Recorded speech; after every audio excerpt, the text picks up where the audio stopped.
Hello, hello! Got a, gonna do a, well, what do you call it? Stream today. No, give me a second. I gotta close that door. It's cool, I think. Oh, and I looked up some royalty-free lo-fi for Halloween. At least it says no copyright.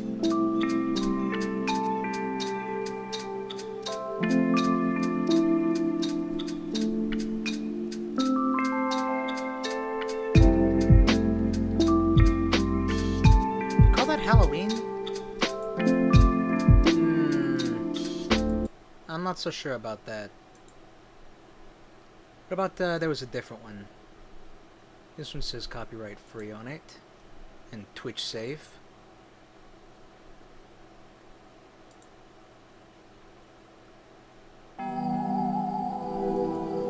That's a little better. That's got spooky to it.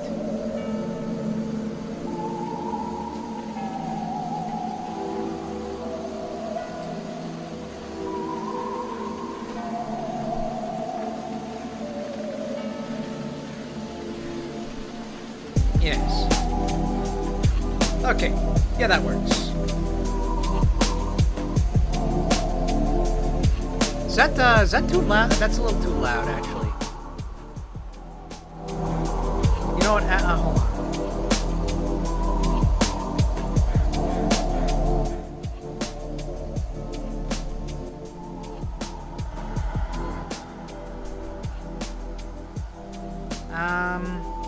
Then double check what that does to the audio.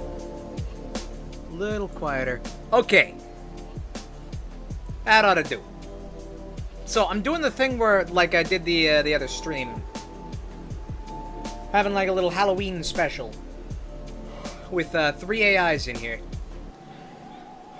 Well, sort of, basically.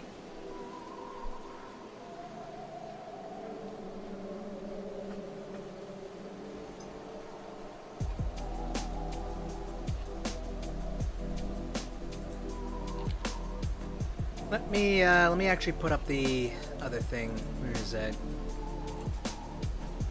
That ought to do. It's a little,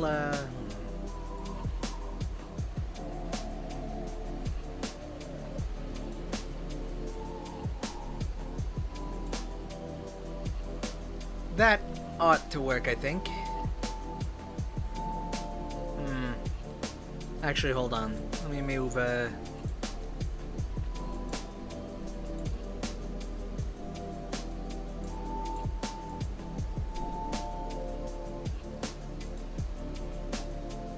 because they're probably not gonna speak all that much.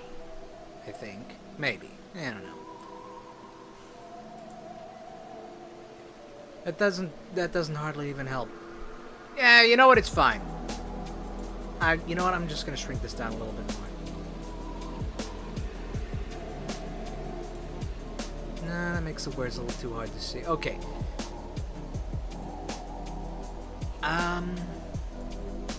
There.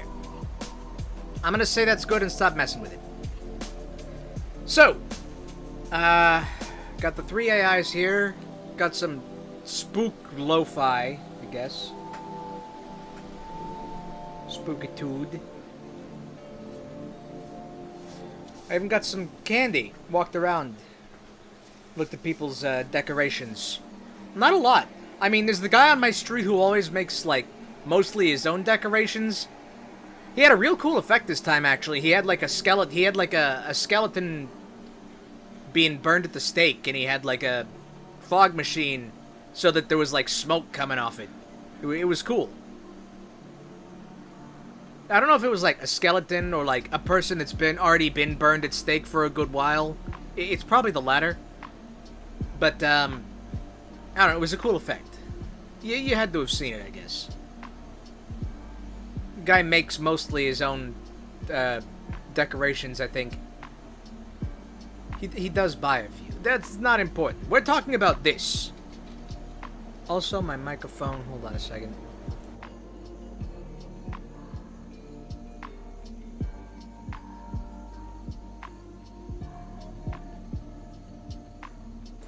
Okay. So, I guess I will set the scene for the AIs. Good evening and happy Halloween, adventurers. Tonight, on this hallowed eve, you have been invited to the estate of Mr. Tired, a wealthy undead, who has invited you to his haunted mansion for an unspecified purpose. Adam and Della, as you enter through the front door, you are greeted by Mr. Tired's maid, Boolia. You should all introduce yourselves to each other as you wait for Mr. Tired to arrive.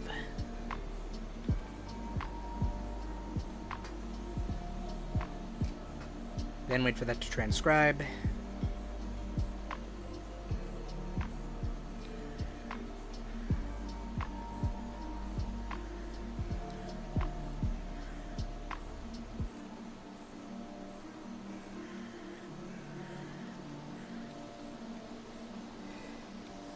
Okay, it misspelled Boolia. I don't know how, I don't know how it wouldn't. Not using sophisticated technology here, relatively speaking. Anyway, let's have Boolia introduce herself first.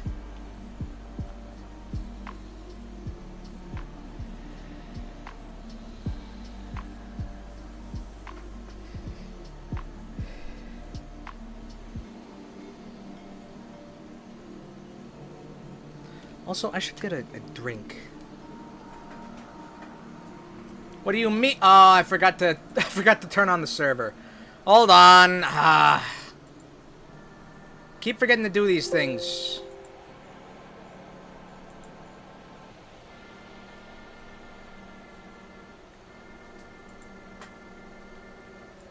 Alright, now I gotta friggin' clear the cache. And go ahead and get rid of that. Well, that'll be in their backup text, so I'll just have Boolia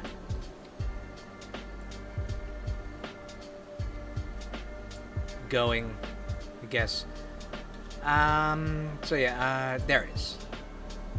And then run that. Put that in a window.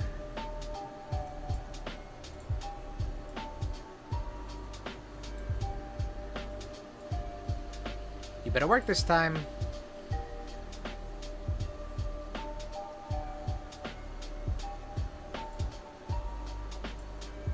Okay, WebSocket's connected. Good, good.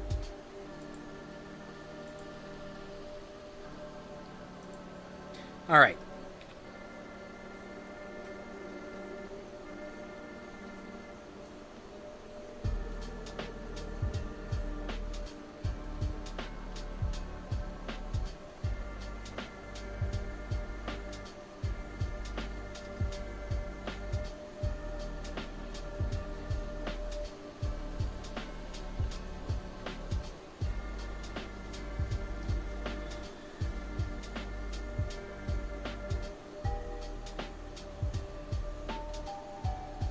Oh, good evening to you both. It is a pleasure to have such esteemed guests in Mr. Tired's home. Do come in, do come in, I shall just tidy this entryway up for you. A little dusting never hurt anyone, now did it? That's Boolia. Then we'll have a word from Adam.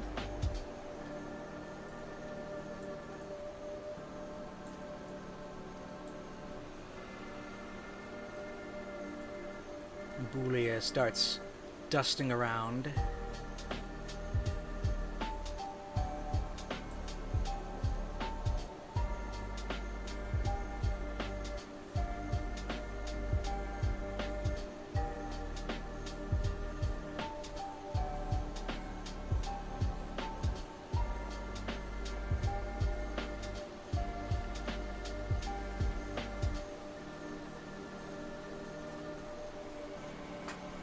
Greetings, Boolia.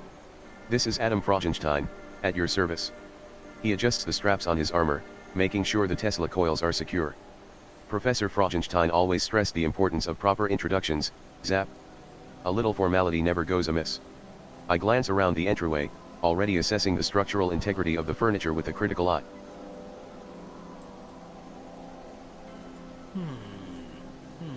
Yep, that's furniture. And Della?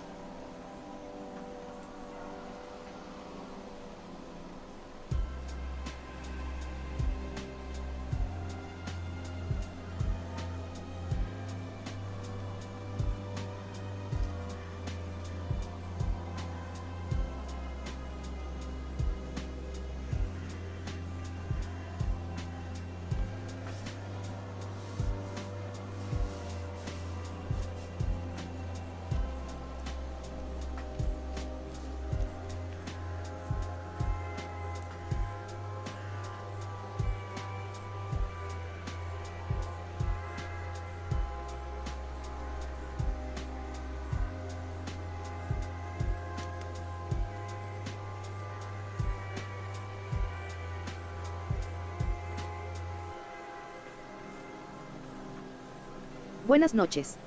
I am de la Muerta, at your service, of course. It's always a pleasure to meet new faces, especially when they aren't trying to, well, you know. I once performed for a vampire count who insisted on dramatic pauses between my dances. It was quite tiresome, like waiting for a coffin to open. I have a small, bony smile and adjust my red dress, ensuring it's free of any dust. Alright.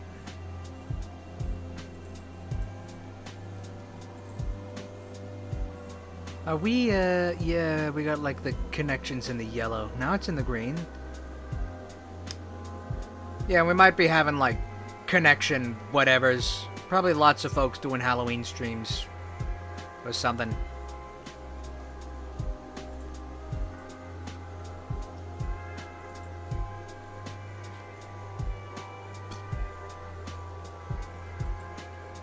Alright.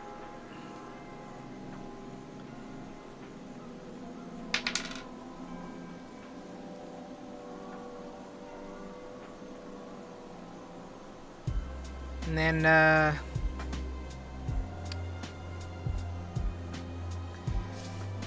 let's have a response from Boolia.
How long does it take to record that stupid?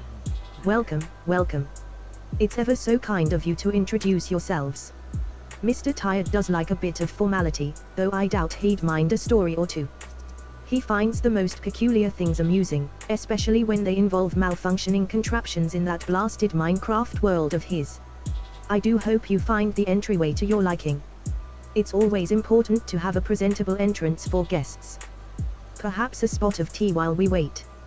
I have some lovely Earl Grey, though I'm afraid I haven't had the chance to brew a pot recently. Alright.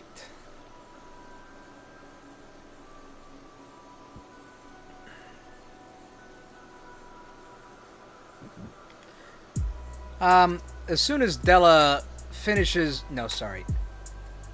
As soon as Boolia finishes making her offer of tea, the door behind you creaks ominously open, and a regal skeleton in a very nice housecoat steps through the door and gives a skeleton smile at all three of you.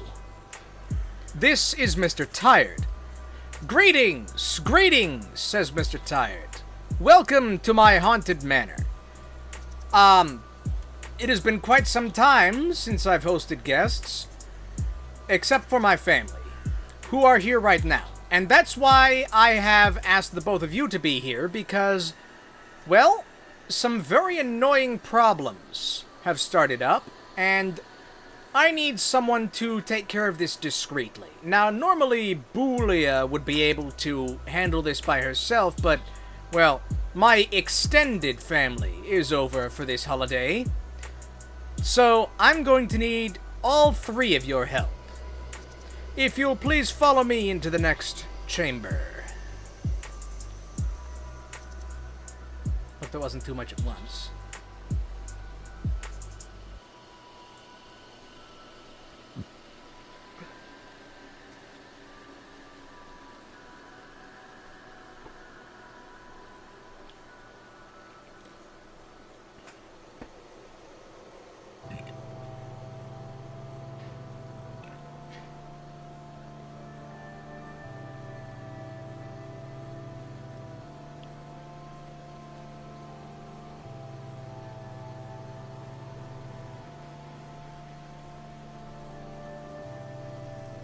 And then...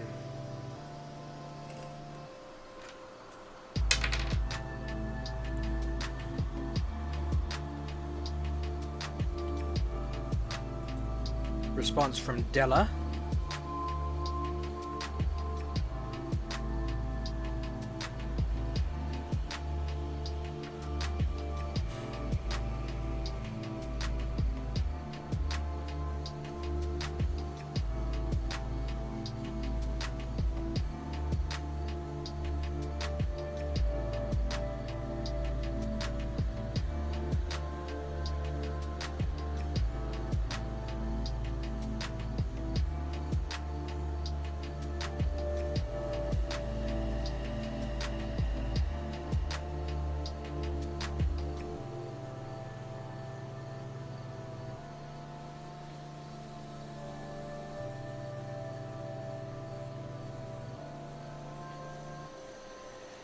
A haunted manor, you say.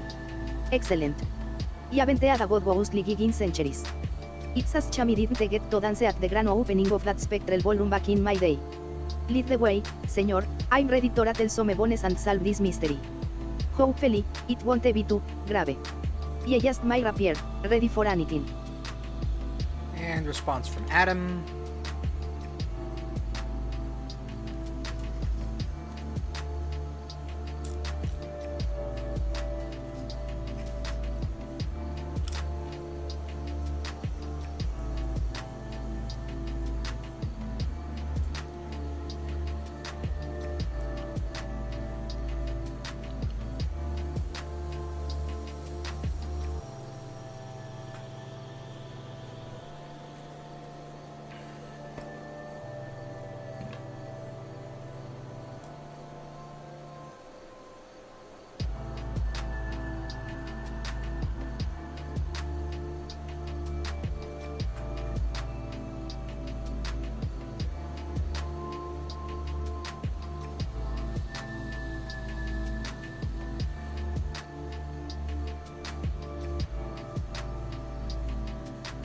A haunted manor, Zap. Intriguing. Professor Frogenshtein always said that the most interesting problems present the greatest opportunities for innovation. I step forward, my armored boots clicking softly on the floor. I trust this discreetly will involve a logical approach to the situation. Perhaps some initial observations of the environment would be prudent. I glance at Bulia and Della, a slight whirring sound coming from my internal mechanisms as I process information.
Oh my stars, it is so lovely to have guests.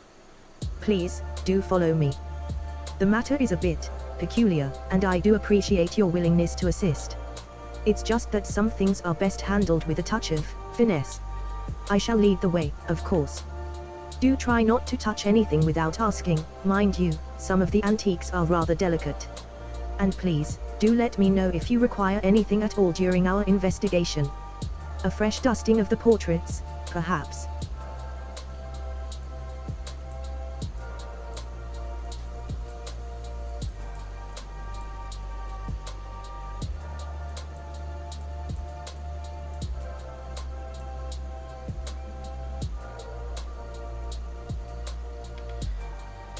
As you all follow Mr. Tired through the main hallway and into a small sitting area, he turns and, again smiles at all of you. Excellent. I'm glad to have your help.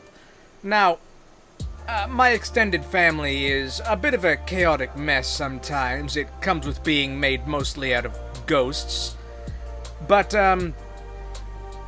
this year there just have somehow been a number of things going wrong, quite mysteriously.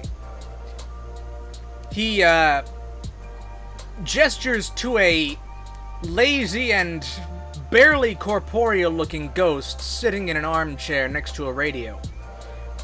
Take my cousin Joe, for instance. Usually he's the life of the party, but it seems like today he has no spirit in him. He's just been sitting there fiddling with that antique radio, and it hasn't been working. And, well, everyone else in the family has had some other kind of problem, it seems like. So, if you could all decide what you want to do first, there's... Well, on this bottom floor, there's my cousin Joe. There's, my Aunt Wilma in the kitchen. Needs help cooking. We do have a guest over. One Mr. Arthur. He's, a bit of an artist. And, Bill and Ted, my second cousins, they're up in the game room. They seem to be having some kind of disagreement. Or you could go to the second floor, where there's yet more things going wrong, I'd presume. And, once you've picked something, I will have to be getting back to my own business. I'm actually running a live stream right now where I find gravel in Minecraft.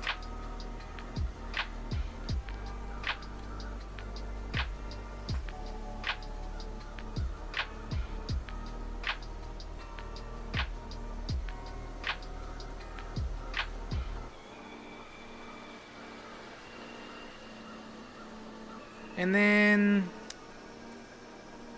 we'll let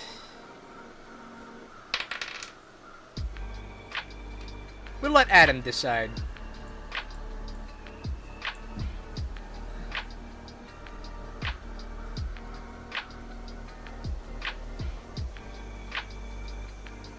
I really ought to record the narration in smaller chunks, I think. Because that is taking a while to transcribe.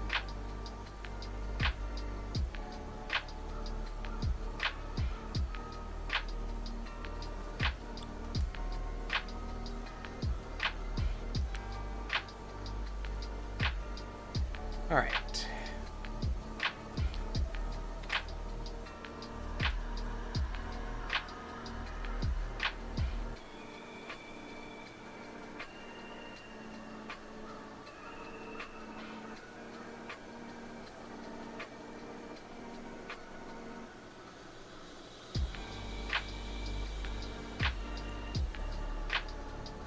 Give it a second.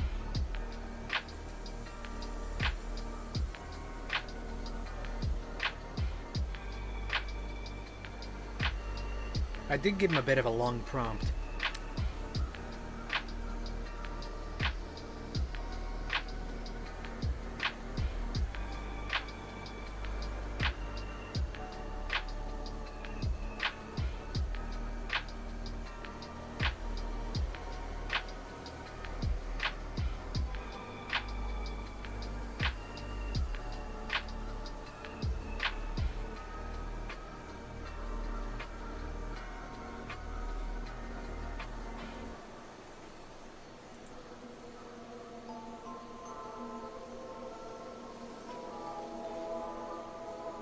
a radio, zap.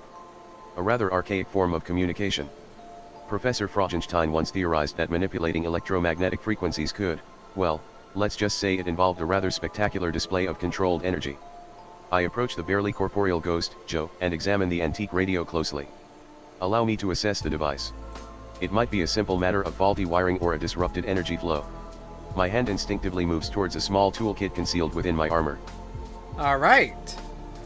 Adam has chosen to immediately go for the radio. Predictably, I suppose.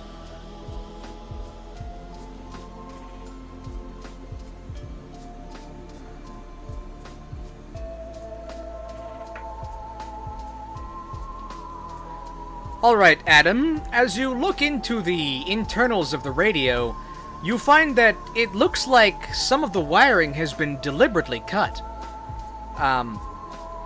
You may have the tools to fix it on your person. Joe himself looks up at you very vaguely, almost as if he's looking through you. He says, "I'm trying to listen to the basketball game, and it's not there."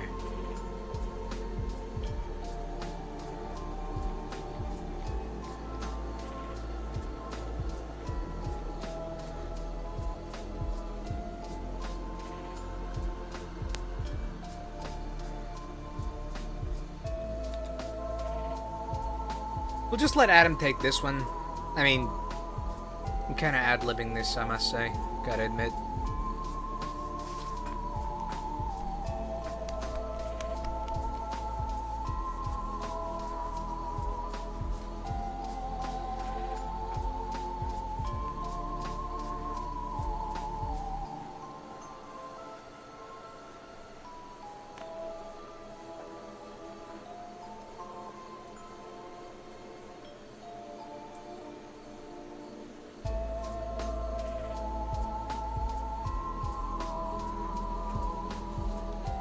Deliberately cut wiring, zap.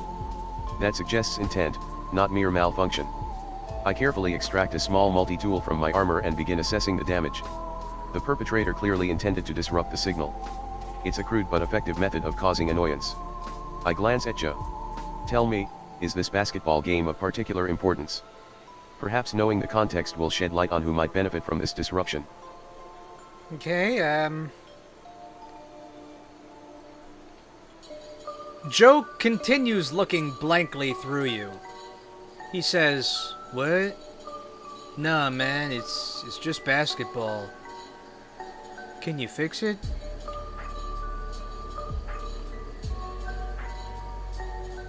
And I'm actually going to have Della cut in.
A basketball game.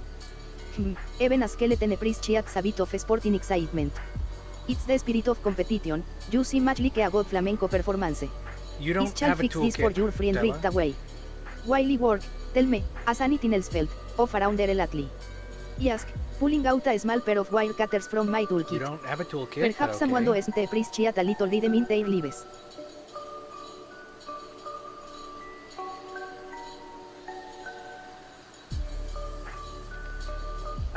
Okay, Della, you don't have a toolkit on you, but you can help Adam with his repairs of the radio. And Joe continues looking blankly. He doesn't even say anything this time. It seems like you won't be able to get any information from him.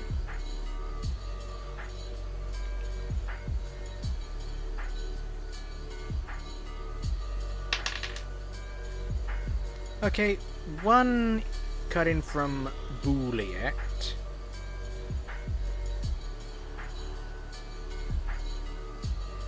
Boulia, my mistake.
Oh, that's ever so thoughtful of you both. It warms my heart to see such teamwork. I shall fetch my lucky duster. A bit of good luck never hurts when dealing with tangled wires and mischievous spirits. While you're at it, do keep an eye out for any unusual drafts or flickering lights. Sometimes, these things are connected. And perhaps a little dusting of the surrounding area would be just the thing to clear the air. Alright. So, sounds like Adam is going to try and fix the radio, and Della is going to be helping. So I'll just roll a dice here. Okay. I mean, this is a pretty simple roll, so that's above a 5. And this guy is intelligent. I'll give it to him. Alright, Adam. Using your multi-tool and Della's assistance, you are able to reconnect the wires to the radio. Pretty soon the sound of excited sports narration over a basketball game is flowing through the air. Joe looks a little more alert and smiles. Hey, there's the basketball game, he says. Ah, good. I can get my hype on. It'll take me a bit, though. Mr. Tired looks over the scene and says, well, that's great that you've taken care of this. I guess I'll leave you to it. Boolia knows where the rest of the things in the house are. Meanwhile, I have Gravel calling my name. And he retreats through a door into the master bedroom. You have solved one of the problems in the manor.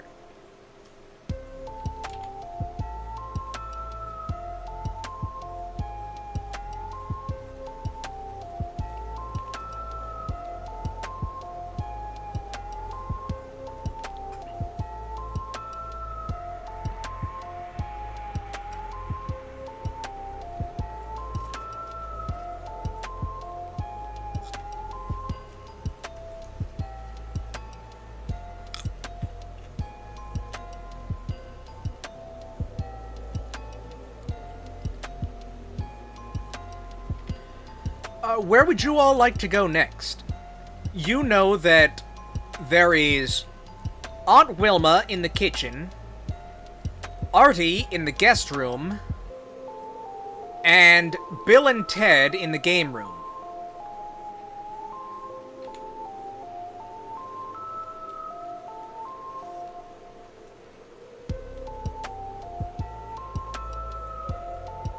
And we'll let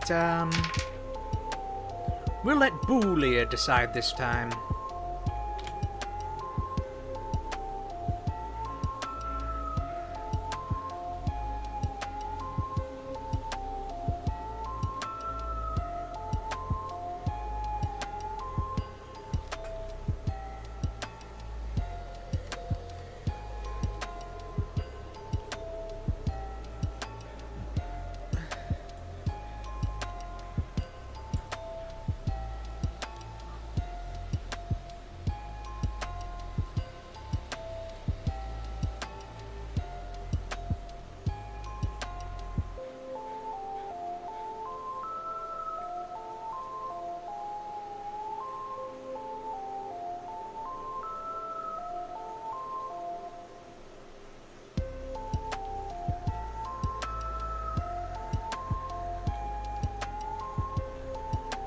Oh, how lovely. A happy little sound to bring a smile to even the most spectral face. I do believe it's best we investigate Aunt Wilma next, don't you think? A hungry aunt is not a happy aunt, and a happy aunt makes for a happy household. Besides, perhaps she needs a bit of tidying up in the kitchen. A little dusting can brighten even the gloomiest of spaces. And I do hope she hasn't left any flour about. It's frightfully dusty, you know. Okay. And we will have the other two give their opinion.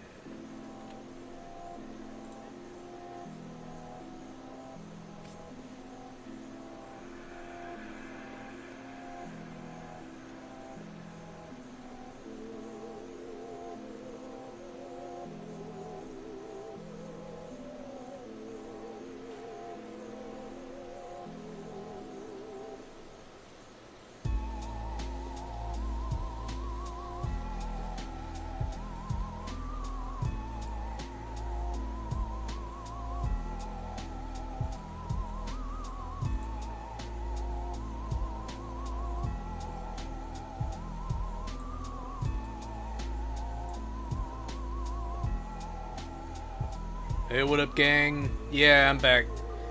So, let me see what's in this cave here. I'm not seeing any gravel. There's lots of copper. Why is there always so much copper? Everywhere. Man.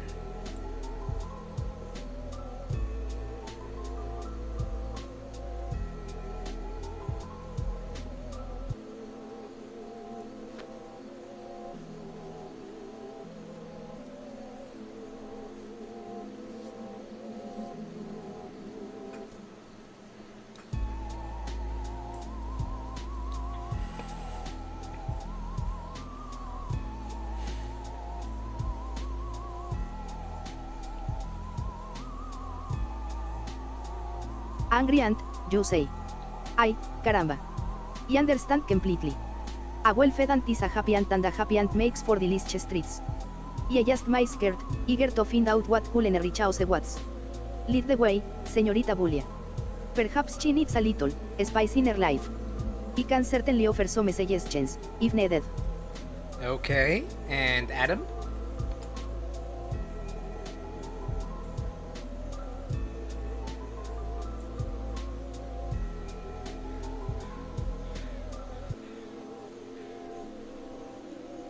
Well, let me make sure my animations are set. I don't think I'm gonna need them.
Indeed, a hungry ant is a concern, Zap. I agree with Bulia's assessment. Unaddressed needs often breed discontent. Let us proceed to the kitchen and offer our assistance. Perhaps a thorough examination of her current culinary endeavors will reveal the source of her distress. I adjust my armor, preparing for any unforeseen challenges in the kitchen, such as rogue pots or spectral ingredients. Alright.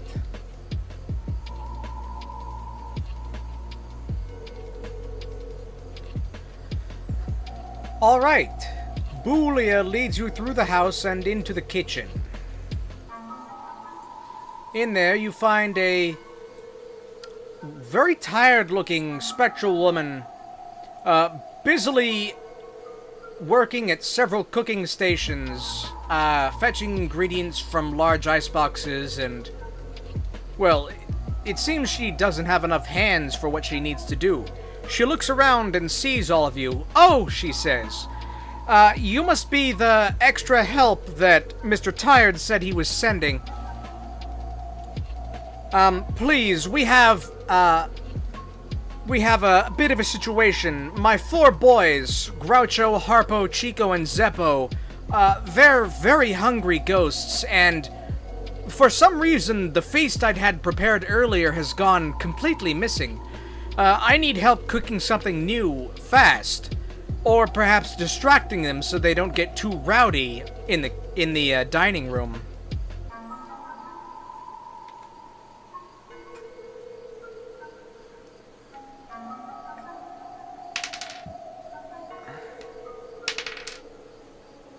Okay.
Oh, this latency is not pleasant.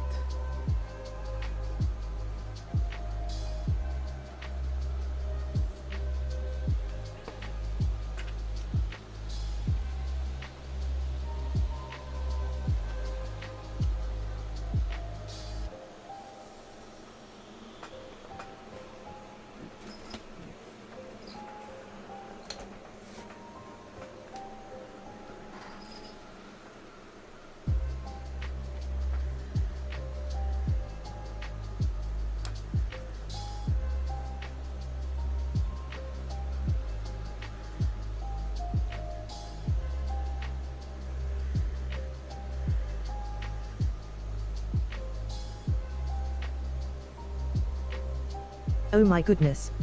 A feast gone missing. That is simply dreadful. Don't you fret, dear lady, we shall get those hungry ghosts fed in no time at all. I do believe a little collaborative cooking is just what's needed. Do you have any ingredients on hand? Perhaps some spectral pumpkins or ghostly apples. And don't you worry about the boys getting rowdy. Dayla and I are quite adept at distracting unruly spirits, aren't we?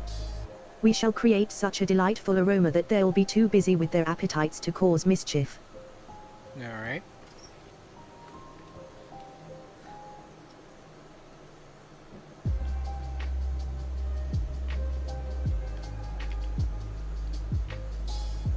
Aunt Wilma looks relieved at you, Boolia. Yes, Boolia, you would absolutely be a tremendous help if you could help me prepare these scarrots to help me make some scarrot stew. And, you, Ms. Skeleton, if you could, perhaps go distract my boys for a while we get this cooked. And then she looks at you, Adam, and asks, how exactly, would you like to help? You look mechanically inclined. Maybe you could get that old stove in the corner working so we can work a little faster.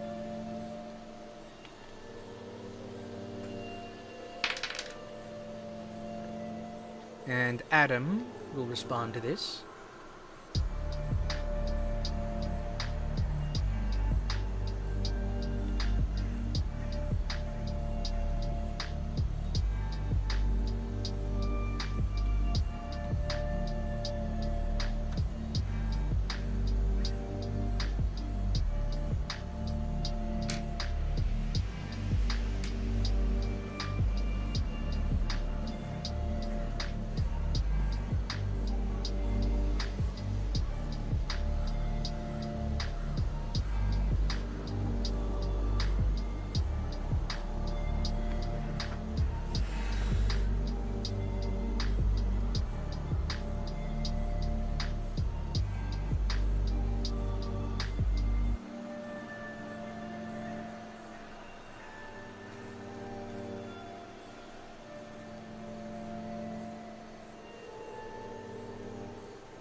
Scarrots, zap.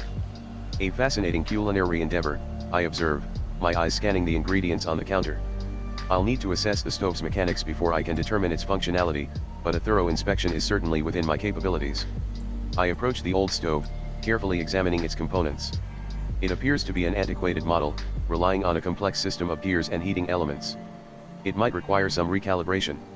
I pull out a small diagnostic tool from my armor, ready to begin my assessment. Alright, and Della.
Scaritz.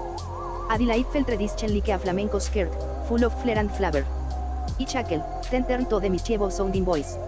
Hola, muchachos. I hear you feeling peckish. Perhaps a little dance to take your minds off things. I can show you some moves guaranteed to be more entertaining than any ghostly grumbling. I strike a pose, ready to unleash my best flamenco steps on the angry specters. Alright.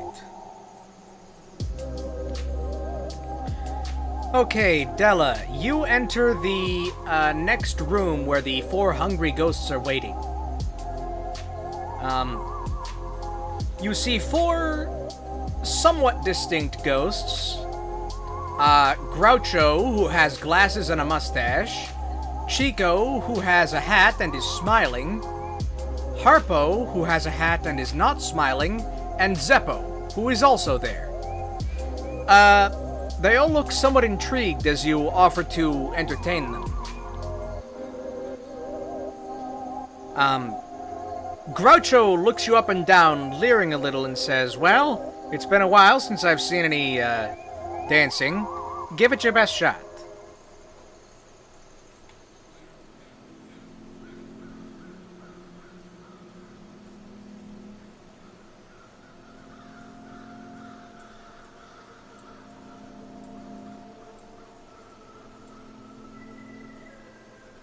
Actually, I'll let them be in the dining room.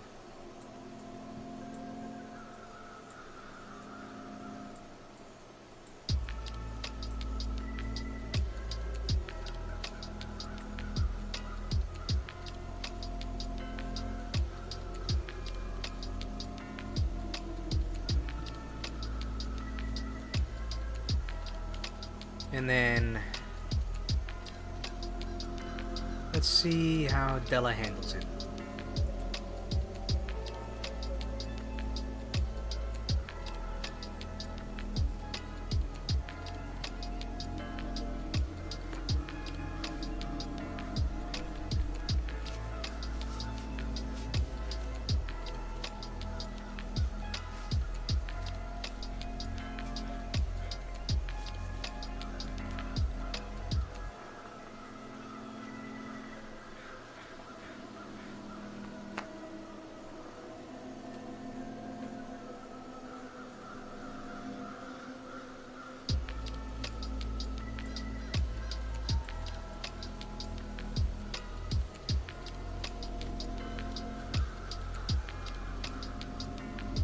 Ay, gracias. A discerning eye, señor Groucho. You have excellent taste reply with a playful wink. Is shall dedicate this performance entirely to your enjoyment and the enjoyment of all present. Prepare to be dazzled. I launch into a flurry of steps, spins, and dramatic flourishes, channeling every ounce of my fiery spirit into the dance. My castanets click rhythmically, and the air fills with the passionate sounds of flamenco. Alright.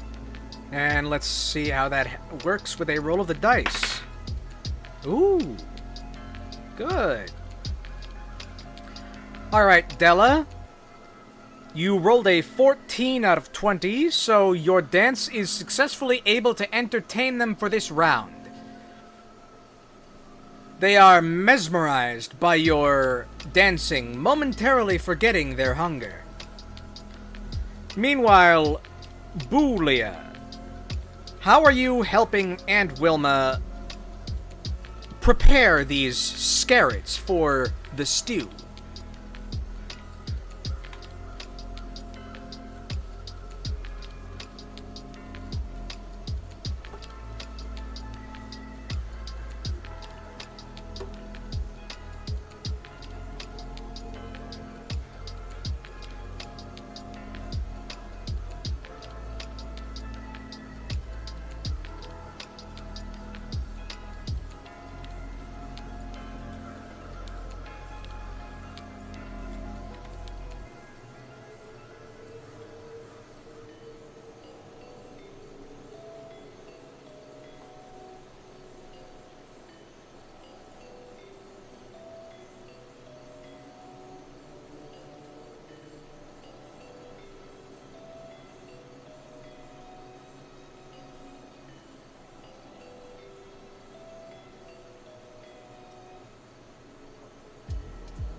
Oh, my. It seems my dear Della has a talent for captivating even the most discerning of ghostly gentlemen. Now, let's see, scarrets, you say? Like little strips of fabric. No, like scary carrots. How utterly charming. I shall assist Aunt Wilma with the preparation, of course. I'll keep the area tidy and ensure we have all the necessary ingredients within easy reach. Perhaps a sprinkle of spectral herbs for added flavor.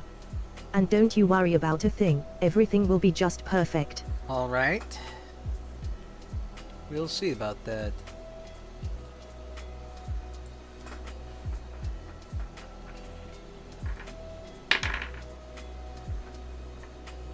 What number is that? Okay, that's a 13. For a second I thought that was a 9. Actually, I shouldn't use this die. Some of the numbers... Oh, I just noticed that number isn't actually fully painted. Guess that explains why I got this cheap out of the gumball machine. Anyways.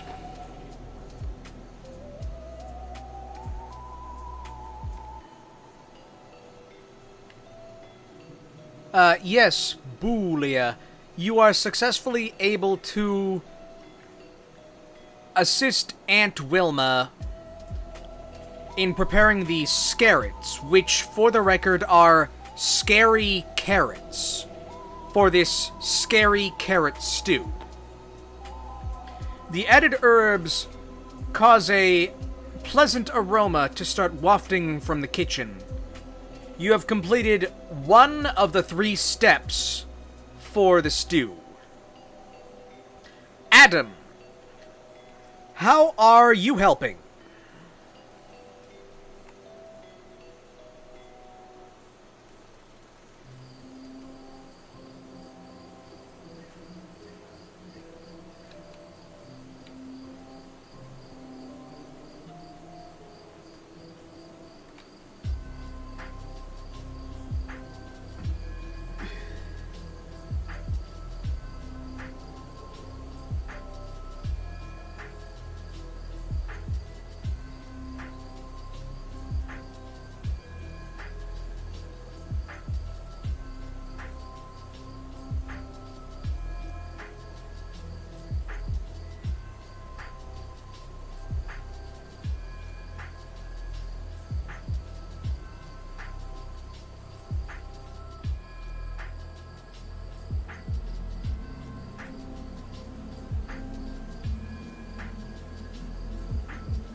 The aroma is intriguing, I comment, adjusting my goggles as I examine a gear from the stove. Whatever.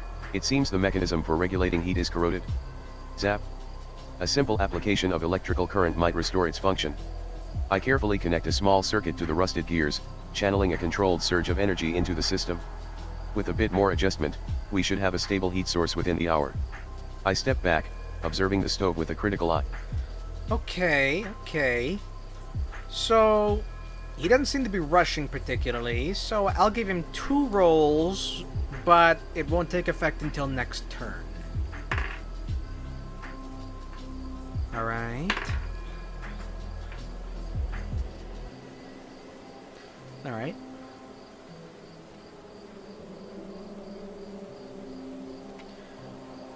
Alright, Adam. You rolled a 13 on the die, so it will not take effect until next round, but you are able to slightly speed up the efficiency of the stove. Meanwhile, Della, you are able to entertain the hungry ghosts for a short time, but soon appetizing smells begin wafting from the kitchen. Chico, the smiling ghost with a hat, says, "Hey, boss, how much longer you think this stews are gonna take? I'm getting some hungry here." It seems you'll need to work harder to distract them.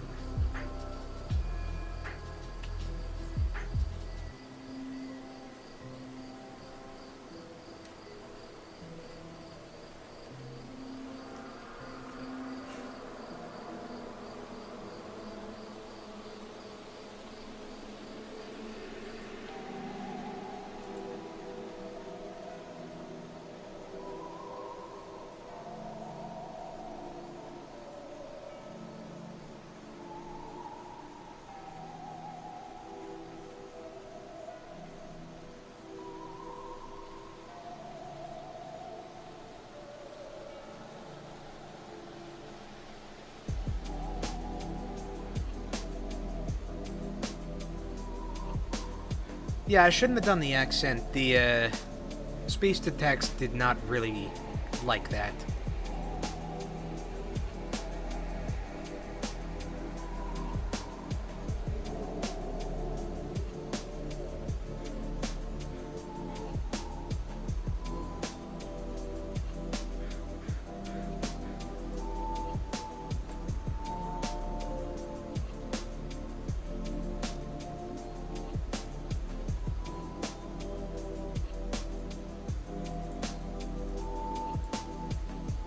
Ay, sí, señor chico.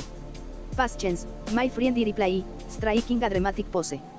But perhaps a little more distraction is required to keep those spectral appetites at bay. Elaume. With renewed energy, he launched into an even more flamboyant display of flamenco faster spins, eager lips, and more passionate footwork.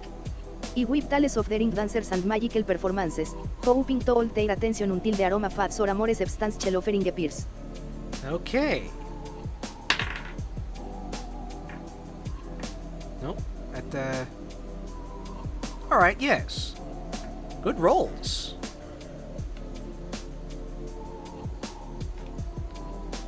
Alright, Della, you rolled a 17, so your performance is able to hold the attention of the ghosts for another round. Your exotic tales of daring and magic bring even a smile to the other three ghosts' faces.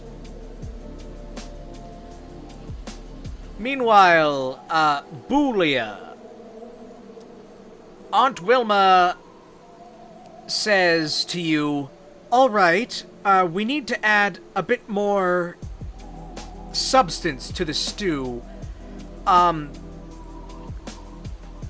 Do you think we should use the ghost chicken or the undead ham to add a bit of protein to this meal? And how do you think we should prepare it?"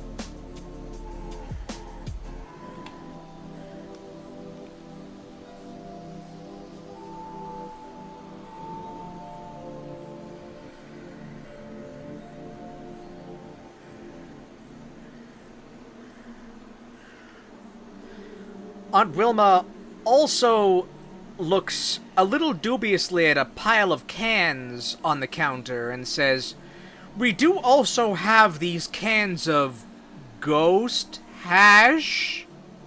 She looks a little unsure. "I don't actually know what that is."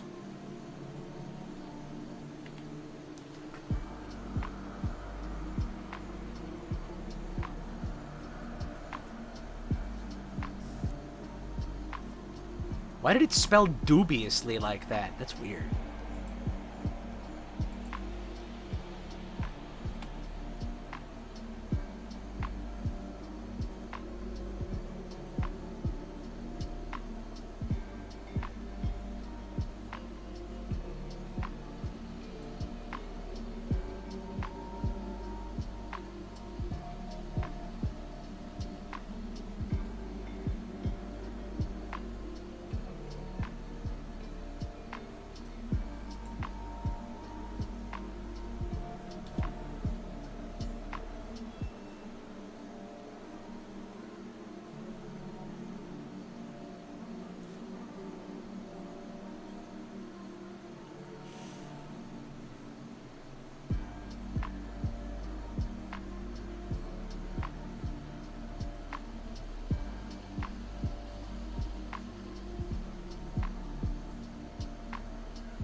Oh my.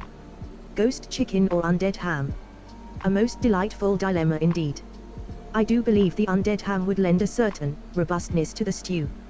And perhaps we should dice it finely and salt it gently with a touch of spectral butter for extra richness. Ooh. As for those cans. Ghost hash, you say? How curious. Perhaps they are a modern culinary invention, though I confess I've never encountered such a thing in Mr. Tired's estate before. We should certainly investigate its origins before adding it to the stew. Alright.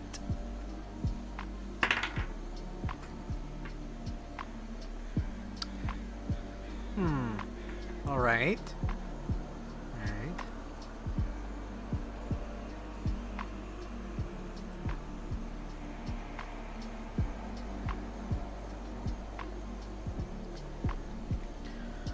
Alright, Boolia. You are able to dice the ham, although attempting to saute it in the butter, the stove doesn't quite heat up quickly enough, so you aren't able to complete another step of the stew this turn. Additionally, the ghost hash,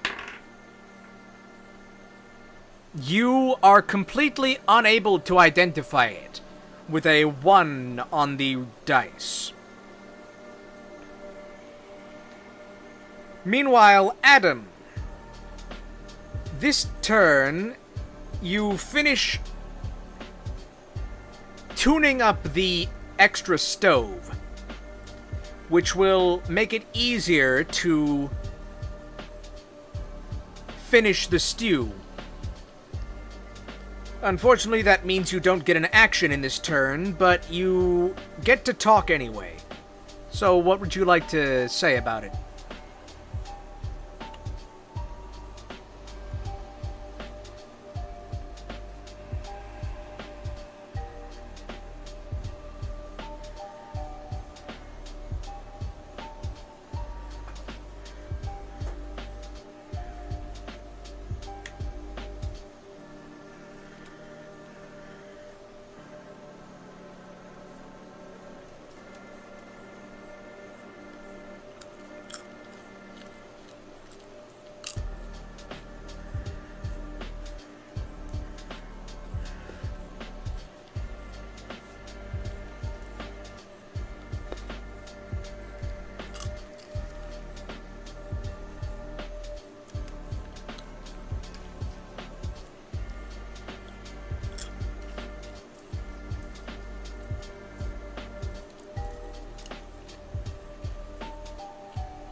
An inability to identify a culinary item is inefficient, I state, adjusting my Don't wear glasses. glasses either. It's illogical to proceed without understanding the composition of the ingredients we intend to use.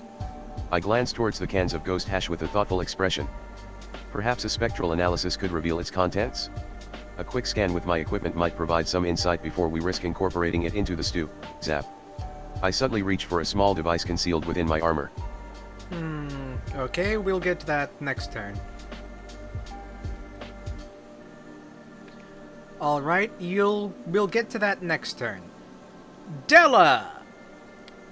You are starting to tire slightly from all of this flamenco, but the stew has not arrived yet, and the hungry ghosts are still hungry. It will be more difficult to entertain them this round. What would you like to do?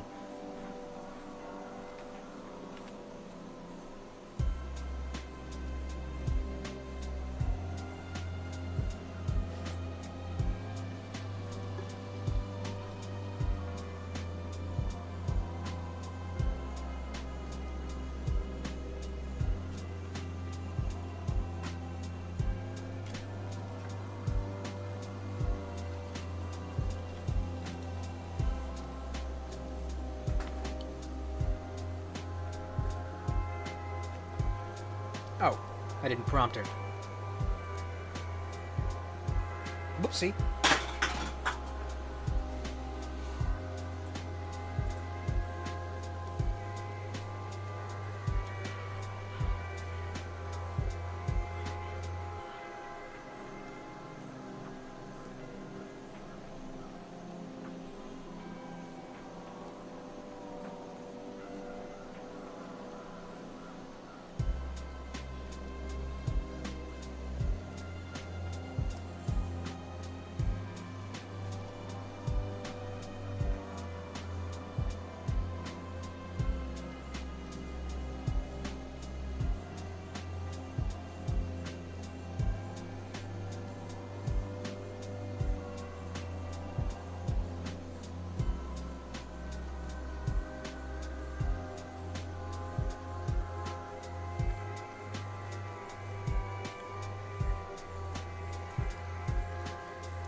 Ay, caramba. These ghosts are a demanding audience. I exclaim, wiping a bit of sweat, or the spectral equivalent, from my brow with a flourish. But a true performer never backs down from a challenge. Is shall we battle of such incredible bravery and dazzling spectacle that even the hungriest spirit will forget its hunger. I launch into a new, even more energetic routine, incorporating dramatic gestures and vocal actions, perhaps a passionate plea to the cool regards for a swift to delivery. Alright. She's going to have to roll above a 15. Oh, that is not above a 15. Unfortunately, Della, this new tale does not suffice to hold the ghost's attention. You only rolled a 9 on the D20. Harpo, the ghost with a hat who is not smiling, takes out a spectral bicycle horn and honks it in discontent. Zeppo is also there. If you fail a second time in a turn, the hungry ghosts will begin causing violent mischief. Meanwhile, Bella,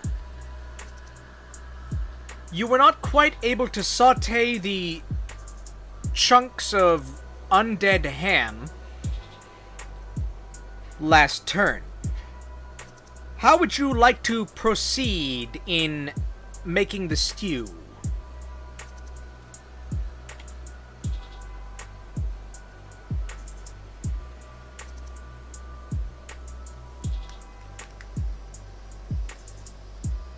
Oh, I should also mention the ghost hash. Oh, also, in regard to the ghost hash, you still don't know what it is, but Adam has offered to take a closer look at it. Or you could decide to put it in the stew anyway, but it's your choice.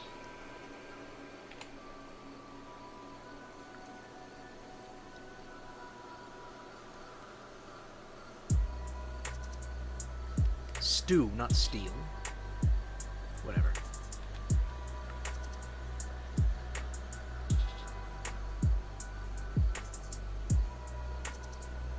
Did I say Bella? I meant Boolia. Whatever.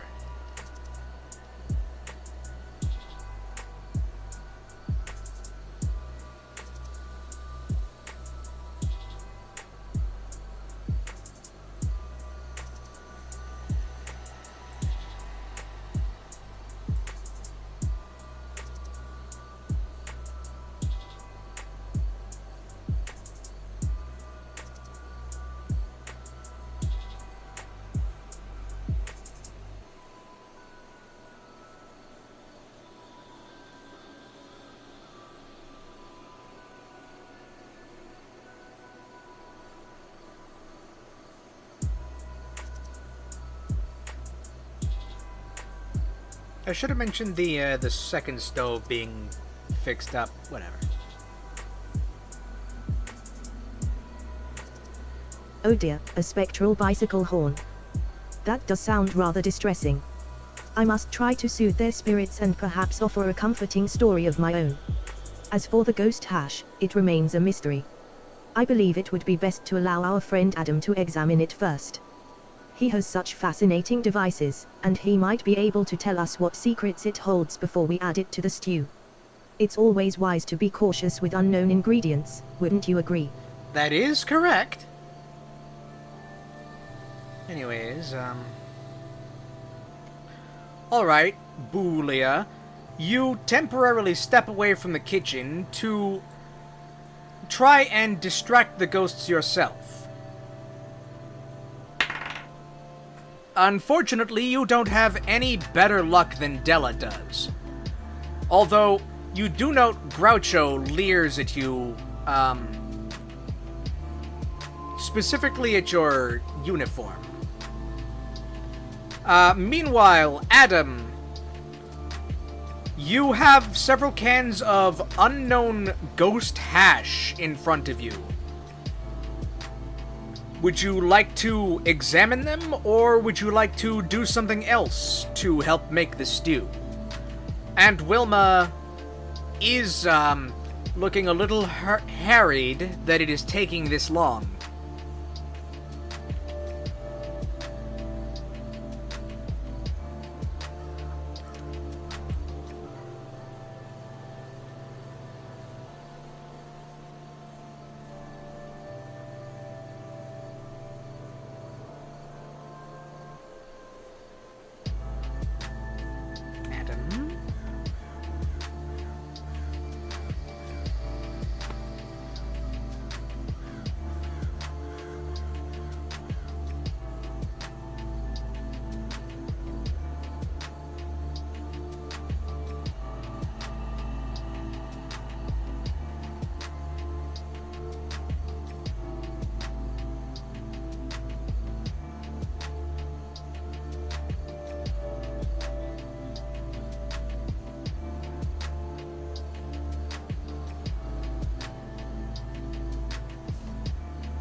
The situation requires a logical approach, I say, carefully examining the cans of ghost hash.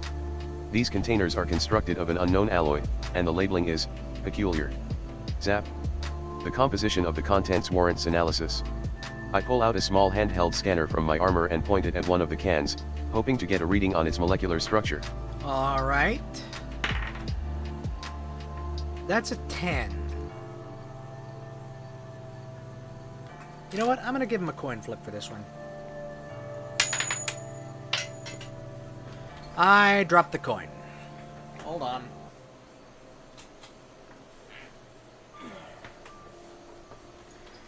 Okay, let's try it again. That's heads. I'm gonna say good result.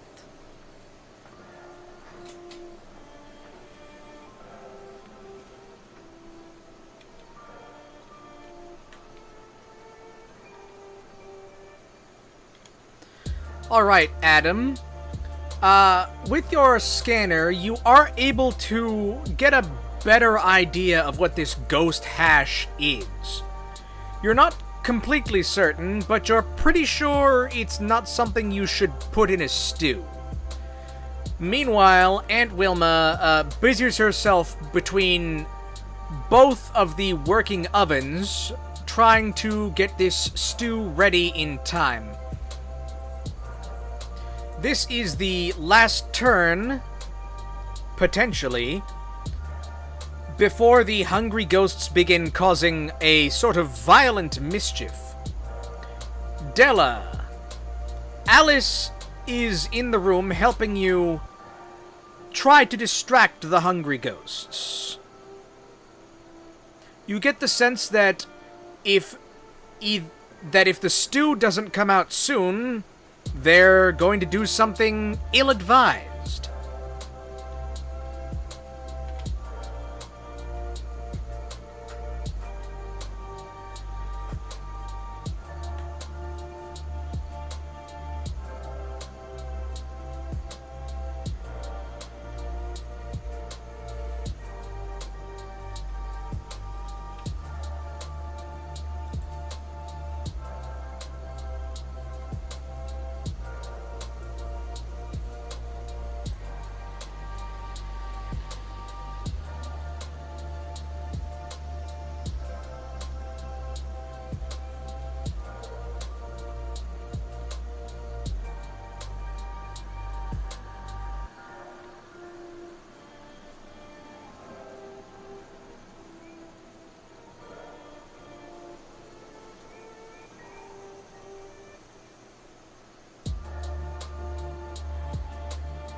Ay, Dios mío.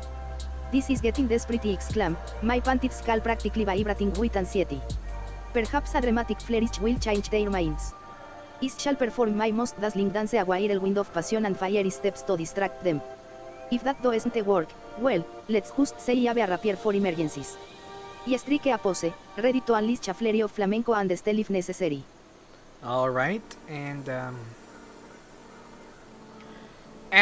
Boolia, would you like to assist Della, or would you like to go back into the kitchen and assist Adam and Aunt Wilma?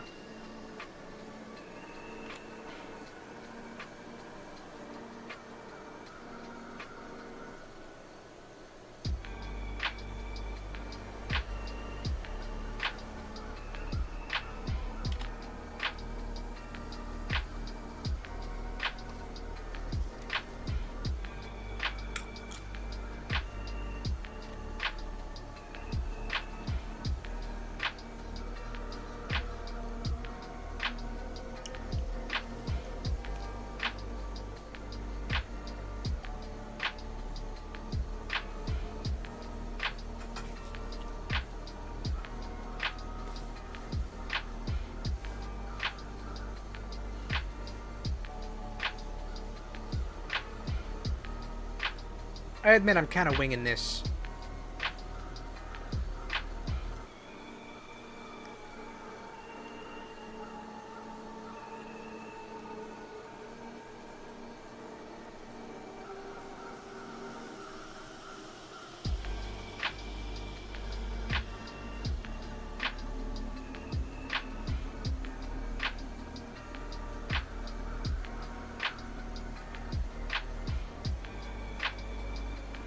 Oh my. A rapier, really? That does sound rather intense for a simple distraction. I believe it would be best if we focused on soothing the spirits with gentle words and perhaps a bit of tidying. I shall join our friend Della and offer a comforting presence. Perhaps a quick dusting of the area might bring a touch of peace to their troubled minds. A tidy space often leads to a tidy spirit, wouldn't you agree? I do have my lucky duster right here, just in case. Alright. So, since Boolia is helping Della, we will give her 2 rolls and take the better. That is an 11 on the die. She needs better than that. I dropped it again. Hold on. Where'd that go? Oh, come on.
Why did I just find the Roku remote? Do I have a Roku? I don't remember putting these stickers on it. When is that?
gone missing that symbol?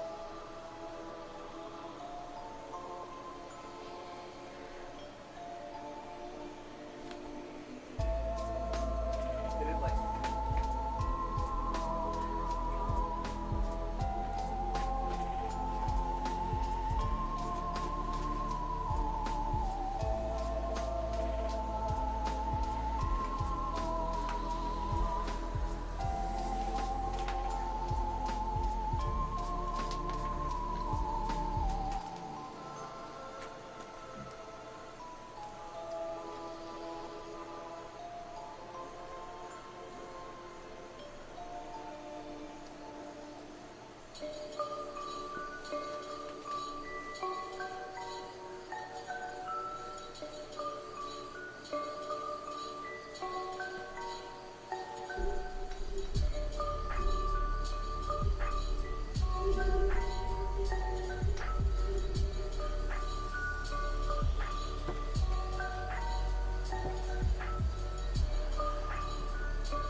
It didn't just vanish.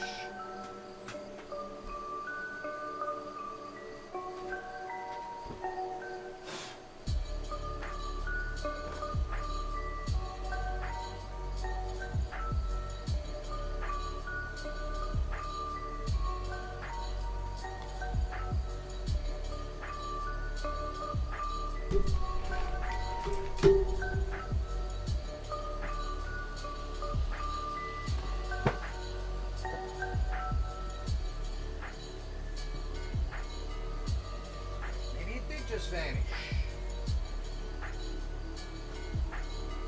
I wouldn't say that was my favorite D20, but it was a pretty good one. Big print, big size.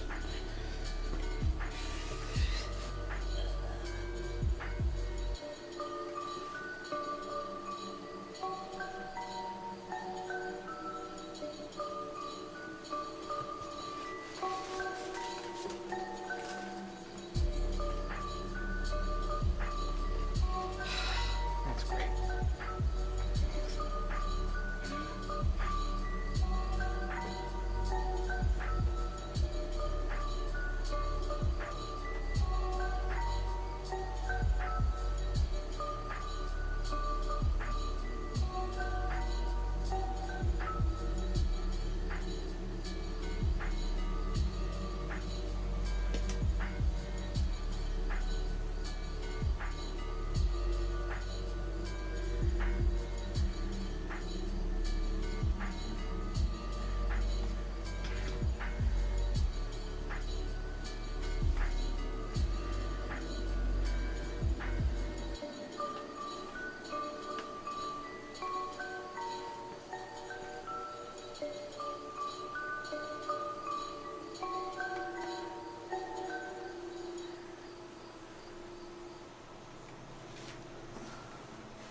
Oh, hello.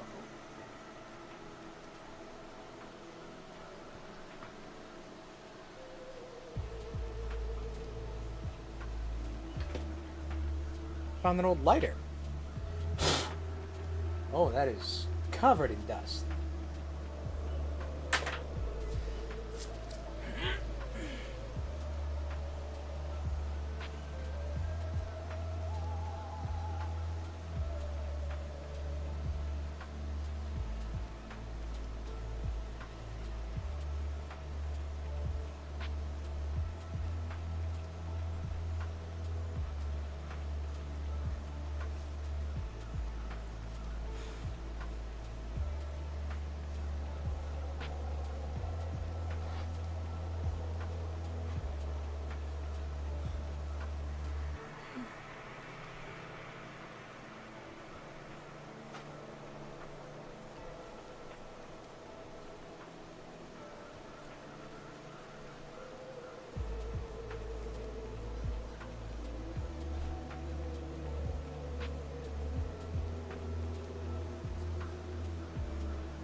I'm gonna have to look for that later. That's like all my cords are back there. I don't want to unplug something. Well, I have another D20 here. I don't remember what the last roll was, but it wasn't good enough. I need a second one. Oh, ooh, ah. It's not good.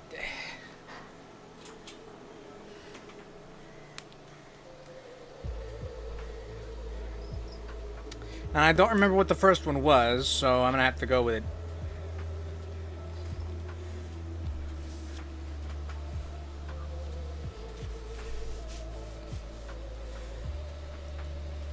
Okay. Unfortunately, Della, even with Boolea's help, you tragically flub a line and essentially trip into a table. All four of the ghosts, Groucho, Harpo, Chico, and Zeppo, are unable to contain their hunger.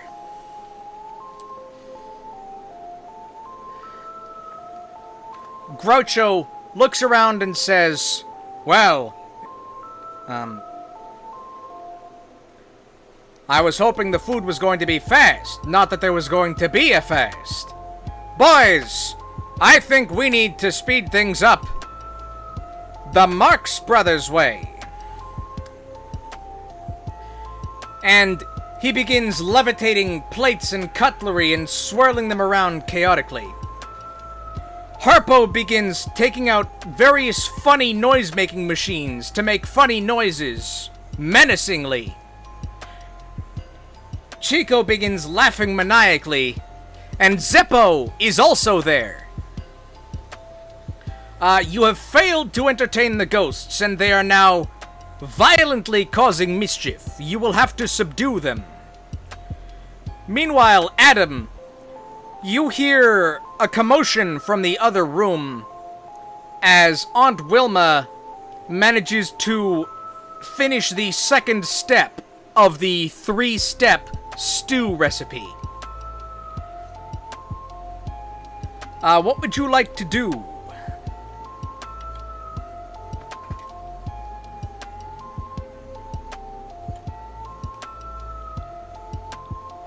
So yeah, Groucho gets all grouchy. Harpo begins harping around. Chico's getting pretty cheeky, and Zeppo is also here.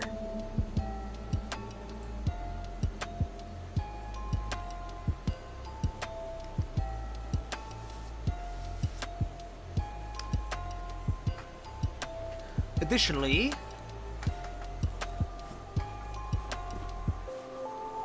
oh hey, the D20 didn't bounce into the trash can, did it? No.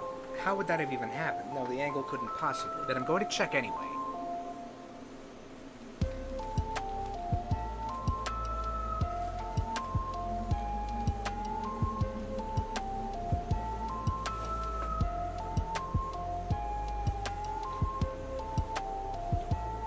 Looks like no. Okay, good.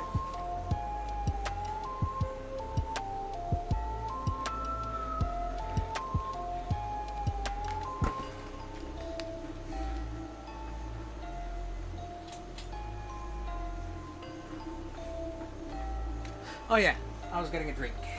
That's right.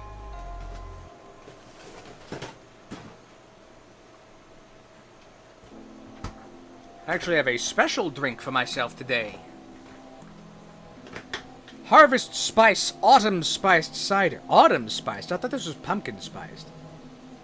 Well, Autumn Spiced Cider is... I mean, that's better than pumpkin spice for an apple cider. But yeah, I got me some hard cider here. I'm gonna drink that.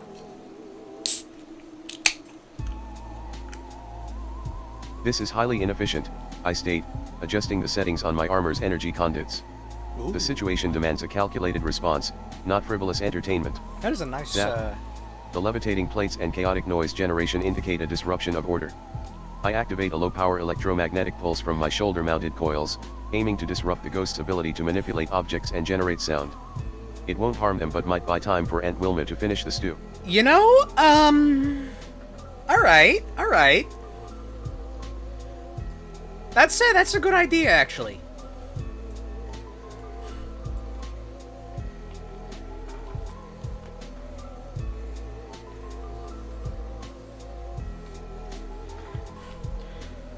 Alright, Adam, you enter the dining room and see the chaos of the three ghosts and also Zeppo causing mischief. You attempt to produce a low-power EMP from your armor, and you are able to reroute your electricity in a way that makes that happen. Each of the ghosts will have to roll or be stunned for this turn. Groucho fails. Chico fails. Harpo fails. And Zeppo manages to succeed. So, 3 of the ghosts have been stunned for this turn, but Zeppo is still there, being Zeppo, menacingly. Della, it is your turn. 3 of the ghosts have been stunned for this round, but one of them is still causing mischief, I guess, kind of. What do you do?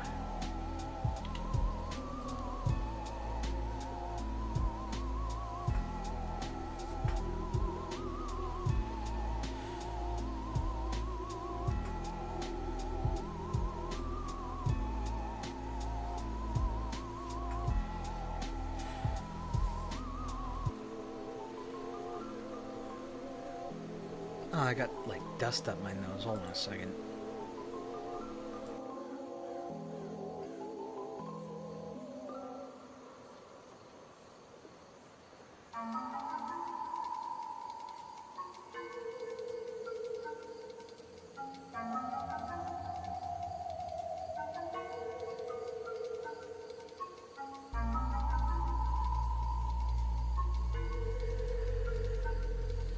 I need to, like, dust or something.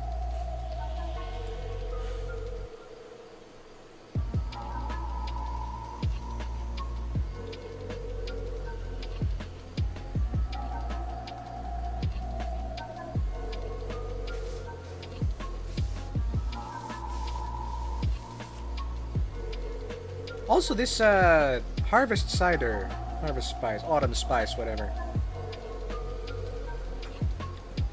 It's hard cider, but it's got, looks like it's got cinnamon, nutmeg, and vanilla. I'm gonna be honest, it tastes like someone mixed spiced cider into hard cider. It's definitely not a taste for everyone. But I like it. I like it well enough. Ay, caramba. This is worse than a fiesta with no tequila. Amen. Clam, my hand instinctively reaching for my rapier hilt. Seppo, you are testing my patience. Time for a little persuasion. With a swift spin, I charge towards Seppo, my rapier gleaming under the dim light. A few quick, elegant strikes will distract him long enough to allow our friends to finish the stew and restore order. Alright. Alright, Della, you majestically leap into action and swipe at Zeppo with your rapier. And you manage to strike a blow on him, causing him to be thoroughly distracted. As a note, these are all ghosts, so you can't actually kill them, but attacking them will distract them, definitely. Meanwhile, Boolia, you note that all 4 of the ghosts are subdued for this turn, but there is no one in the kitchen helping Aunt Wilma prepare the stew. You can tell from the smell wafting from the kitchen that there's only a little bit left before the stew is ready. What do you do?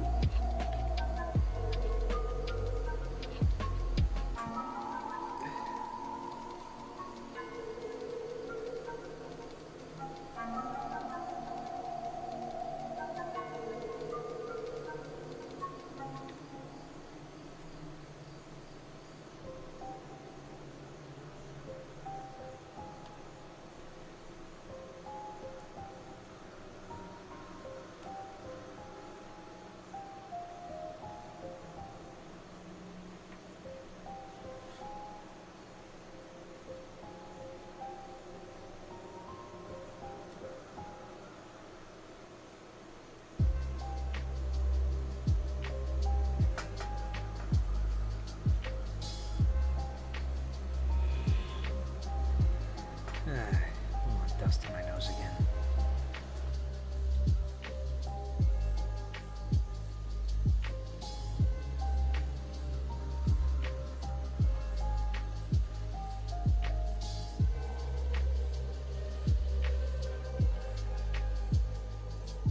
Ugh, I should have wore a face mask before I went under that desk.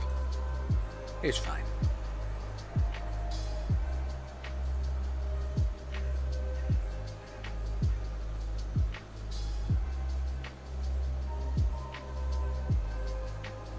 Oh dear, it seems our spirited friend Zippo requires a bit more attention than I initially anticipated.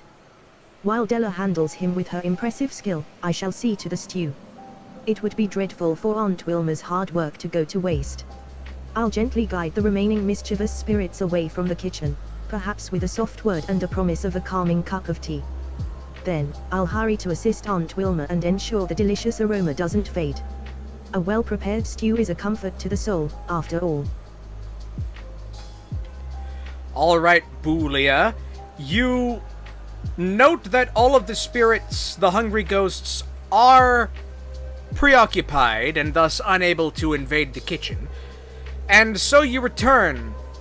Aunt Wilma sees you re-enter the kitchen and says, "Oh, Boolia, yes, we just need a little bit more for this stew. Please, if you could help." And you do attempt to help.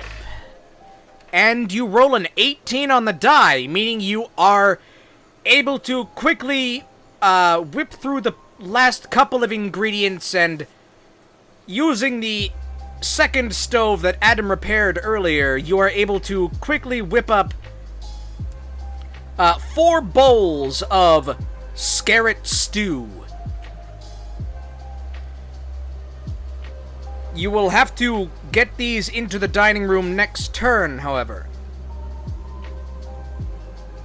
Adam, you see the 4 ghosts are beginning to recover from your electromagnetic pulse, but you hear a triumphant call from the kitchen. It seems that if you can distract all 4 of the ghosts for just this one turn, the stew will be able to be served and they will calm back down. What do you do?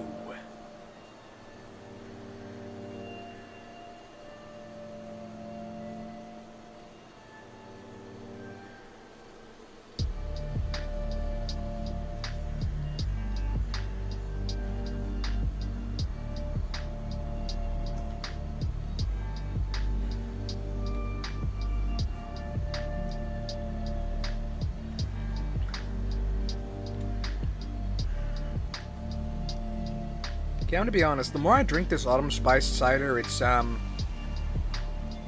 of the less I like it.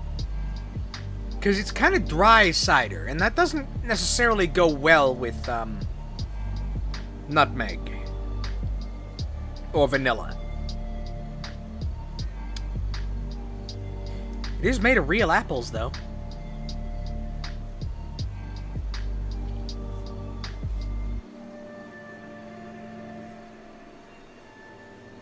Still, this is definitely a seasonal taste.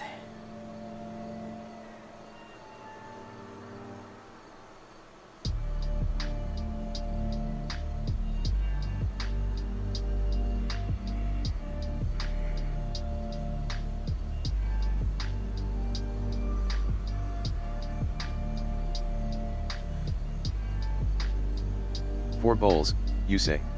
I inquire, already calculating the optimal trajectory for rapid transport. Efficiency is paramount. Zap. We must ensure these are delivered with minimal delay. Perhaps a series of short-range teleportation bursts? It would be faster than manual carrying. I begin calibrating my armor's internal systems, preparing to utilize a localized teleportation field to swiftly move the stew to the dining room. I don't know if he has that.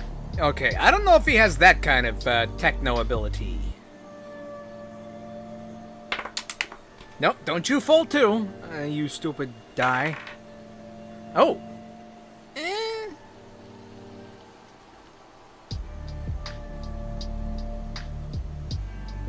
You know what? Okay, Adam. You are able to calibrate your armor's systems. You aren't able to set up a quick teleport system, but you are certainly able to make yourself move a little bit faster. Using the enhanced speed of your armor, you are able to quickly dash into the kitchen and pour 4 bowls of scarlet stew.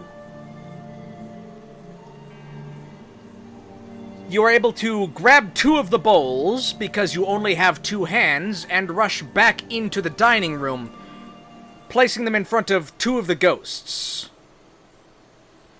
Della, you are standing in front of Zeppo, who is still Zeppo, and is still menacingly being Zeppo. Additionally, Harpo seems to have shaken himself out of his EMP-induced stupor.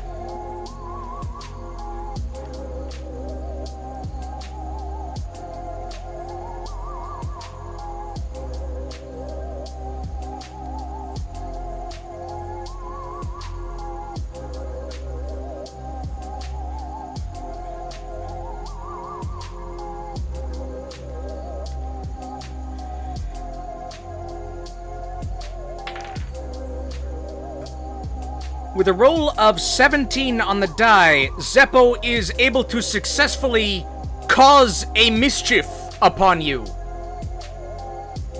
It's not anything specific, but it definitely did happen. So that's going to interfere with anything you try to do on your turn. Harpo, meanwhile, is not able to do anything, still a little bit stunned from Adam's earlier EMP burst. You know that there are 2 bowls of stew that need to be brought from the kitchen to the dining room. Unfortunately, with Zeppo standing right next to you, being Zeppo, you will have to make an attempt to escape his Zeppo-ism.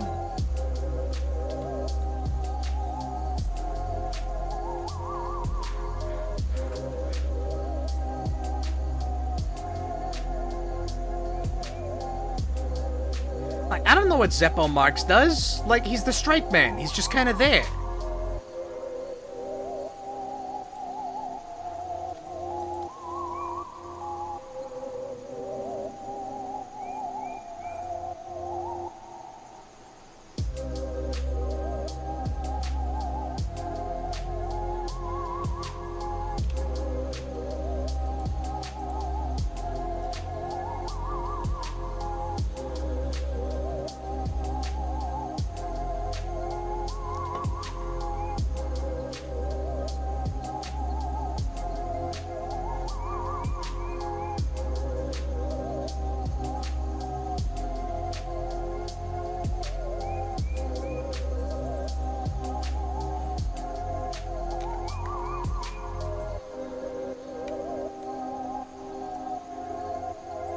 Zeppo is like, ooh, I am Zeppo.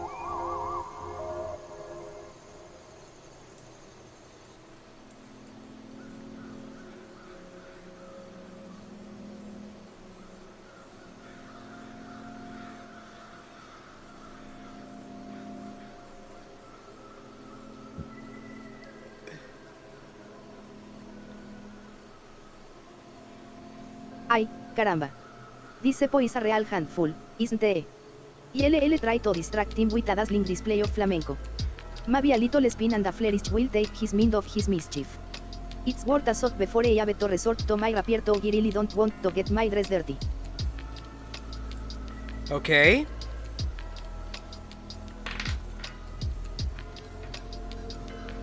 Hold on. That one did not count. That did not land on the right section. Yeah. Alright. Alright, Della. You managed to roll a 13 on the D20, meaning you are able to successfully get away from Zeppo. And you can breathe a little easier for a given value of breathing, knowing that there is a slight distance between you and him. Meanwhile, Boolia, Aunt Wilma hands the 2 bowls of scarret stew over to you and tells you, quickly, into the dining room. You simply must feed those hungry ghosts before they cause something serious.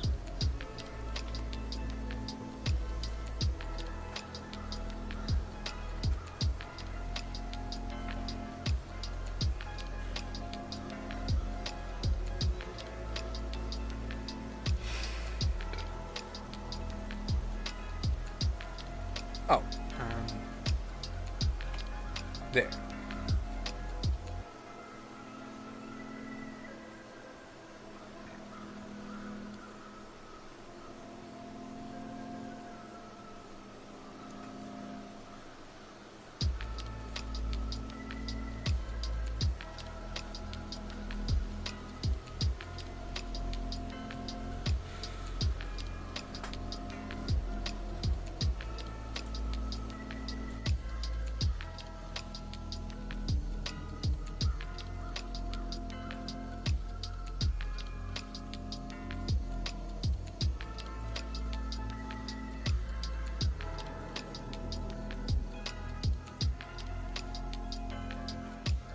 Oh my.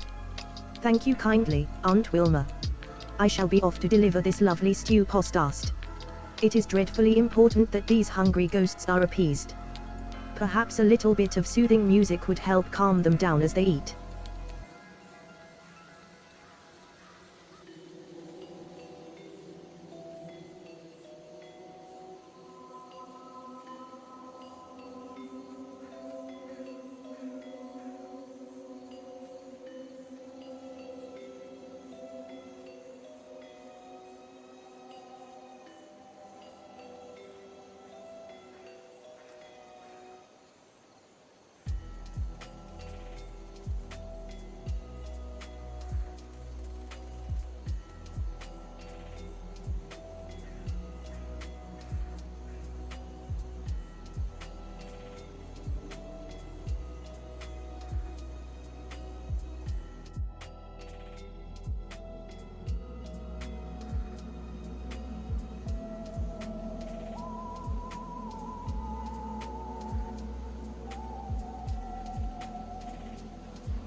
Oh my goodness, I completely had my microphone off for that. Okay, so I'm gonna have to restate that. Hold on. Oh dear.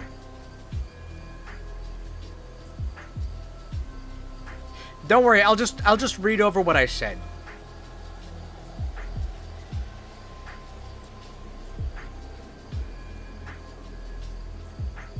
After I wait for Ay, Dios mío. Being stand by Seppo is simply dreadful, a true insult to my dancing abilities. While I recover from this frightful experience, perhaps a little bit of music could soothe the other restless spirits. It might distract them from their hunger and spooky antics, giving someone time to deliver those precious bowls of stew. I mean, you could deliver the bowls, but whatever. Okay, so what I said before this was, unfortunately, Boolia, in your attempts to quickly pick up the stew bowls and fly them to the ghost in the other room, you forget that while you are a ghost and can move through walls, the bowls of stew are not ghosts. So you accidentally drop them when you fly through the wall. Meanwhile, back with Adam, Harpo and Zeppo are still there, still hungry and still causing mischief. Harpo looses a blast of annoying sound that fails to do anything in particular. Zeppo, meanwhile, sidles up to you and, oh my goodness, he's being Zeppo! It's so spooky somehow! He manages to stun you for this turn. Della, you see that Adam gets stunned, and you hear the clatter of bowls from the other room. It seems someone is going to have to go get 2 bowls of stew from the kitchen and bring them to those 2 remaining hungry ghosts. Yeah, that's what I said while the mic was off. Sorry about that. Anyhow. Della just said she was going to try and distract the ghosts. I don't like this die. Okay.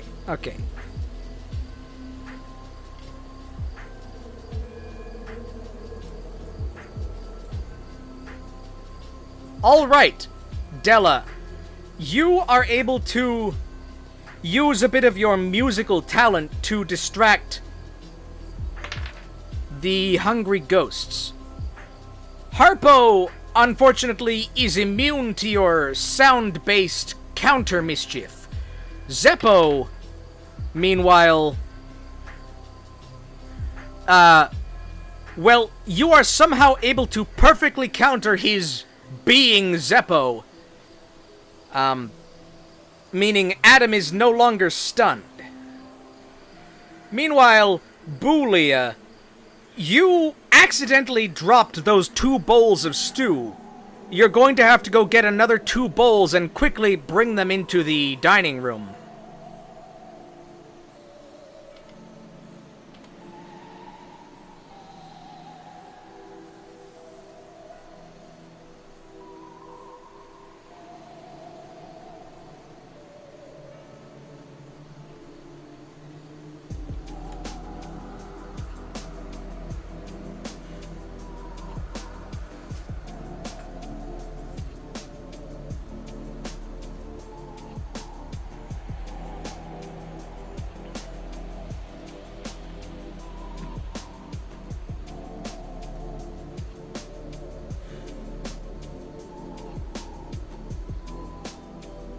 You know, preferably without rolling a nat 1 on the die.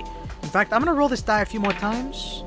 6, 12, 8, 14, 12 again. Okay. What about this little one?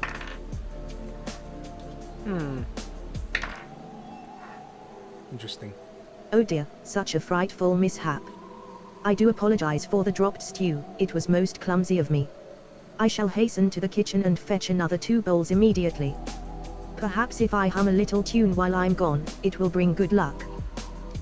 Maybe it will, I don't know.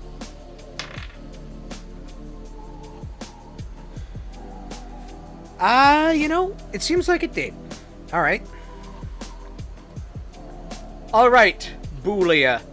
This time you rolled a 17 on the D20, so you are able to successfully maneuver your way back into the kitchen retrieve another 2 bowls of stew, and this time without going through the walls and instead going through the doorways, you're able to bring the stew into the other room, the dining room, and put them at the table.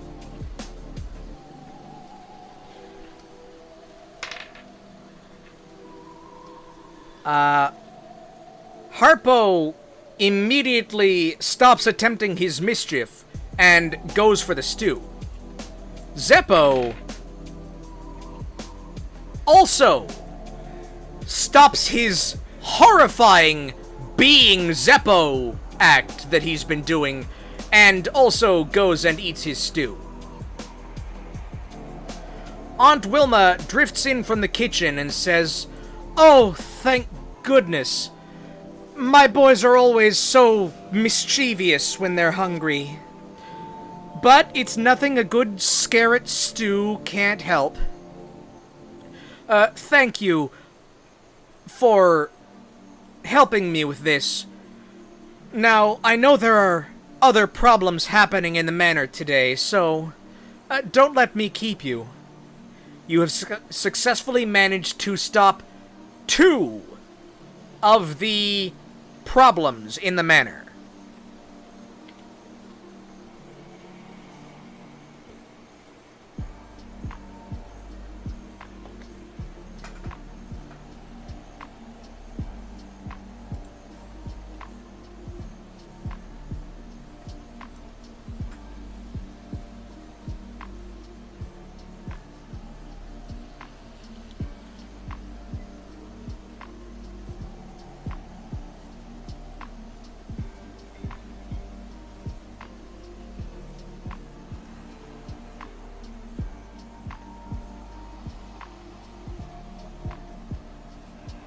Okay. Where would you like to go next? There's still Artie in the guest room, Bill and Ted in the game room, and whatever is happening upstairs.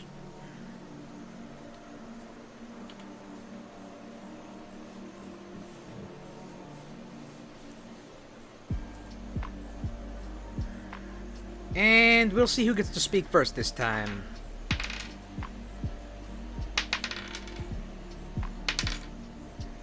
Okay, best of 3. Adam won the best of 3. I don't even know why I did best of... Whatever. Adam.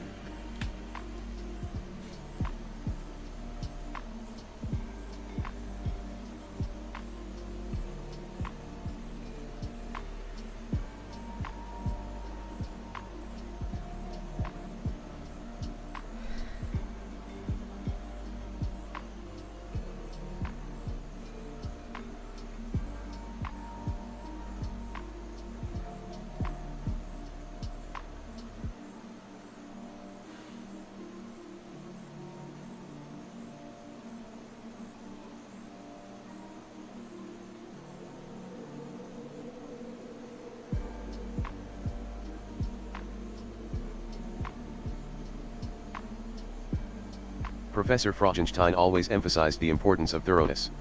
I should inspect the guest room first. Artie might possess information crucial to understanding Mr. Tired's intentions. Zap, it is best to be prepared for any unforeseen circumstances. Okay. And what do the other 2 think of that?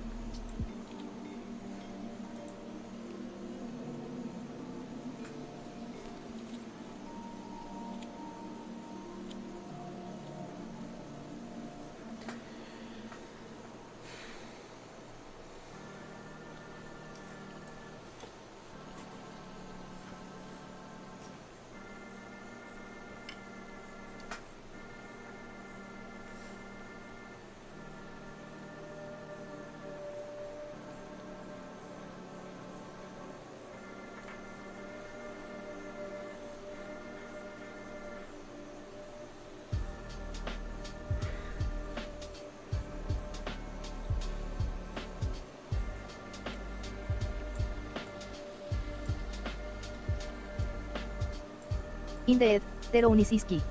A wise choice, Adam. Is shall accompany you to the guest room, it won't totally a potential clue undiscovered. Perhaps artias o metals of MR retired, or insights into this peculiar invitation that could help us navigate these haunted halls. Alright. And Boolia.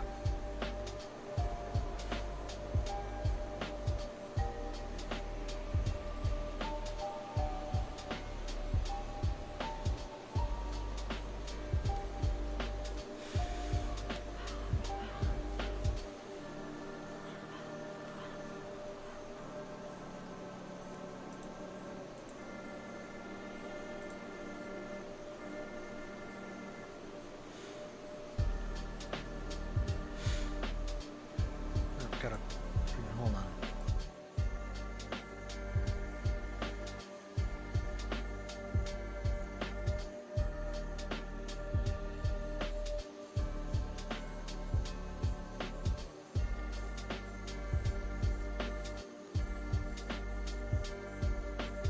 Oh, a most sensible plan. It would be best to ensure all are accounted for and that no further troubles arise. I shall accompany you to the guest room with such pleasure. Perhaps I can tidy up a bit while we're there. A little dusting never hurt anyone, you know. That's not strictly true in the sense of this Videro game, but you know. Alright.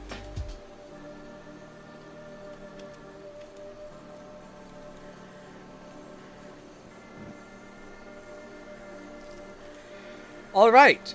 The three of you make your way to the guest bedroom. In there, you see the ghost of a creature from the Black Lagoon Fishman. He looks at all of you and says, "Oh, hey, are you the folks Mr. Tired sent to help out? He invited me to stay over at his place for a bit, but even a ghost fishman needs, you know, some good water every now and then. I had some. I don't know where it went. It just kind of vanished somehow. And I don't just need that water for ghost drinking of water. I also need it because it helps me make my watercolor paintings. I'm a bit of an artist. Can you guys maybe help with that?"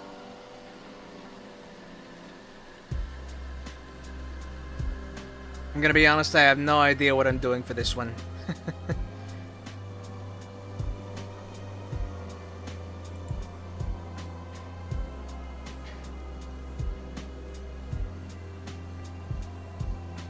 And who gets to go first? Boolia.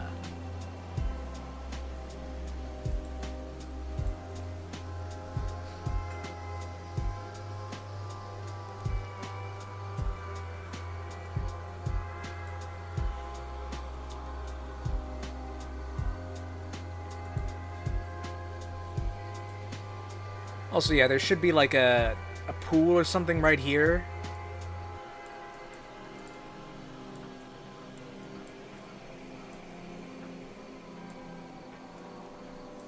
Oh my goodness.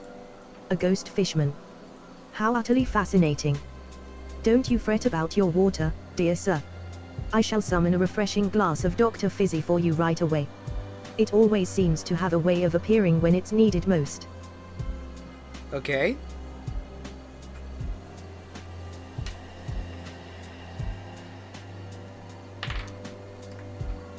Oh, that's a good number. Alright. Alright, Boolia. You summon a nice, cold, refreshing glass of Dr. Fizzy. And Artie gratefully takes it and gulps it down. As he finishes, he seems to, well, not breathe easier because he is both a ghost and a fishman, but he seems certainly refreshed. Thank you, he says.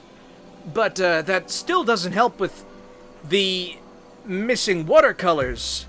I was going to be doing some painting while I was staying here at the estate. I simply can't do that without a very specific kind of mineral water. I brought some with me, but it's gone missing, and I don't know where.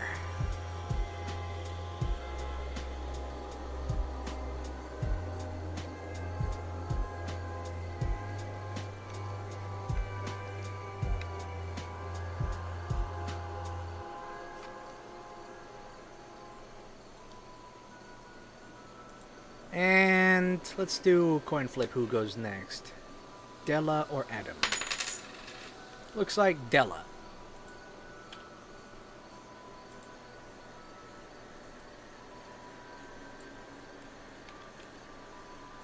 Also, yeah, Alice gave him a glass. He drank it.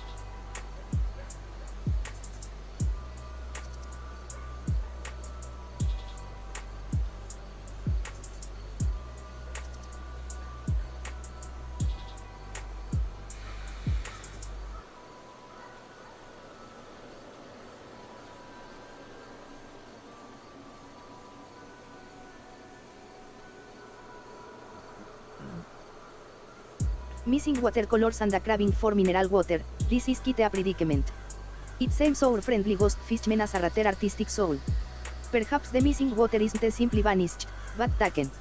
A bit of investigation is needed to determine if someone else has an interest in artist art supplies or that specific water. Is shall ask him, tell me, dear sir, have you noticed anything unusual happening around your pants or the water since it disappeared? Any strange shadows, whispers, or perhaps a particularly persistent mat? Okay. Artie thinks for a moment and says, I don't quite remember anything too out of the ordinary, although a funny thing did happen. I noticed the other day there was a footprint on the ground. Now, we are all ghosts here in staying at this manor, so I don't know of any of us who actually walk. Present company excluded, of course. But that's just about the only thing I can think of. It was right here on the carpet, in fact. And you do all notice, as there is a notable footprint here in the rug of the room. Looks to be like a size 5 women's shoe. None of you wear shoes like that. Size 5? Definitely bigger than size 5, whatever.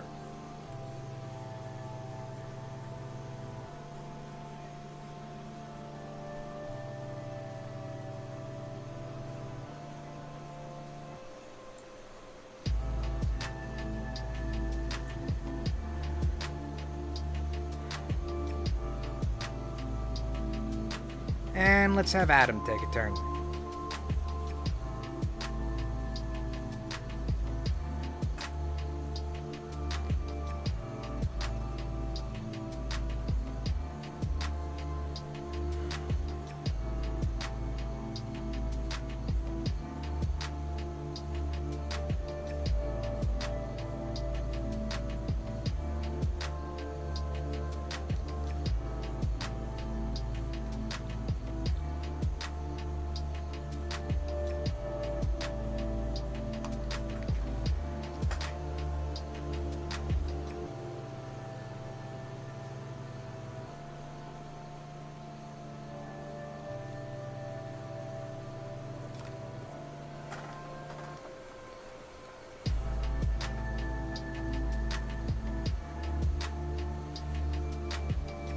A size 5 women's shoe within the room, that is peculiar. Professor Frogenshtein always stressed the importance of analyzing physical evidence. Zap, I should examine the footprint more closely. I will activate my optical sensors to analyze the tread pattern and any residual material present in the rug fibers. It might offer a clue as to who, or what, left it. Okay. Oh, that's a good roll. 17. All right, Adam. You begin analyzing the footprint, and with a 17 on the die, you are able to trace the fibers and note that there are other, less noticeable footprints that sort of form a trail that goes from the desk, where presumably the missing mineral water was, over to the chair in the corner of the room. The large plush armchair.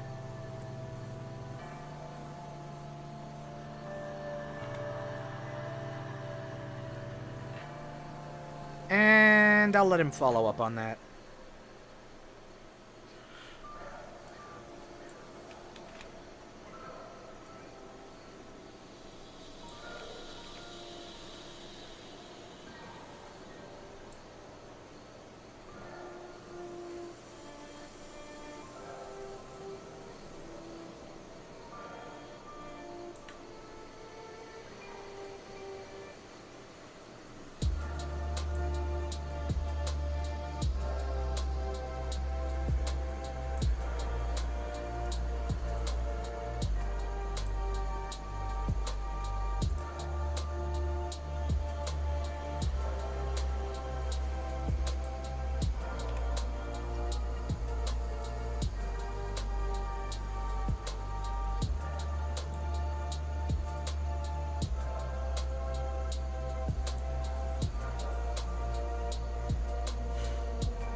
A trail of footprints leading to the armchair, that suggests someone, or something, was carrying something while moving.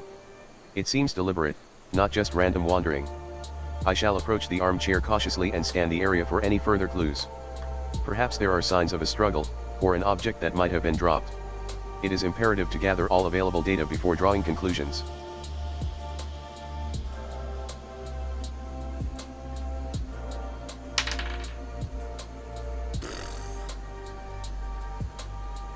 Well, that's a net one.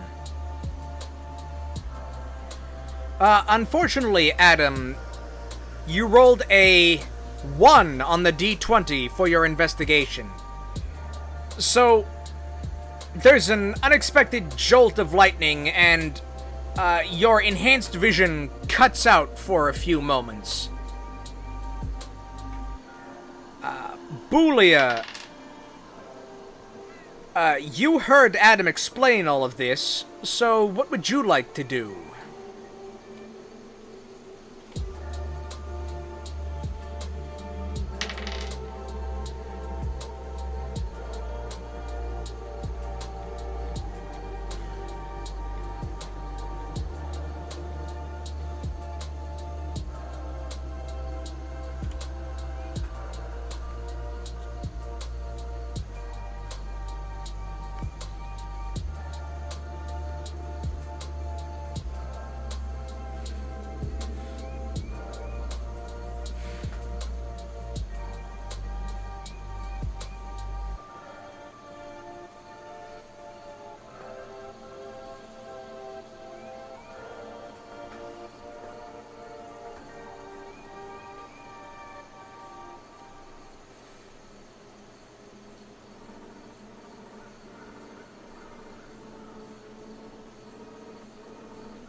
Oh dear.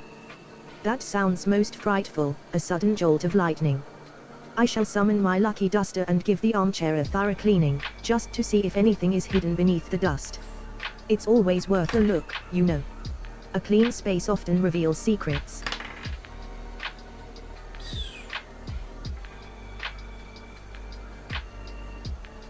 Okay. Alright.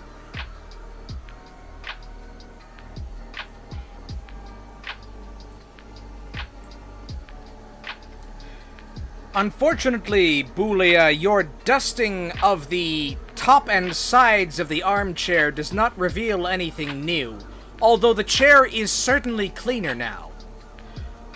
Della, you do notice, while Adam and Boolia have both looked at and around the chair, neither of them have looked under it. I'm practically giving this one to them.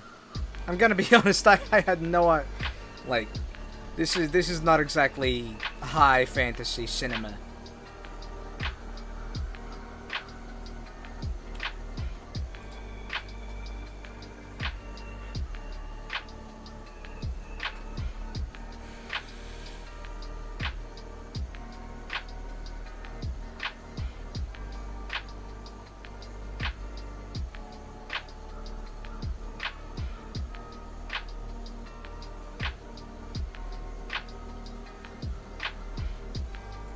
Oh no! No you don't, Creeper! You get away from me!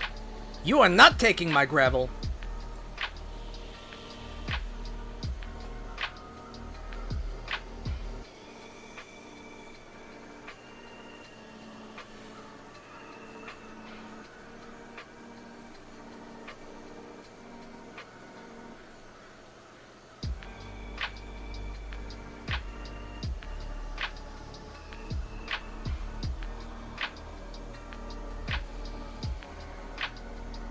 Under the chair, you say.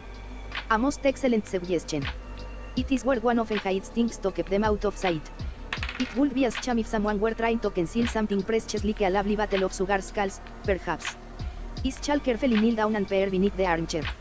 ILL makes sure not to get my red dress dirty. Alright.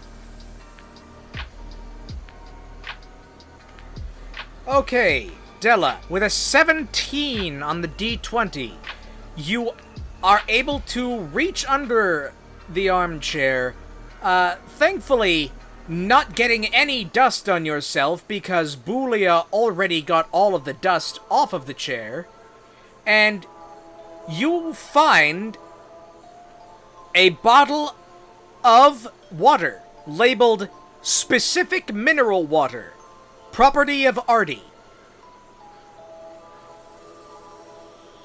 Artie sees you pull out the bottle and says, "Oh, yes, that is my very specific mineral water.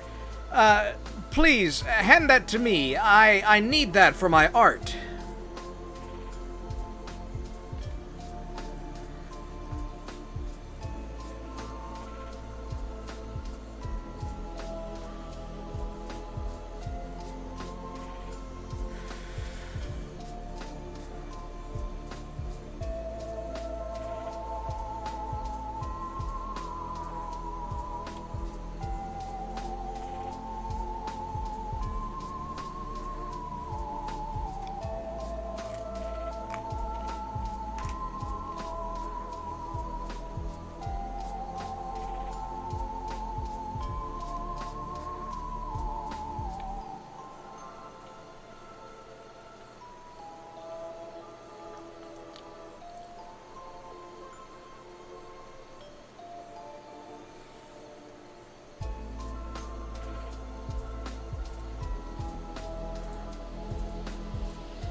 Eyes glowing green, as light smeared plain on my painted skull. Ah, well isn't this a delightful coincidence?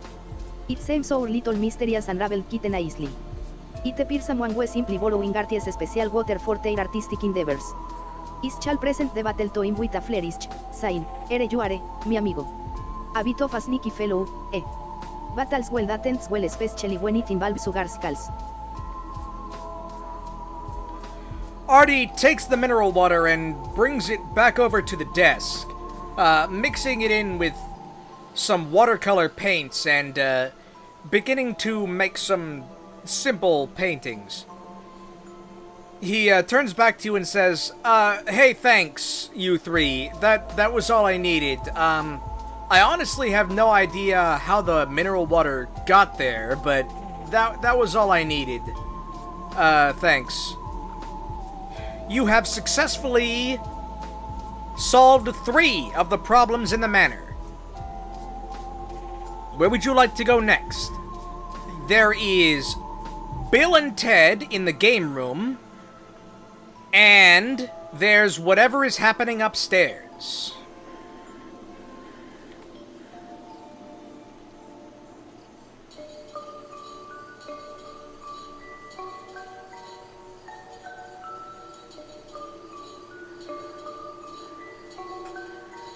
Where's the eraser? There it is.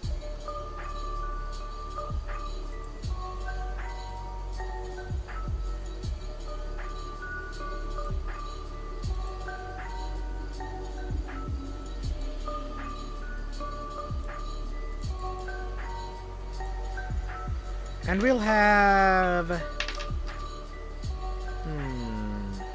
Adam picked last time.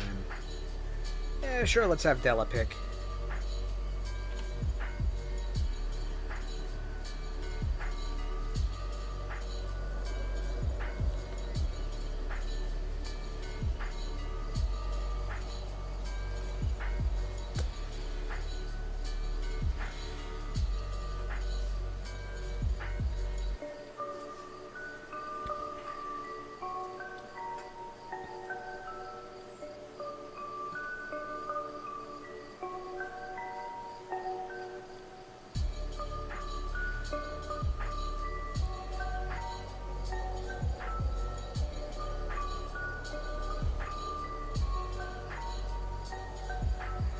Well now, that was a bit of a bone-chilling mystery, wasn't it? But I must confess, the thought of Bill and Ted, that tickles my fancy. It has been ages since I heard tales of such spirited individuals. I believe a visit to the game room is in order. Perhaps they have some lively tunes to accompany my dancing or at least a good story to tell. Lead the way, amigos. Alright. Oh, hold on. Not that one. Whoops.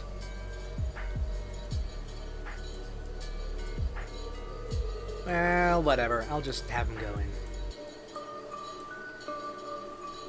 Pressed the wrong button there.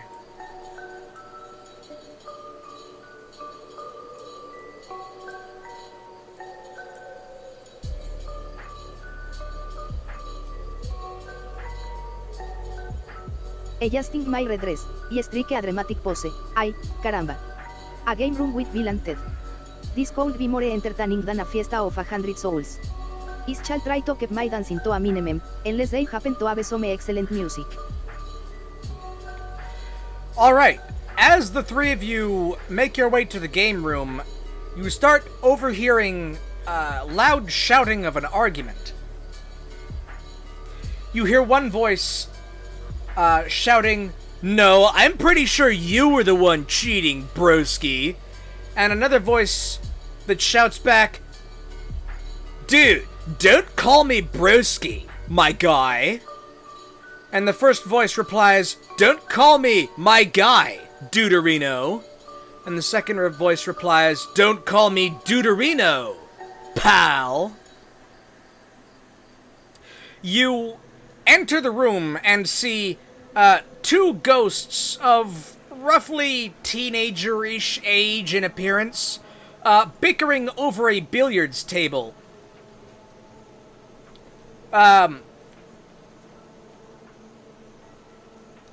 From the state of the billiard balls on the table, it looks like someone has either won or lost, depending on who it was that last hit the 8-ball.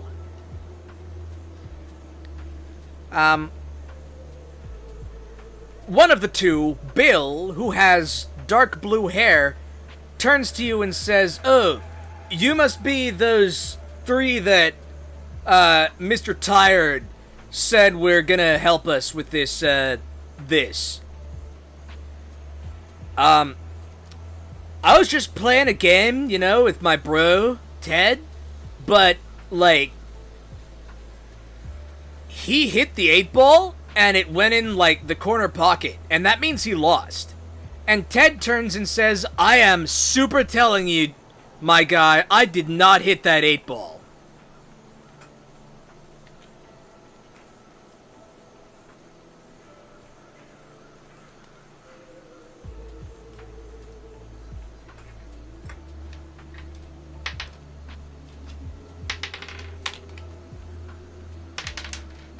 Okay. Looks like Alice gets to go first for this.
Oh my.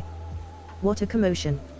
It seems like a rather spirited game of billiards has led to some heated words. I shall summon my lucky duster and give the billiard table a quick dusting, just to bring a bit of calm to this situation. Perhaps a clean table will clear the air, wouldn't you agree? Maybe, maybe not. Okay. Alright, Boolia. With a 17 on the D20, you do manage to dust off the table without disturbing any of the billiard balls.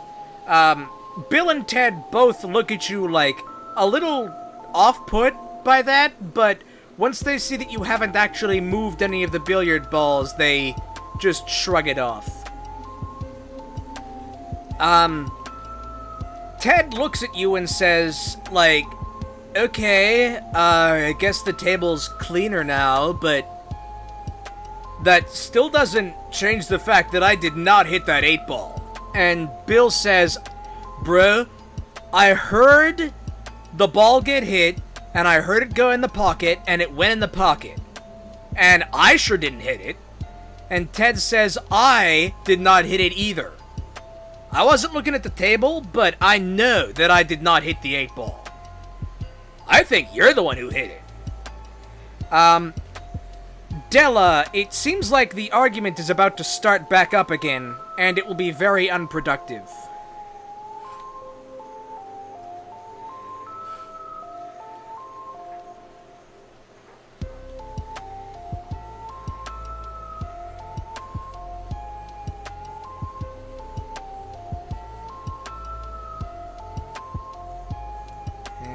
She cleans the table a bit.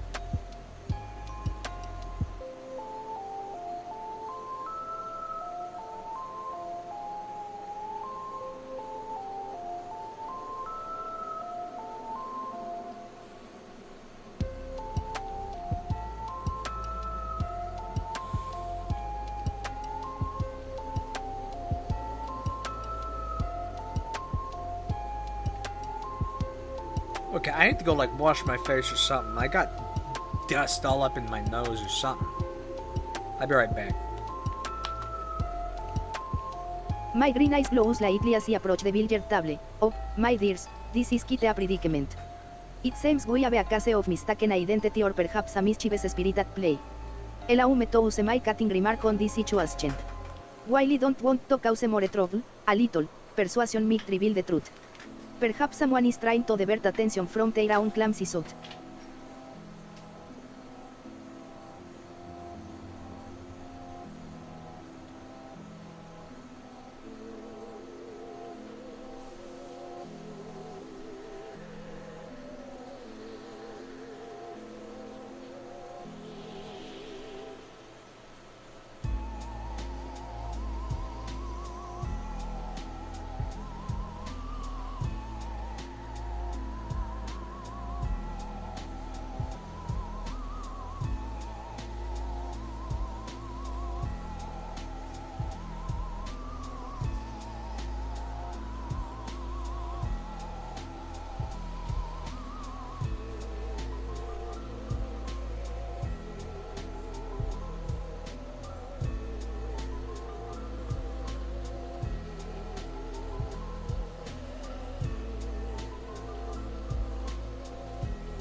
Okay, what do we got? Cutting remark. All right.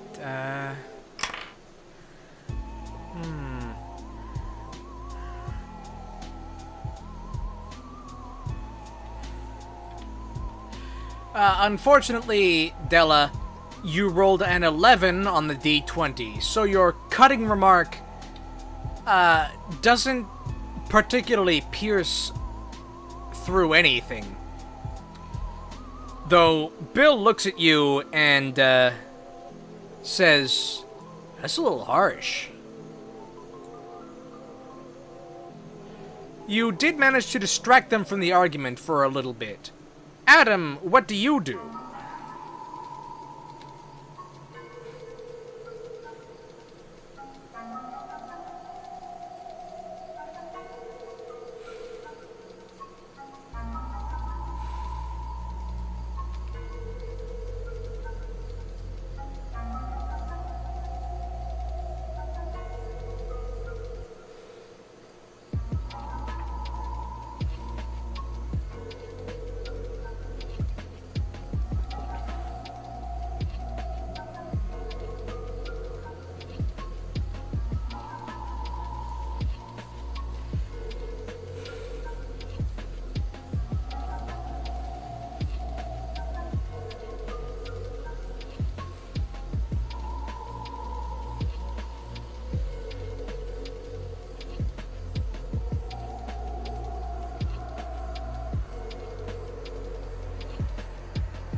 Professor Frogenshtein always stressed the importance of meticulous observation.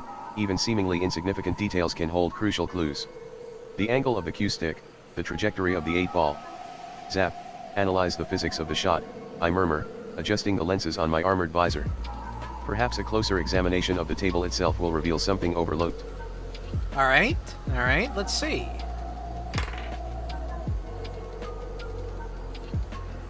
Hold on, that one didn't land right. Ooh. Alright, Adam. You managed to roll a 20 on the D20. Through meticulous observation and calculation, judging by the angles and by interviewing both Bill and Ted on where they were standing, it seems like neither of them were actually in a position to hit the 8-ball. So, it seems as if neither of them hit it.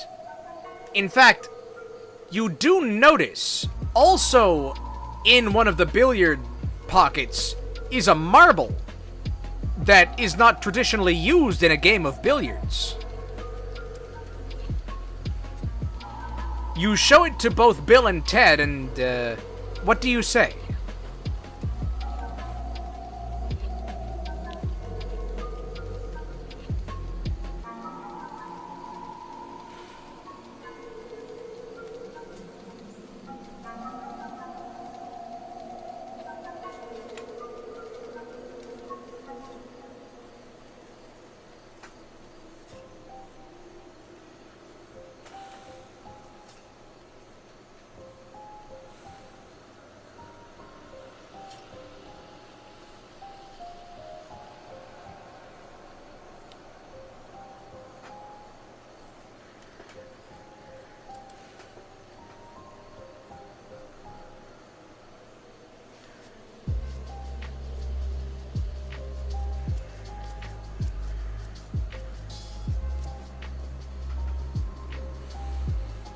This is unusual, I state, holding up the strange marble for them to see.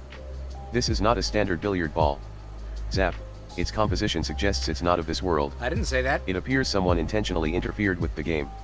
My gaze sweeps over the room, assessing for any other anomalies or signs of tampering. It seems we have a deliberate act of sabotage, disguised as a simple disagreement. Okay.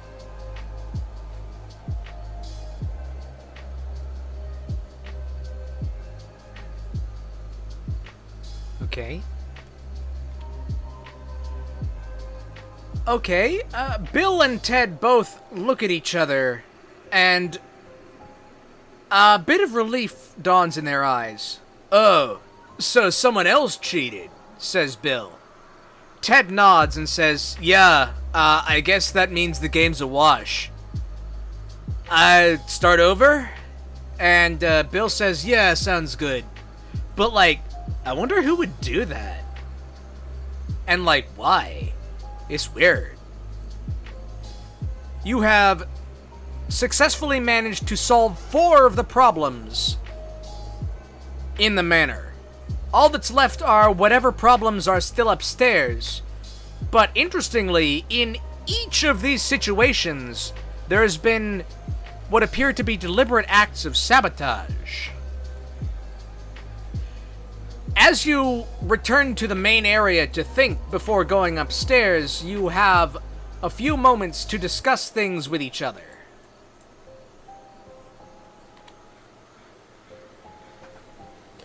And we'll do like a few rounds of discussion each.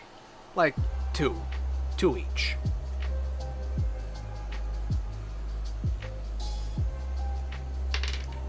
Starting with Boolia.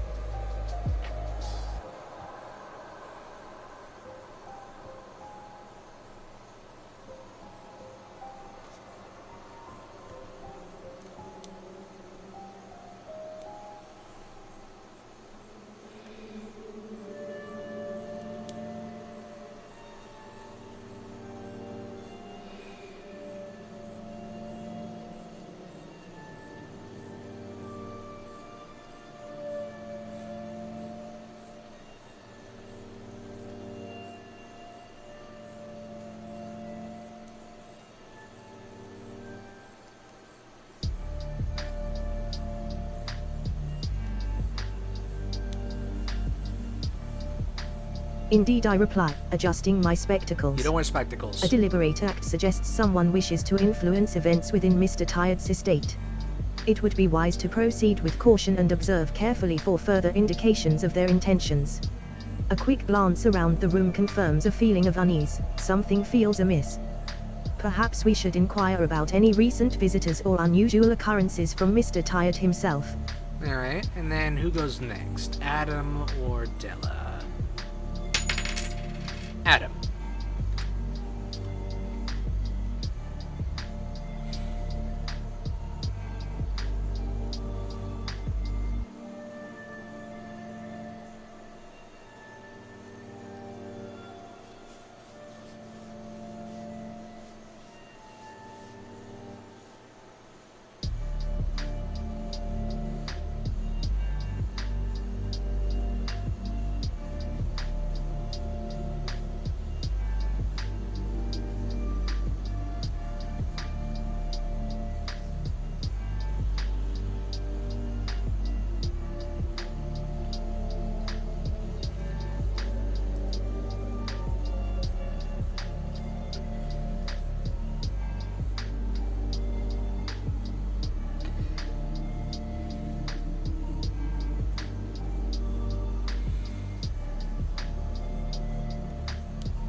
Professor Frogenshtein would have wanted us to document everything, I say, activating a small recording device built into my armor's gauntlet. We need to establish a timeline. When was the game played? Who else was present? And most importantly, what is Mr. Tired's interest in this particular mansion? I live here. My eyes scan the room once more, searching for anything that might have been overlooked, a misplaced object, a lingering scent, any subtle clue. And Della.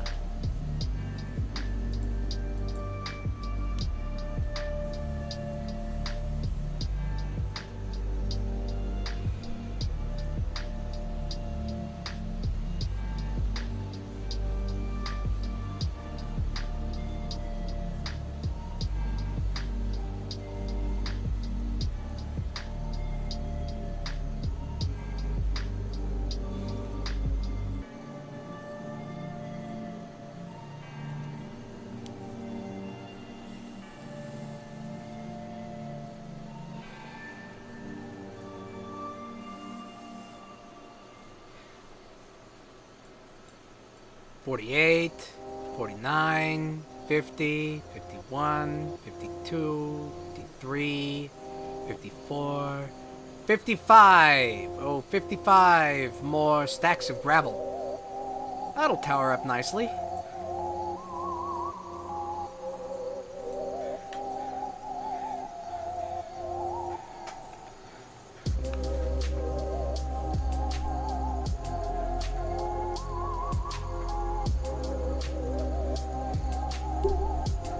It up my panties called tot feli with a bony finger. Sabotage. It speaks of discord and hidden agendas. It reminds me of a time I was a dancer in a grand theater. A jealous rival tried to ruin my performance by loosening the bolts on my costume. Thankfully, I noticed just in time a little kick thinking and a well-placed cutting remarks of the show. This feels different. More calculated. Perhaps we should consider who might benefit from creating chaos here. Someone who wants me retired to be displeased. It's all very unsettling. It makes my marigold PSFL a bit prickly.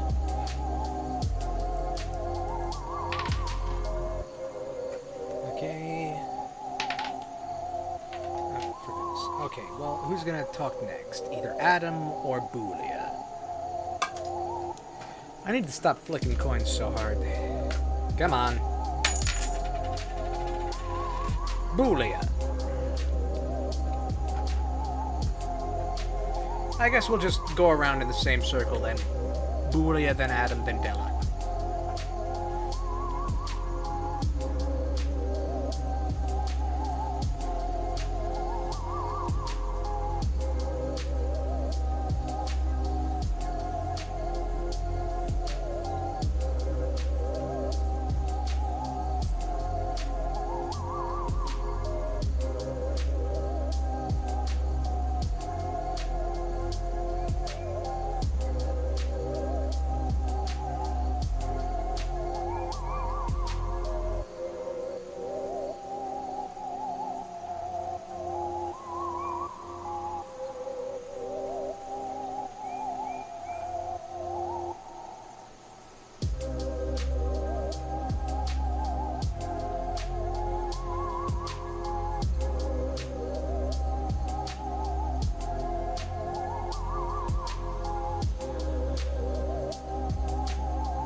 Ah, a dancer's plight. I exclaim, a slight shiver running down my spectral spine. Such maliciousness is truly dreadful. It seems our Mr. Tired may be embroiled in more than just a simple game of billiards. I tidy the nearby table with a flourish, summoning my dusters to ensure a clear workspace for further contemplation. Perhaps we should seek out any records or documents pertaining to Mr. Tired's past, a forgotten rival, a past betrayal. It might shed light on who would wish to cause him distress.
Deliberate chaos often points to someone with knowledge of Mr. Tired's vulnerabilities, I observe, adjusting the settings on my recording device.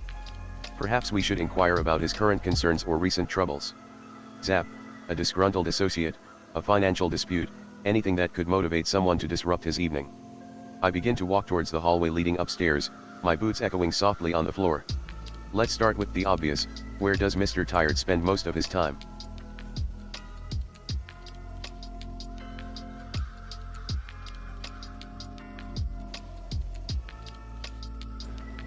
Mic turned off. We'll have Della chip in, but, like, there's a concrete answer to that question.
Il est out a small, theatrical say, a just in my red flamenco dress, oh, the drama.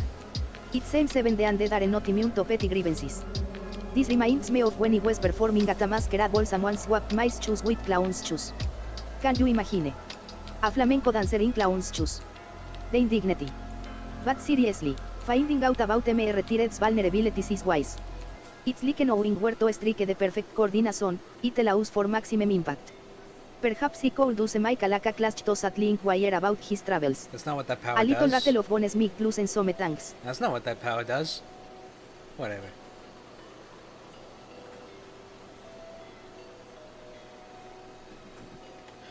Alright, the three of you go into Mr. Tired's grand bedroom. You find him at his computer stacking up piles and piles of gravel in Minecraft into a really tall tower, honestly. He notices the three of you enter and says, oh, Boolia and the other two. You sounds like you've managed to finish everything on the first floor, or at least it sounds that way. Was there anything you guys needed before you kept at it?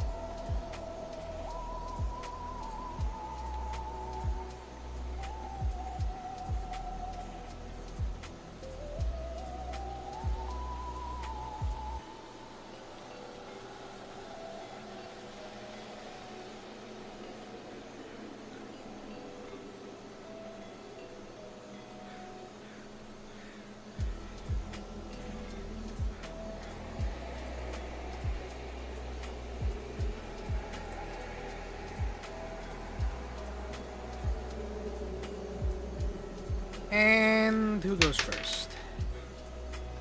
That does not count. Looks like Bouliet. That makes sense.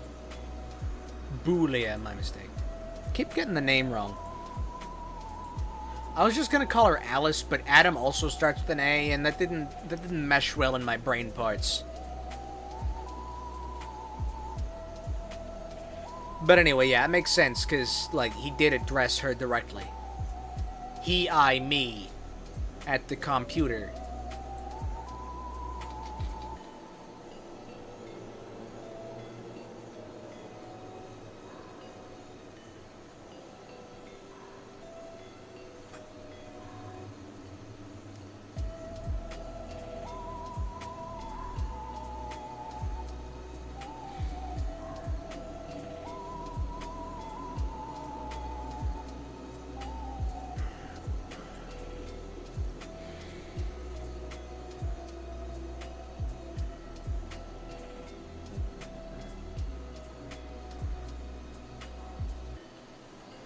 Good heavens, I gasp, clutching my chest dramatically.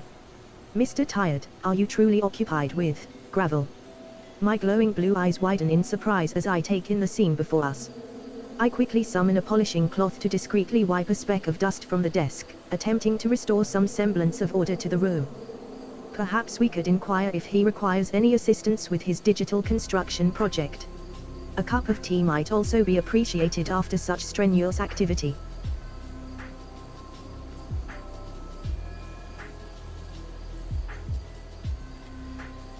Mr. Tired, waves off your offer of assistance and says, No, it's very important to me that I stack this gravel myself. I won't say no to the tea, though. And he accepts a nice cup of tea from you. You do always make it the way I like. Anyway, was there anything that you actually came in here for, like, to ask about, or did you just want to come say hi?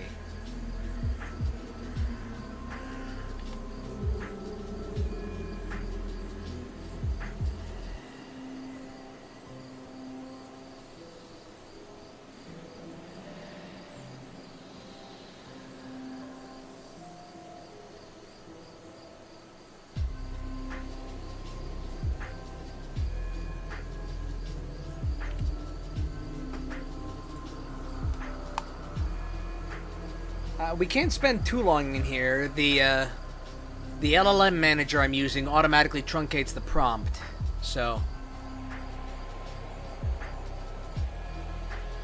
if we spend too long, they'll just forget what they're doing and stay in here.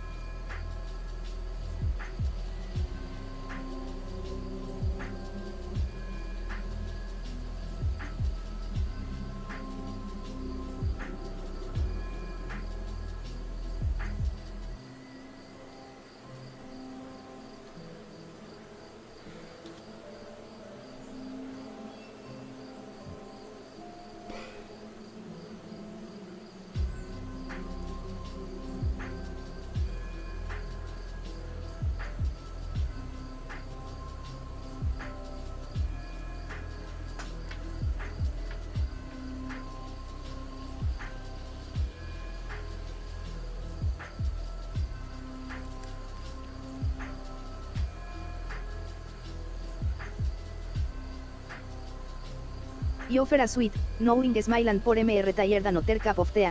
Well, even the most important projects benefit from a little refreshment, ¿verdad? A good cup of tea can inspire creativity, after all. Jon said a demanding theater director who insisted on having chamomile tea before every rehearsal, said it soothed his nerves. But to answer your question, we rare because of the unsettling atmosphere surrounding this estate. We are whispers of mischief. And as an entertainer, I'm always drawn to a good story, especially one with a little bit of mystery and intrigue. Perhaps you could tell us what brought me retired to such a rocky endeavor.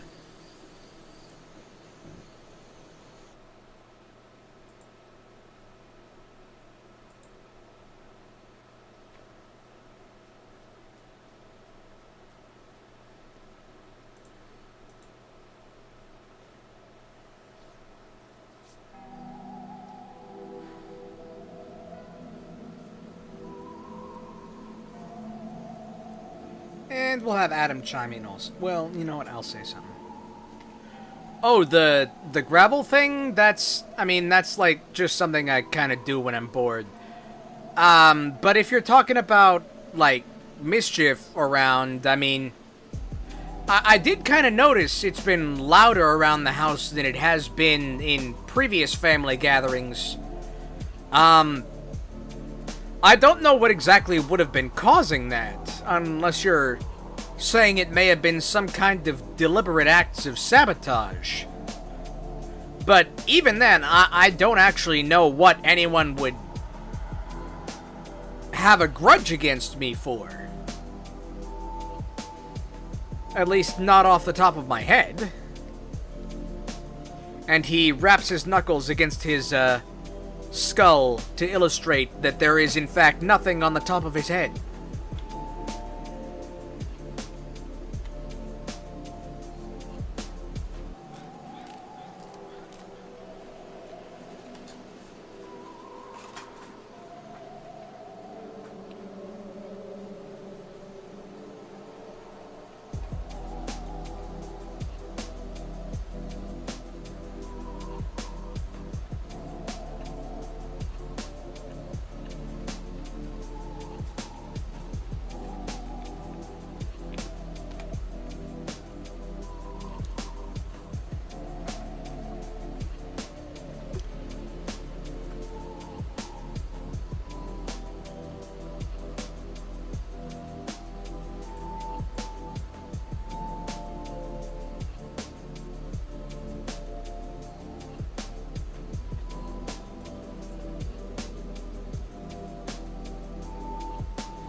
Deliberate disturbances often mask a more calculated action, I state, my voice calm and measured.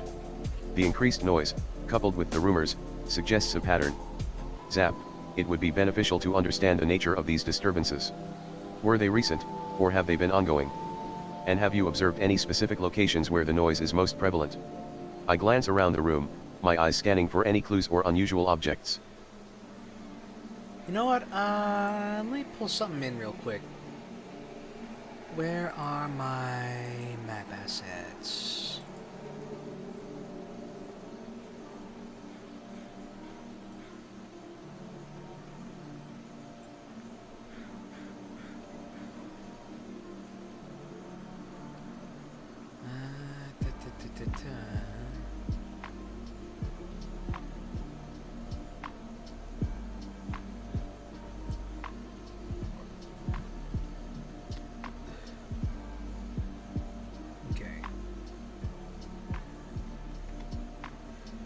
Adam, as you look around, you don't notice anything too out of the ordinary, but your gaze is drawn to a number of bright, shiny trophies stacked up on top of a table, each of them labeled Spookiest House, followed by a year. Mr. Tired notices you looking at them and says, "Oh, those are my spookiest House of the Year trophies. The neighborhood, the homeowners association just kind of gives those out. I don't know why there are no other haunted houses on this street. No one has ever won this trophy besides me."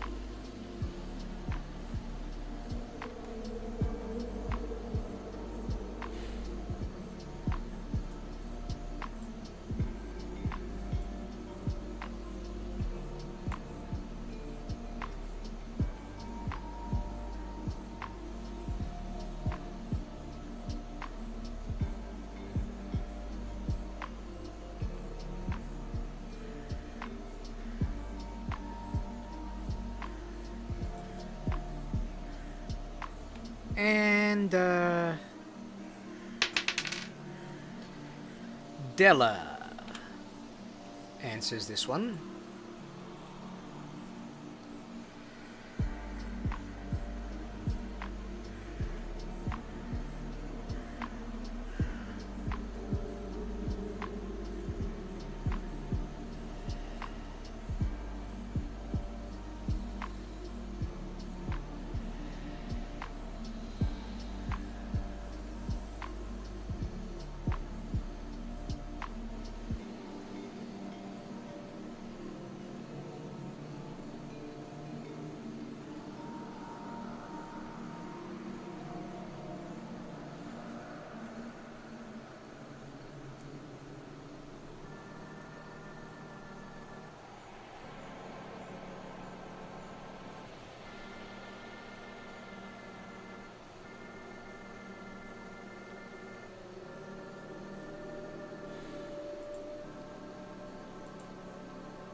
Y approach the trophies with a curious expression, circling the table slowly. Ay, caramba.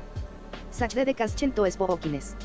It seems me retired takes great pride in his haunted reputation. He pick up a small, dusty trophy and examine it closely. These are quite impressive, for little trinkets. It's sad that H is the only one who's won every year. Perhaps someone is jealous of his spooky success. It might be worth investigating who else lives around there and if anyone harbors resentment towards MR Tired's haunted house. After all, a little friendly competition can lead to some very spirited actions. Mr. Tired shrugs and says, I mean, maybe. I don't ever actually try to win these trophies. I think they just are automatically giving them to me because I'm the only person on this street who is actually undead. I mean, I don't even like the trophies. I just stack them because where else do I put them? Like, Boolia, you know this. You've dusted these trophies many times. But, I guess while you guys are thinking of that, can you think about that upstairs while you're solving the rest of the problems? Because those still need solving. Thanks. And then he, turns back to his computer and continues stacking up gravel in Minecraft. It seems the three of you have been dismissed.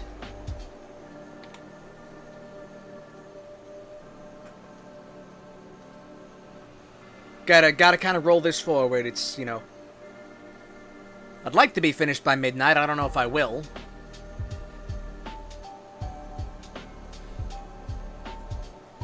Okay, 15, corner pocket. Aw, darn it. Ha! You actually did hit the 8 ball this time, broski. I saw you. Yeah. Set up again? Oh yeah, we do best of 17 like every time, my guy. Yep, yeah we do.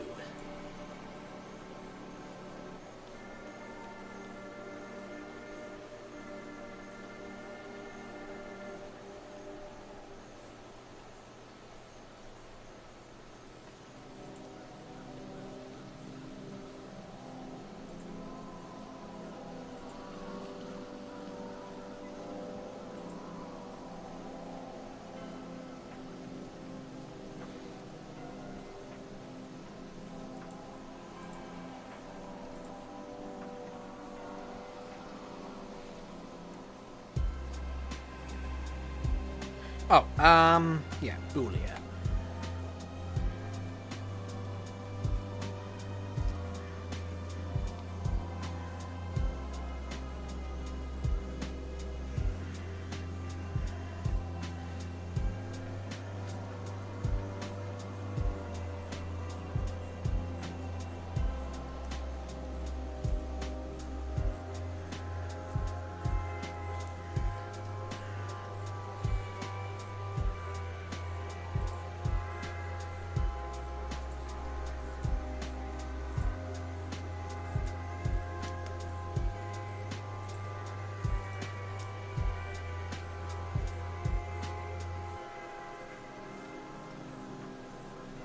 Hey, Groucho.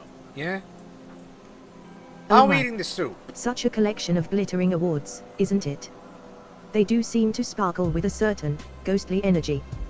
Perhaps a quick dusting would restore their shine and bring good luck to the house. I always keep my lucky duster handy for such occasions.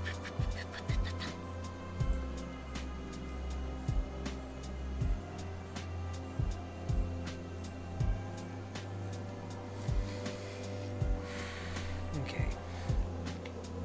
Alright, with a quick flash of your lucky duster, you eliminate the barest specks of dust that had accumulated on the trophies.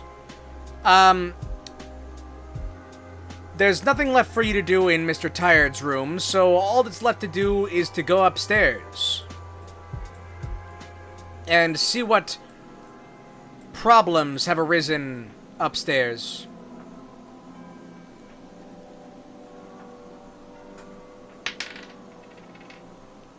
Adam, you get to say one thing before the three of you go upstairs.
While the trophies may be purely symbolic, I say, adjusting the straps of my armor, their consistent awarding to Mr. Tired does warrant further examination. Zap. It is unusual for a homeowner to receive such accolades without actively participating in a competition. I pause, considering. It seems there's more to these trophies than meets the eye. We should investigate how the Homeowners Association determines the spookiest house each year. Yeah, well, that'll be revealed in the fullness of time. Till then. And with that contemplation on the mystery, the three of you are led upstairs. Well, Boolia leads Adam and Della upstairs to the second floor of the house.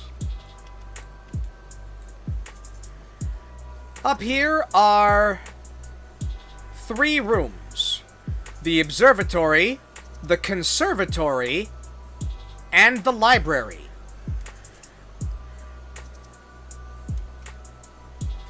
Where would you like to go?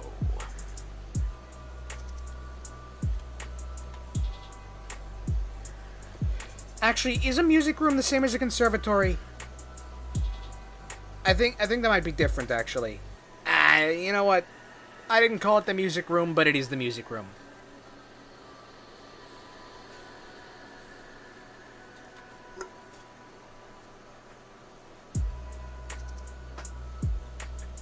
Okay, well, I've finished drinking that, hard cider. Like, I don't know, the cinnamon was okay, but the vanilla, that does not go in a hard cider, I don't think.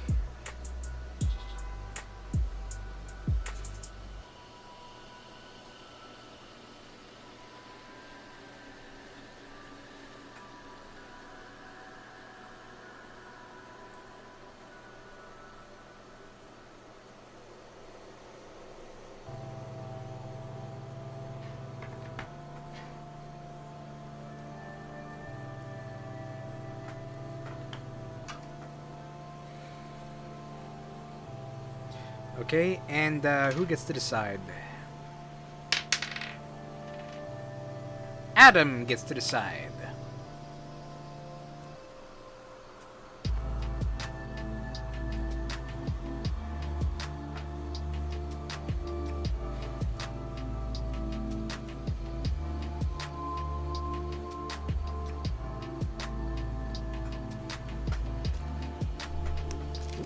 That's the microphone. Don't touch that.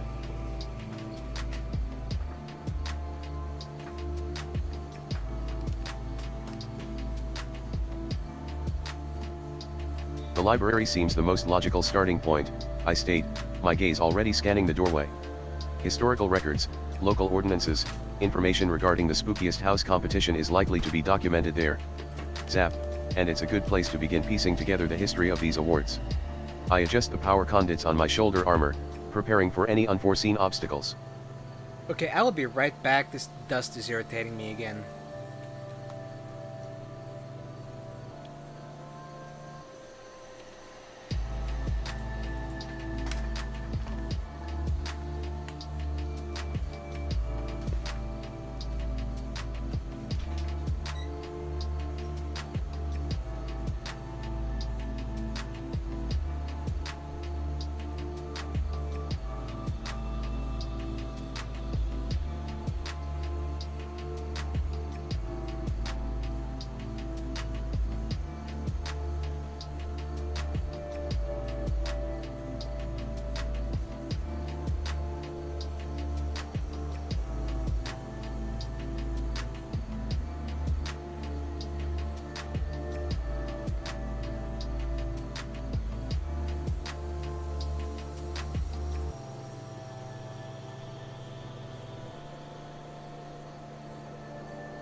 Y no de provingly at Adam's choice, a mischievous glint in my glowing eyes, ay, que bien.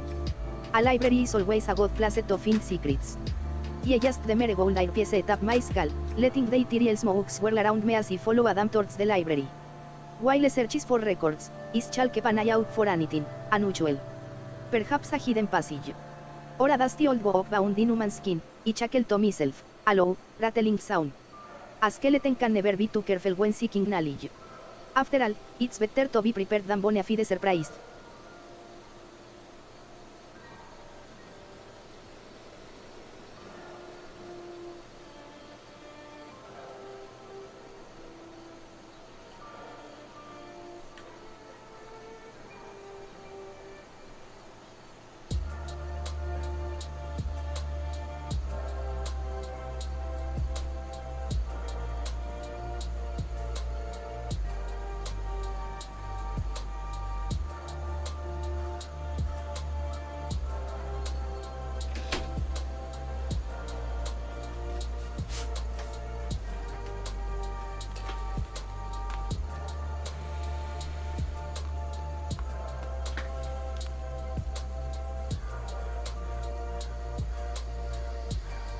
And... oh, okay, I'm back. What does Bouliet have to say? Bouliet, whatever.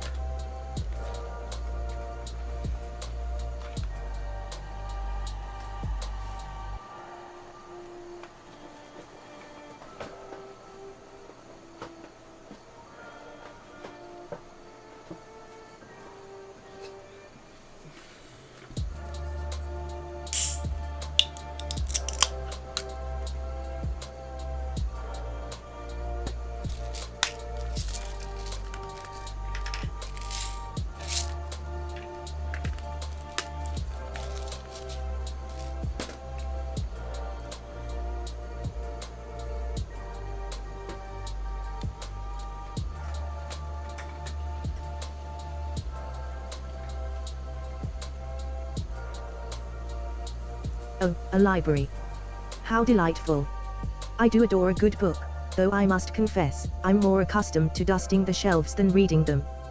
Perhaps while you search for information, I could tidy up the room. A little dusting never hurt anyone, and it's always good to keep things in order.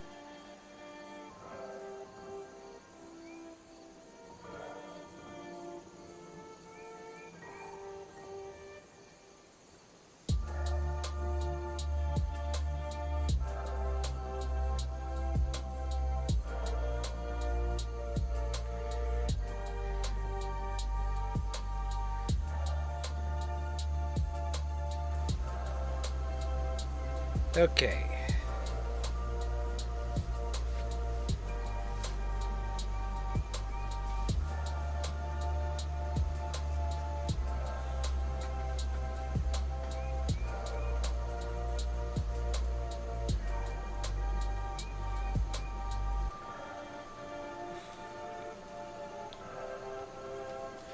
Alright, the three of you enter the library, and as you enter, you are immediately confronted with the sight of the ghost of an angry-looking old man.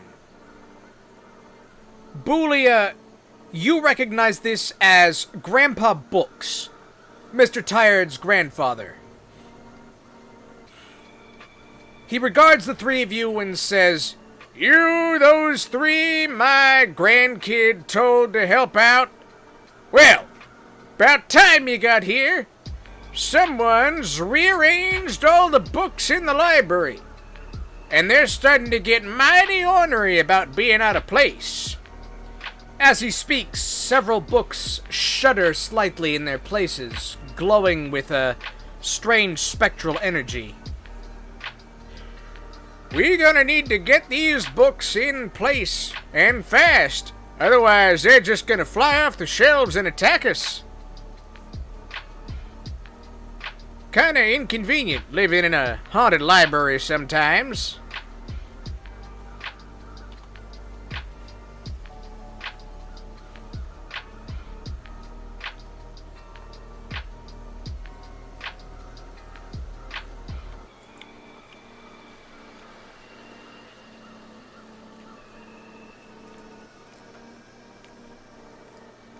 Oh, we're having connection issues. It looks like it's fixing itself. Yeah.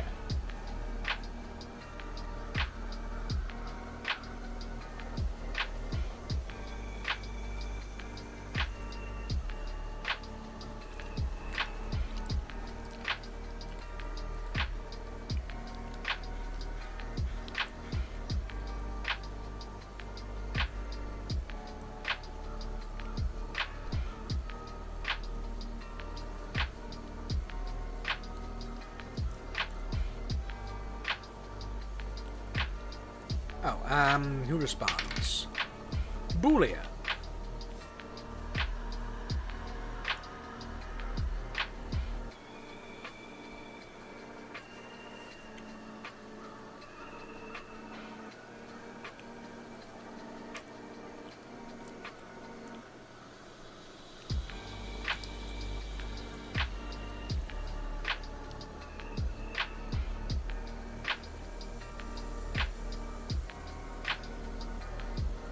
Oh my stars.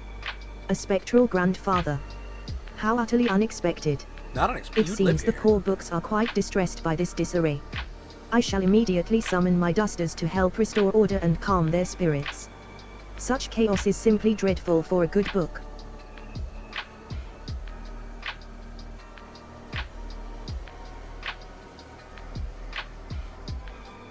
All right.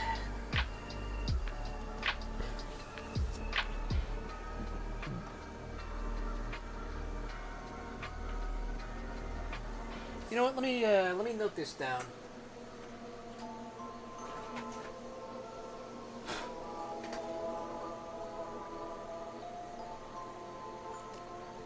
Nah, you know what? I don't need to. I'll just go in there. Alright, Boolia, you immediately get to work cleaning the shelves and writing the books. Putting them back in their proper places.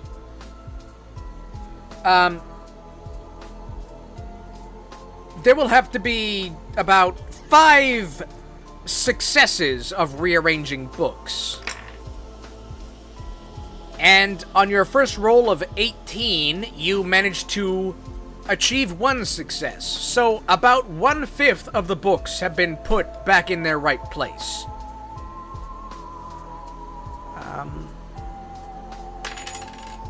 Della, what do you do?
Oh, and immediately starts dusting off and correcting the placement of the books.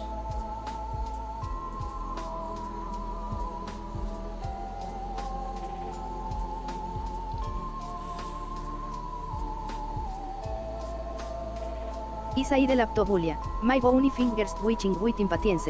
Ay, Dios mío. This is a disaster for a discerning skeleton like myself. A disorganized library. It's an affront to God taste. I glance around the room, my glowing eyes scanning the chaotic shelves. While Bulia diligently restores order, perhaps he can use a little persuasion. I pull out my rapier, testing the balance with a practiced flick of my wrist. A well-placed cutting remark might inspire the unruly to cooperate.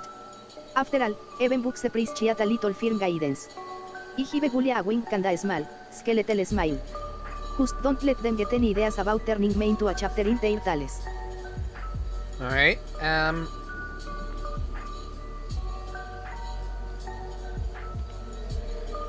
Alright, Della, you deliver a cutting remark to the books at large.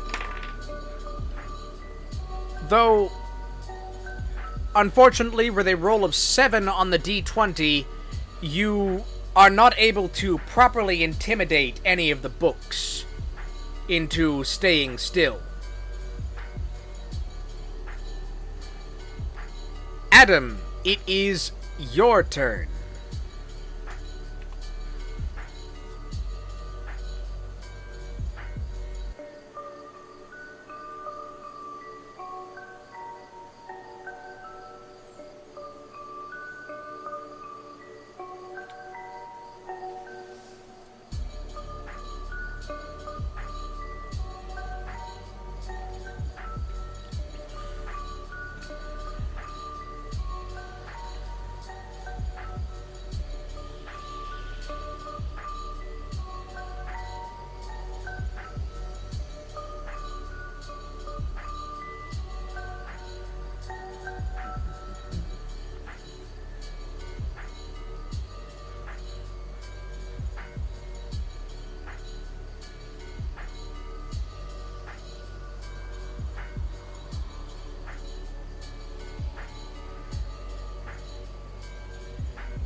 Seven, you say.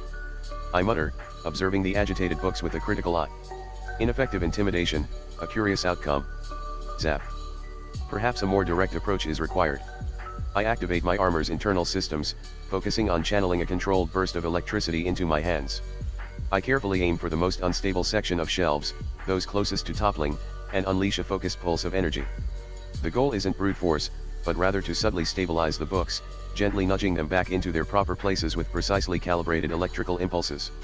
It's a delicate process requiring accuracy, but should prevent any further chaotic movement. You're kind of overcomplicating this, man, but whatever. Oh, okay, well, I guess overcomplicated works sometimes. Alright, Adam, you rolled a 20 on the D20. So, with a careful application of lightning to your surroundings, you are able to sort of manipulate electromagnetism and affect several of the books that have metal bindings and quickly rearrange them into their proper places.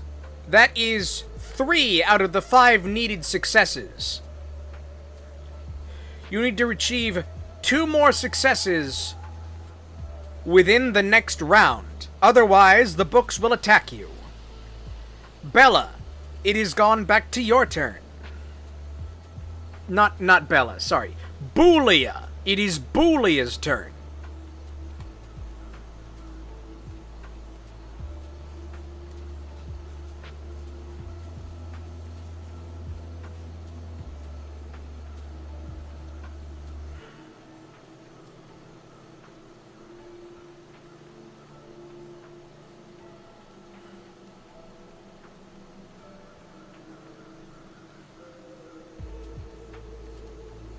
So, yeah, Boolia.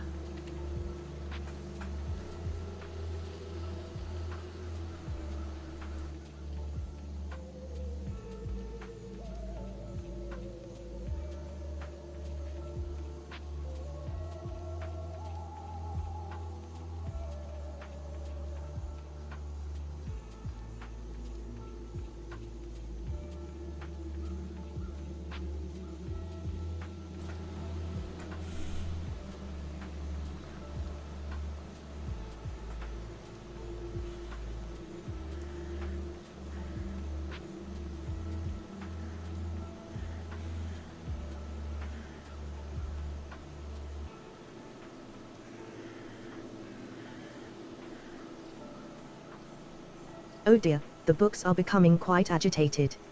I must focus my energies and summon more dusters to assist. Perhaps a gentle song will soothe their ruffled pages. A little melody always helps to calm a troubled spirit, wouldn't you agree? It's a rather lovely tune about a little ghost who loved to tidy. Okay, I don't know why Boolia is all musical all of a sudden, but... it's a 12. Oop.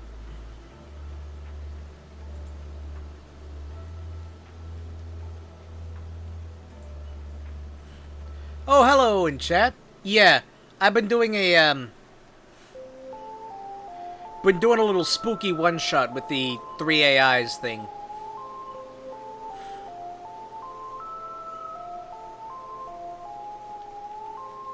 Anyways. What was I just... Oh, yeah, yeah. Let me think. Yeah, a 12 is a good enough number.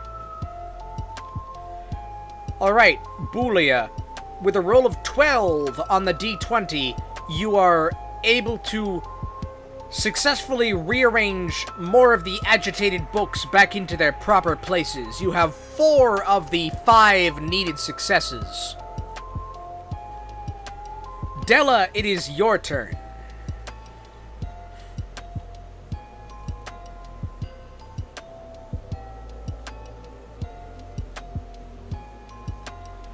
Missed the last stream, kind of asleep in front of the... Yeah, that happens. That happens. How's your Halloween been? Do you celebrate that in your... where you are?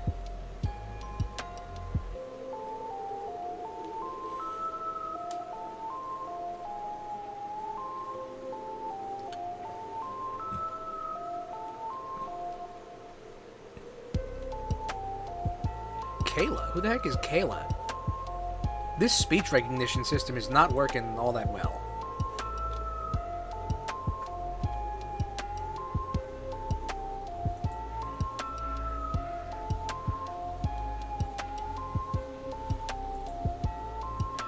Halloween is celebrated, but it's not native. Yeah, I mean, Halloween has emigrated to a lot of places.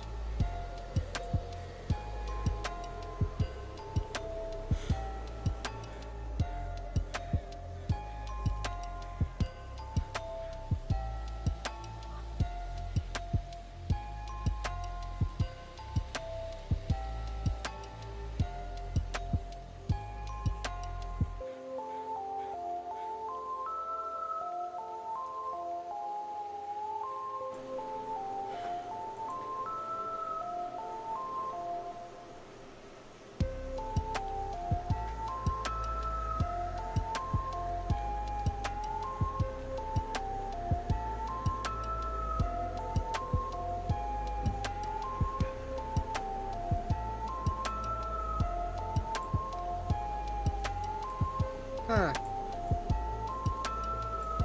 Yeah, my neighborhood had a little, like, party sort of thing. We usually have kind of like a...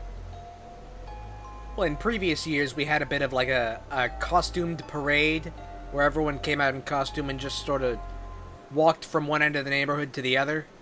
And then at the end, there was a pizza party. We skipped that. The situation with a critical eye, my rapier held loosely but ready. 4 successes. We're almost there.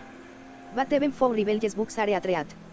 I glance at Adam and Julia, while they maintain their efforts to episte the literary terrorists, is shall focus on preventative measures.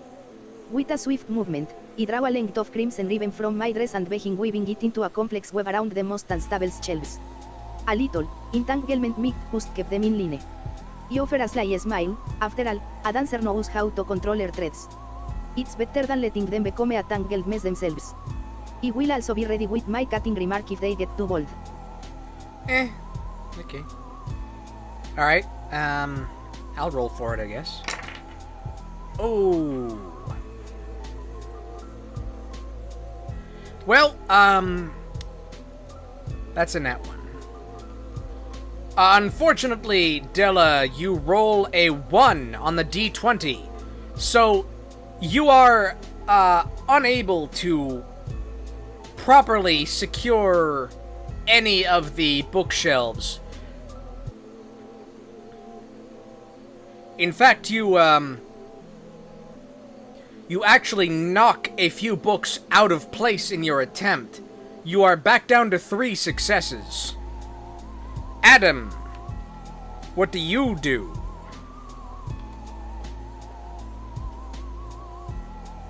That's unfortunate. I mean, nat ones are always unfortunate, but there's always a 5% chance. That's 1 in 20.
A setback, I observe, my eyes scanning the newly disarranged volumes. Such delicate manipulations require precision, a simple entanglement is clearly too risky. Zap. I decide to shift tactics. Okay. Instead of attempting further manipulation through electrical impulses, I'll focus on reinforcing the structure itself. I activate my armor's internal systems, channeling energy into the metal components of my suit. With each pulse, I subtly reinforce the shelves and supports, creating a more stable framework to counteract any further book-induced chaos. It might not be elegant, but it should provide much-needed stability. Okay, that's still not what the problem is, but, alright. Alright, Adam.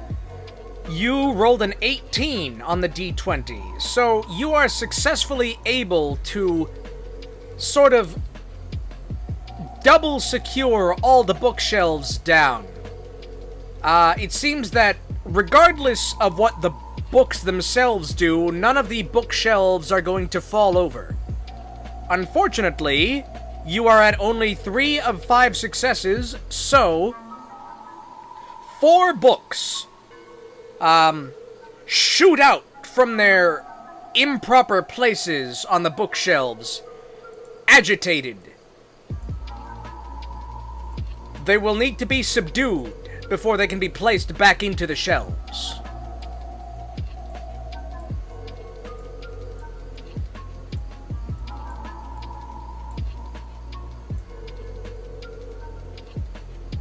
But before you can do that, the books begin attempting to attack you. Boolia. The first book whooshes past you and does not hit. Adam, one of the books fails to hit you, smacking ineffectively against your armor. Della. One book sails past you, completely missing your skull. Another book manages to smack into you, stunning you for this turn. Boolia, it is your turn.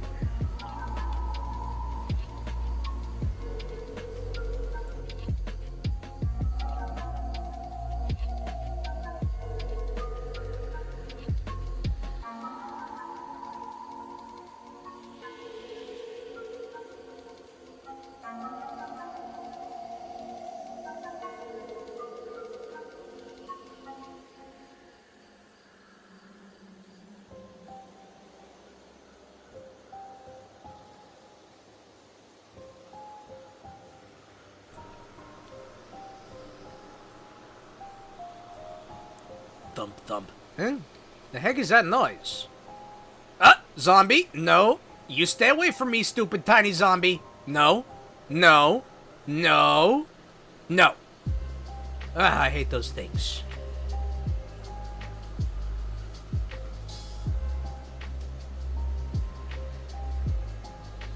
Oh. Yeah, I don't know what word is getting censored. Weird.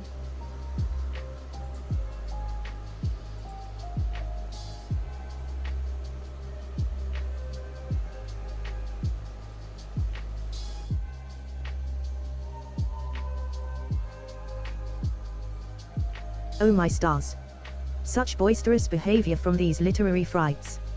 I must summon my trusty dusters to gently guide them back to their rightful places. Perhaps a little dusting will calm their spirits and remind them of the importance of order. It's always best to approach a situation with a bit of grace and a good clean, don't you think?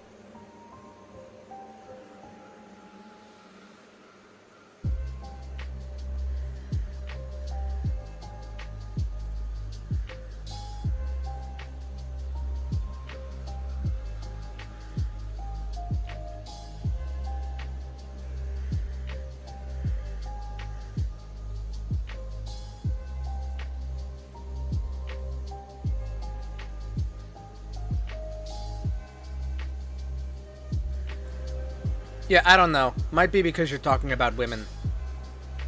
I don't get it. Anyways, yeah. Boolia, you hover into action and begin dusting one of the books into submission. Unfortunately, you rolled a 9 on the d20. So, you aren't quite able to accurately dust the book because it is small and whizzing around. Della, you are stunned this turn. Adam, it is your turn.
Okay, see, the,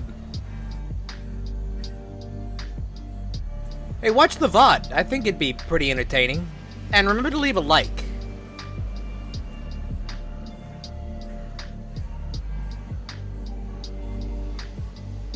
Stunning, I state, a faint crackle of electricity emanating from my armor as I brace myself. A direct hit disrupts optimal function. Zap. Despite the momentary disruption, I maintain a steady stance. I will not allow these inanimate objects to impede our progress. Focusing my energy, I initiate a swift maneuver, a short-range burst of speed to close the distance with the remaining agitated books. My goal is not to destroy them, but to quickly and decisively neutralize their threat, creating an opportunity for Bulia to effectively apply her dusting techniques. Okay. Adam, you rush over to one of the books that sailed past you. And with a roll of 12, you are able to grab it between your hands. It is now much easier to hit. I think a single confirmed hit on it would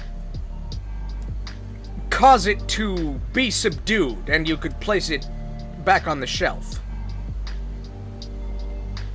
The other three books attack each of you. Adam, the first book again thumps against your armor uselessly. Della, another book manages to whiz right by you just as you are recovering from your stun, missing you. Bulia,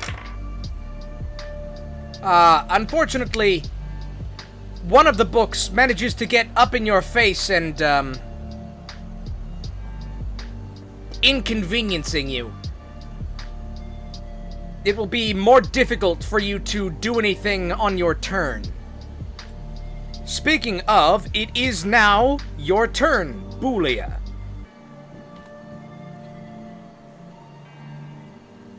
Oh, that didn't go in at all. Okay. Alright, Adam, you managed to grab one of the books. It can't move on this turn, and it'll be much easier to subdue. The three other books attempt to hit each of you. Adam, the first book rolls a 2 and misses you. Della, as you recover from your stun, the second book whizzes past your head and misses you with a roll of 3. Bulia, with a roll of 15, the third book gets up in your face and inconveniences you. It will be much harder for you to do anything on your turn. But it is now your turn.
Oh dear, this is becoming quite a flurry of literary chaos.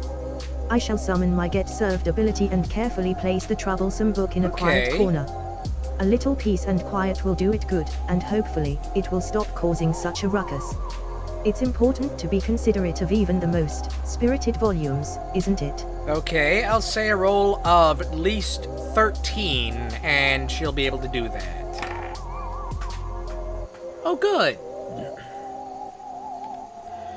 Okay, Boolia, with a roll of 16, you are able to successfully grab the book that is harassing you and place it gently into its proper place on the shelf, where it becomes inert and stops attacking.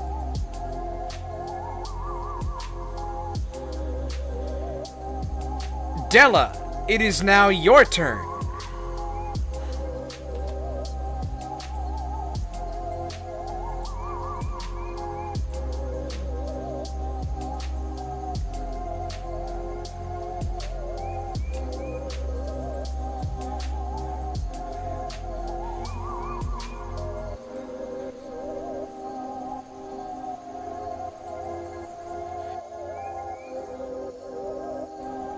Oh, don't give me connection error issues. Don't do that.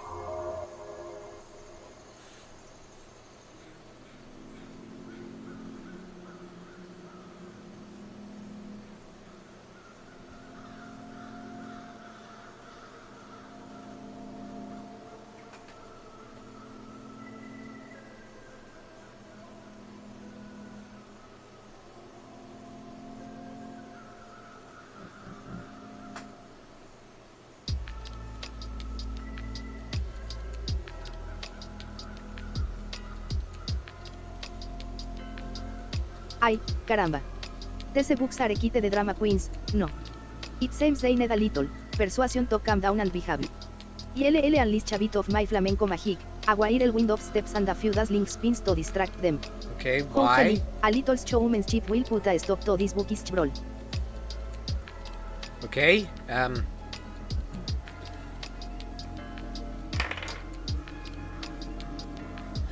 it's a decent roll.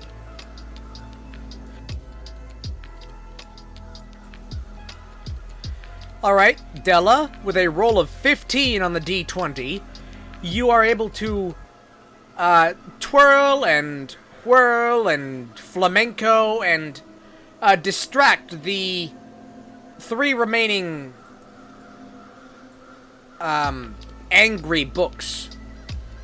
They seem confused and distracted by your distraction. Adam, you have a book in your hands. What do you do?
Excellent, I comment, my eyes scanning the situation.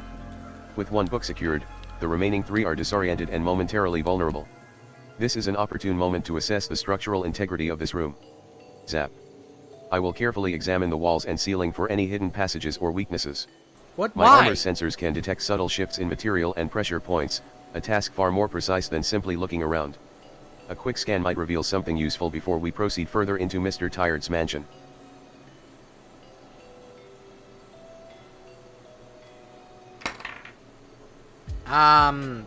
Okay. Unfortunately, Adam, you do not find any hidden passages or shifts in pressure or anything. And that did not help you subdue any of the remaining books, including the one that you are holding in your hands. It is now the book's turn. Adam, the book in your hands attempts to struggle free of your grasp. And it does not. It isn't very strong, considering it is just a book. A possessed flying book, but a book. Della, another book. Distracted by your performance, attempts to fly into you. And misses. Unable to intercept your flamenco properly. The third book also attempts to hit you, and also fails. Boolia, it is back to your turn. Adam is holding one of the 3 remaining books. The other 2 are flying around a little chaotically.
Oh my goodness, this is quite unsettling. It seems we have a bit of a rebellious book on our hands. I shall summon my lucky duster and give the troublesome volume a gentle swish to try and calm its spirit. A little dusting can often settle even the most agitated of souls, you see. Perhaps it just needs a bit of tidying up.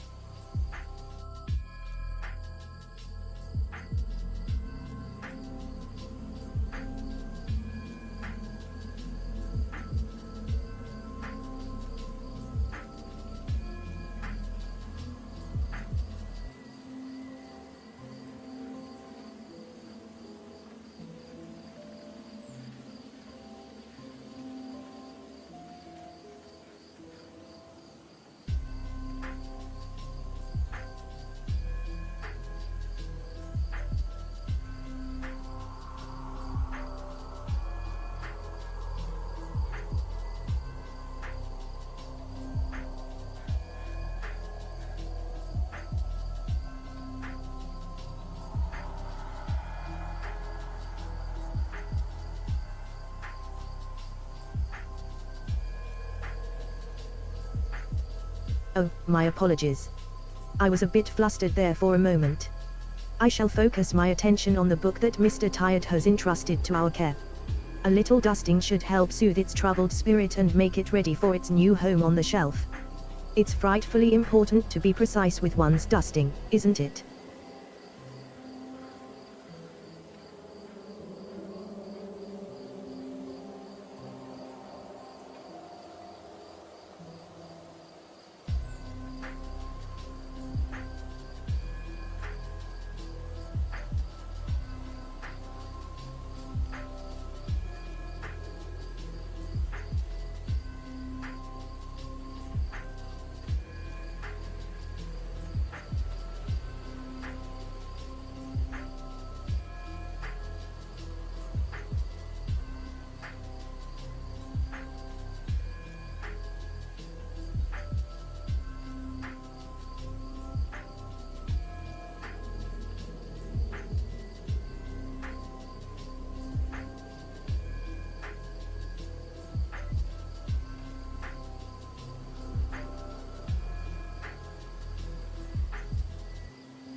Oh, whoops, had the Ay, mic turned off. Dios mío. It seems the literary spirits are quite persistent. I will need to bring the ad, a fiery burst of flamenco energy to bring those remaining books. A kick step kick and a dazzling spin soul send them tumbling back into respectful silence. Okay, kicking the book. Also, I missed the narration again. So what I said was, okay, so you go over to Adam and attempt to dust the book he's holding down. And with a roll of 10, you succeed. Dusting the book into submission, gently taking it from Adam and placing it back on the shelf. There are 2 books left to subdue. And then Della's turn happened. So, Della is going to attempt to spin kick one of the books. They are still distracted from her earlier flamenco. Well, actually, no, they're not. That was a one-turn thing. Anyways, that doesn't count. I dropped that one. Oh, unfortunate.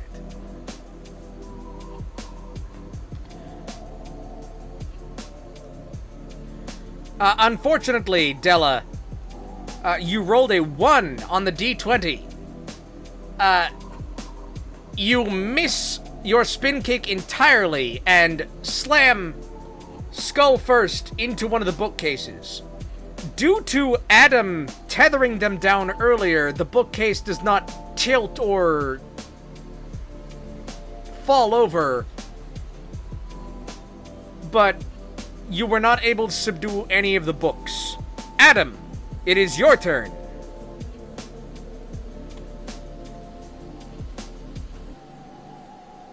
Spin kick. Spin kick. Bump.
Inefficient, I state, observing Della's mishap with a critical eye.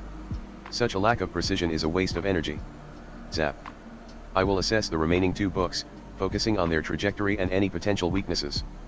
Perhaps a focused burst of controlled electricity could temporarily disrupt their ability to fly, allowing for easier containment. I must conserve my daily power. A direct thunderdome would be far too excessive at this juncture.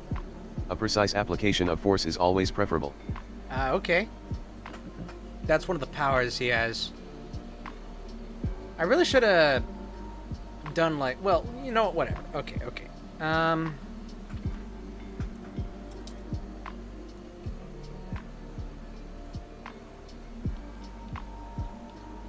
So, Adam, you try to analyze the trajectory of the books to hit them with a precise shot of lightning to subdue them. And with a roll of 19, you are able to successfully hit one of the books. It shoots up, seizes up, and closes when it is hit by the lightning, and falls almost perfectly into its correct spot on the shelf. There is 1 book left. And that book attempts to attack Della.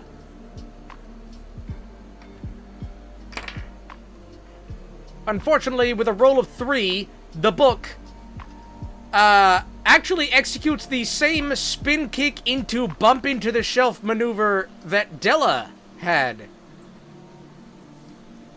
It's almost comical. Regardless, it is back to Boolia's turn. There is 1 remaining book that must be subdued and returned to its place on the shelf.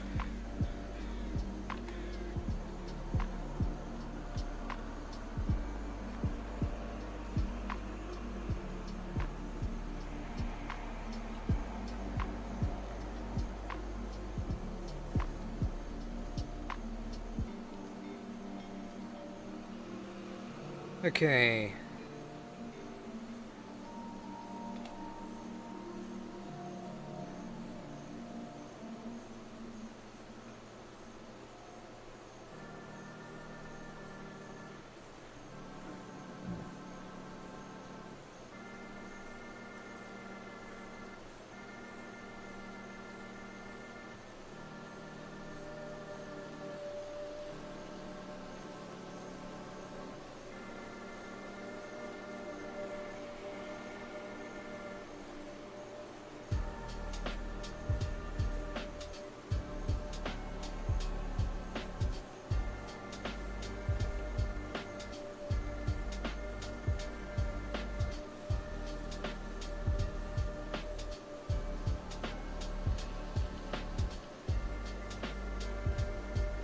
Oh dear, it seems our little book friend is still quite spirited.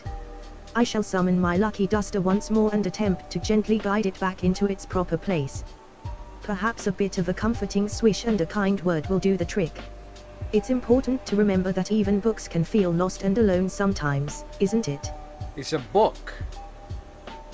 Whatever.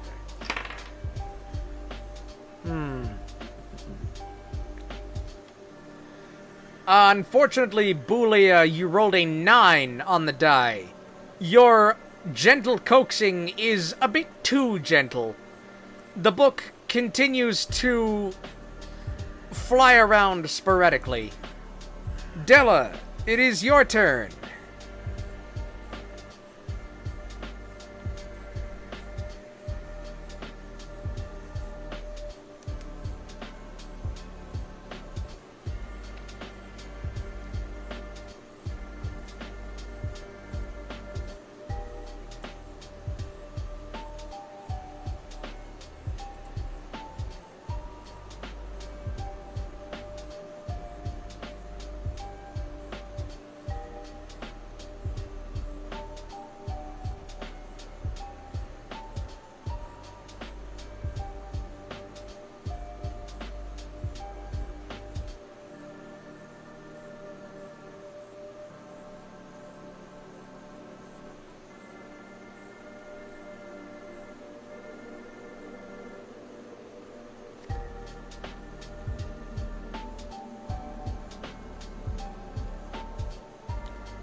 Ay, caramba. This book is testing my patience, I tell you. It seems amore, direct approach is needed. I will unleash a flurry of flamenco steps, using my rapier for balance and to gently nudge the rebellious volume towards the shelf. A little rhythmic persuasion sold do the tricole. Okay. I guess she's trying to matador the book into the shelf. That does not count. Okay. Maybe over here so it doesn't fall off. I don't want to lose this one to the void behind my computer. No.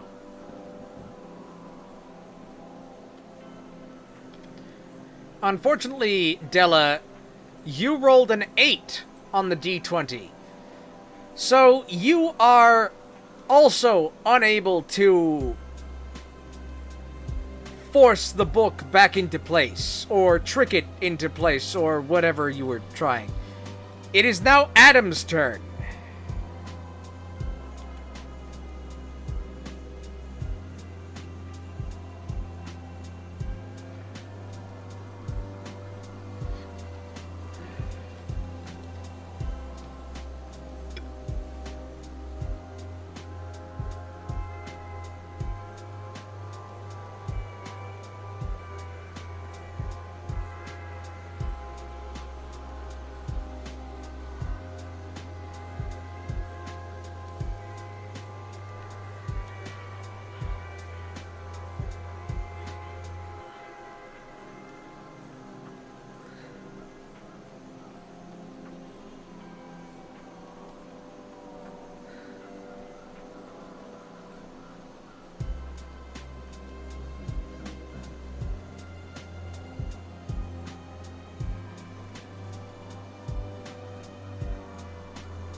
This level of resistance is unexpected, I murmur, adjusting the settings on my armor's energy conduits. Zap. I will utilize a short-range, focused burst of electrical energy to create a localized magnetic field around the errant book. This should subtly influence its trajectory, gently guiding it towards the shelf without causing further disruption. It is a more refined application of power than a direct strike and minimizes the risk of unintended consequences. He keeps trying the weird, complicated stuff. Let's see if it keeps paying off. Ooh, unfortunate.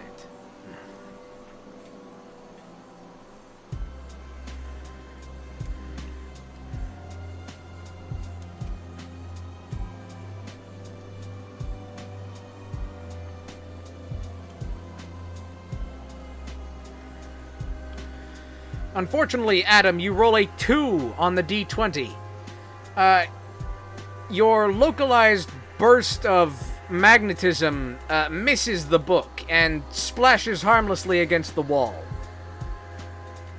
The book, the sole solitary book, whizzes around the room and attempts to attack Boolia.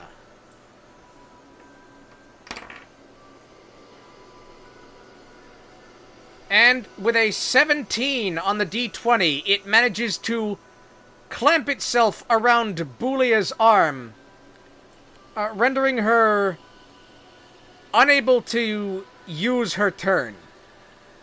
Boolia, your turn is being skipped. It is now Della's turn.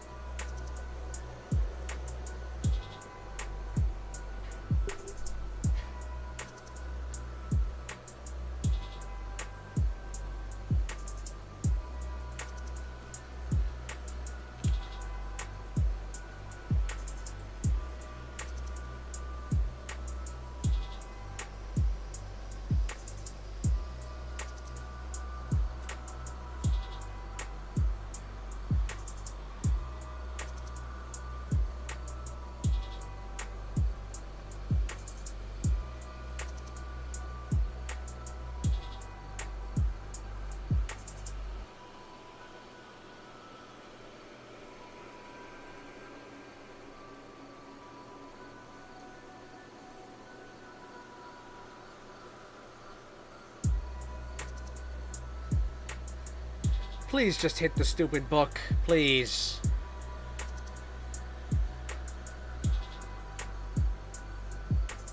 Ay, no. This is becoming quite a chaotic fiesta. It seems we must end this with a bit of force. I will draw my rapier and attempt to sever the box grip on Bulia's arm. A swift slice, with all the grace and power of a true flamenco warrior. Alright. I'd say yes. Alright, Della. Since the book is currently staying in one place, clamped around Boolia's arm, you are able to draw your rapier and inflict a small scratch across the back cover. The book cringes in surprise, releasing Boolia and falling to the floor. It is subdued, but it must be put back on the shelf before it gets back up again. Adam, it is your turn.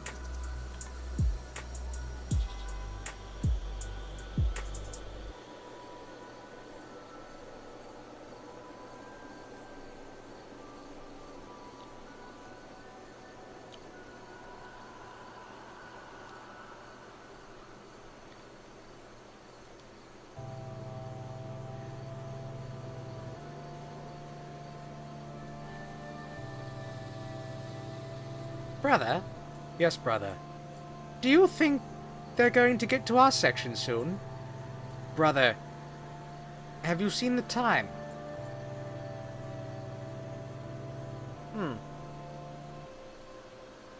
Seems near midnight, brother. Yes, brother. I suspect they're going to skip our section.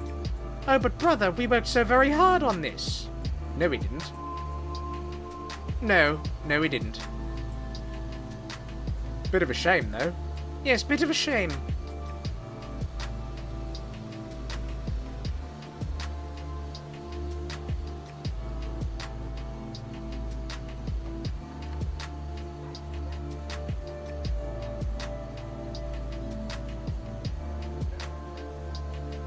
Inefficiency is frustrating, I state, my eyes scanning the floor for the runaway book. Zap. I will activate Juice Up on Della's rapier, channeling a surge of electricity into the blade. Why? This should provide her with enhanced striking power, allowing for a swift and decisive maneuver to return the book to its proper place. A quick, controlled strike is the most efficient solution at this juncture.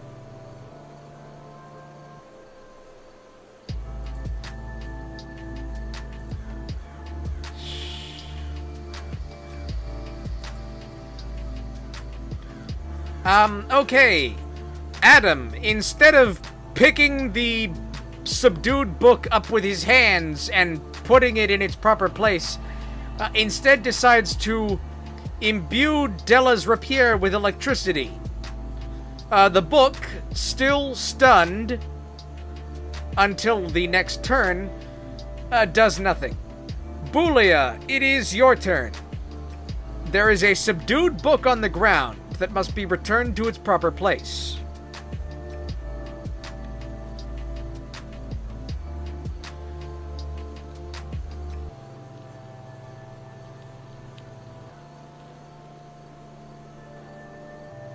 I guess Adam's creator never taught him about simple solutions.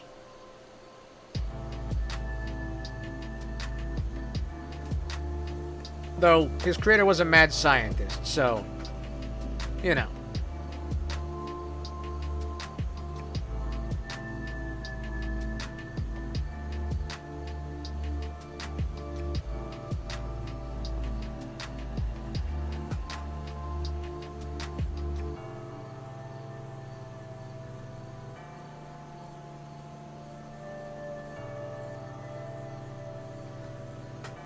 Oh yeah, also Della came, slashed the book, it fell to the floor.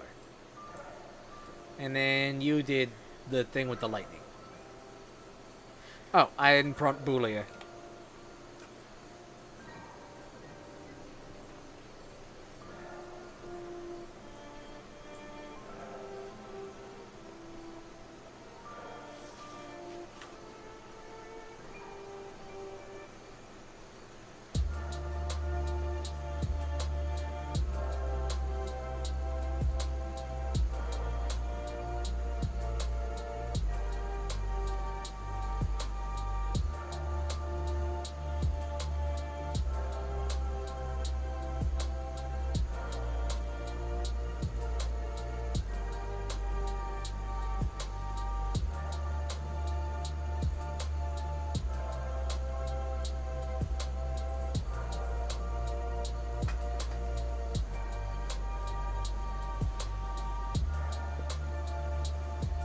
Oh my stars. It seems we have a bit of a predicament on our hands now. I shall summon my lucky duster and attempt to gently guide the book towards the shelf with a series of soft swishes. Perhaps if I whisper a little comforting rhyme about finding one's place, it will understand. It's important to be kind, even to rebellious books, you know. And, the book, not resisting at all when you pick it up and put it back on the shelf, goes back in the shelf and becomes inert. You have successfully defeated all of the books. Grandpa Book comes in and looks at all of you and says, "Well, that was kind of a cluster schmuck, honestly. You sure you guys are professionals? You know what? It doesn't matter. Thanks for fixing this, I guess."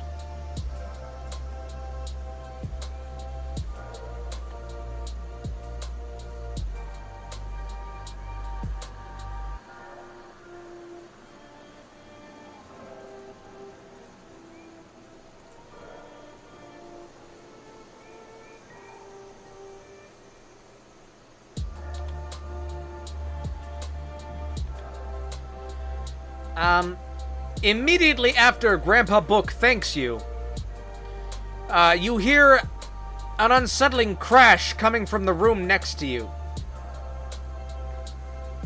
Boolia, so far as you know, that room should be empty, only holding some storage and maybe a potted plant or two.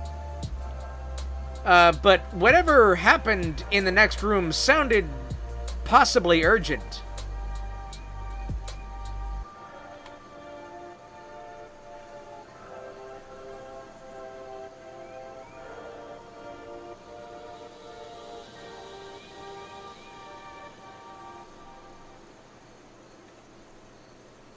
And what does Boolia say?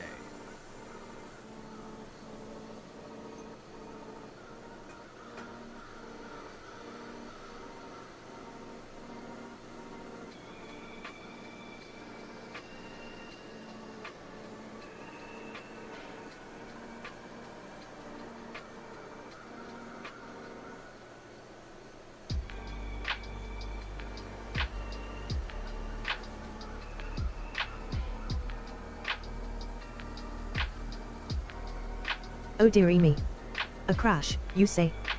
That does sound rather concerning indeed. I shall summon my trusty duster and venture over to the room with you all, just to see if everything is all right.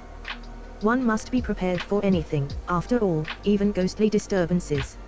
It's simply dreadful to think of something amiss in Mr. Tired's home.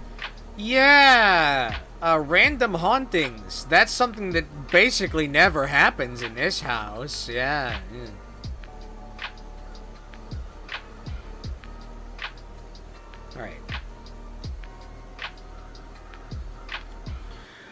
Alright, Boolia, you lead Adam and Della into the next room over.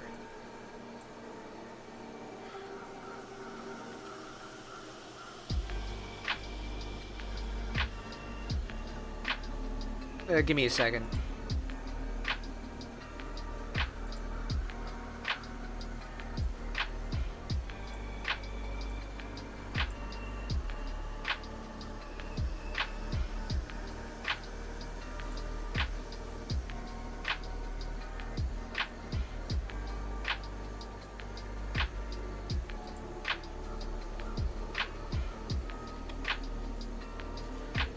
And as the three of you enter the room, you see what caused the source of the crash.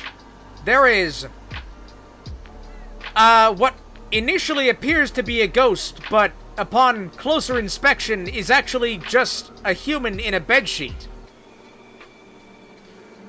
She appears to have knocked something over, and she is currently holding a carved jack-o'-lantern. She sees the three of you enter and says, "Ah!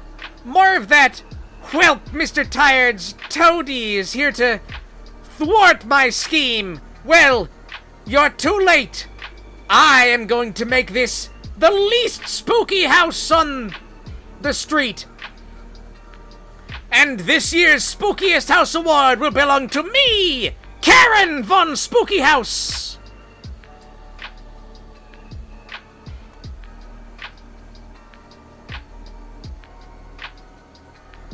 I'll let somebody respond.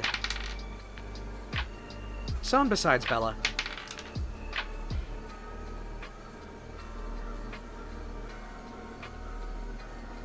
Let's do, or instead of Boolia, let's do Della.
Ay, caramba.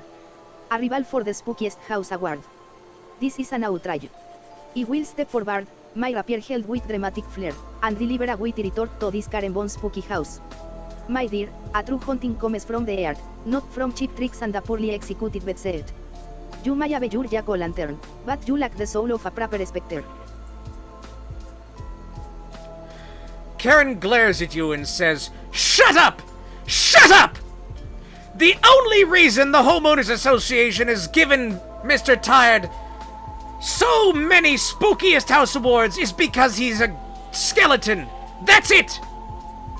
I put effort, real effort, into spookying up my house!" And she points out the window to a house just down the lane, which does look very spooky and well decorated. And she holds up the jack-o'-lantern, which begins glowing with an unearthly green light. And she says, "But it doesn't matter now, because I am about to destroy this house!" And she lowers the jack-o'-lantern over her head and begins to warp and change as wrapped candies flow over her skin until she is transformed into a candy dragon!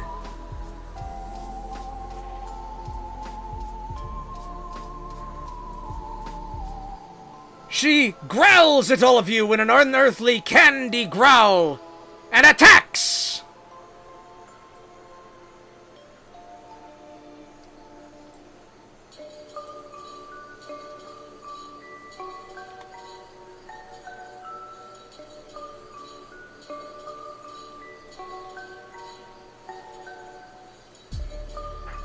Let me see.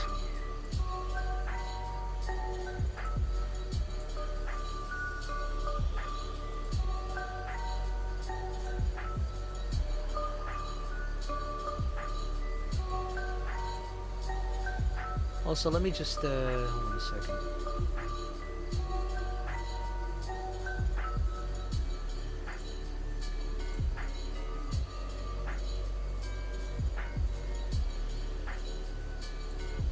There we go.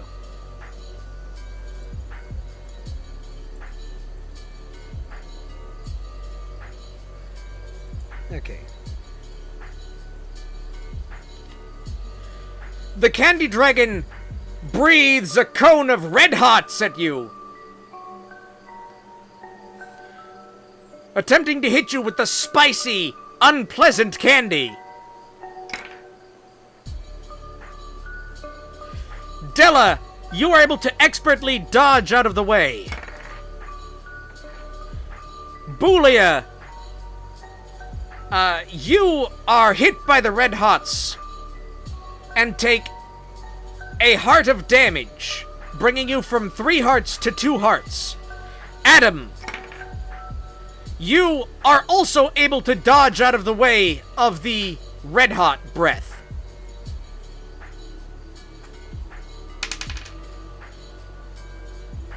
It is now Boolia's turn.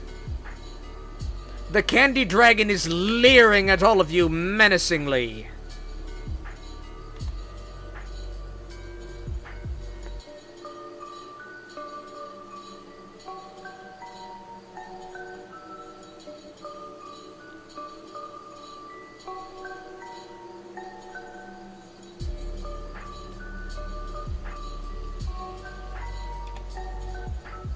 And then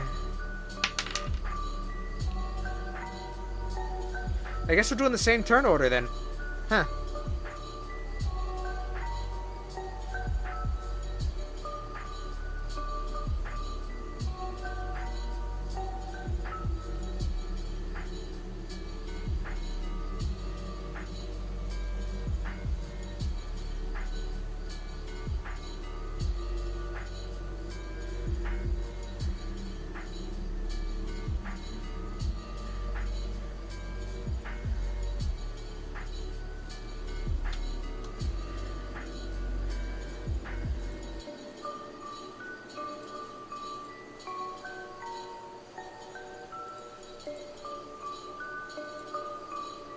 Oh my goodness.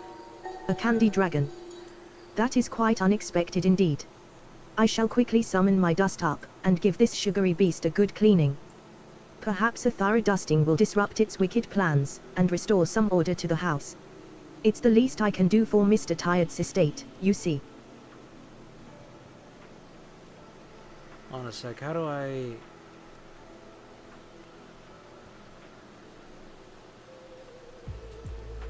Ah, there it is.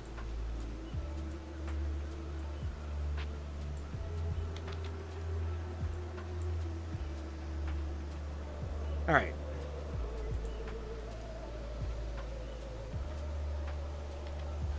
Alright, Boolia. You swiftly go over to the candy dragon and dust it once, which you miss. Twice, which you miss. Hello? Is this D20 working? And your third hit hits the candy dragon, removing 1 point of its health. It has 4 points of health left.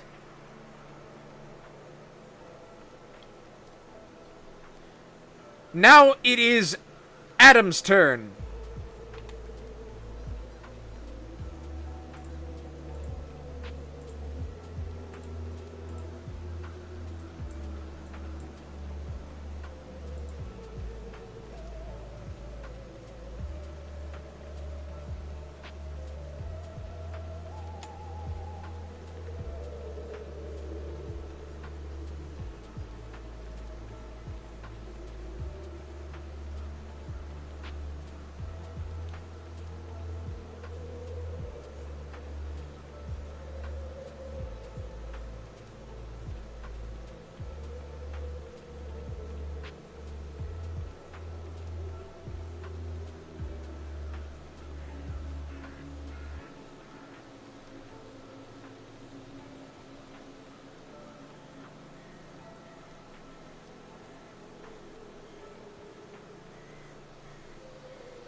Adam adjusts the focusing crystals on his armor, analyzing the candy dragon's composition.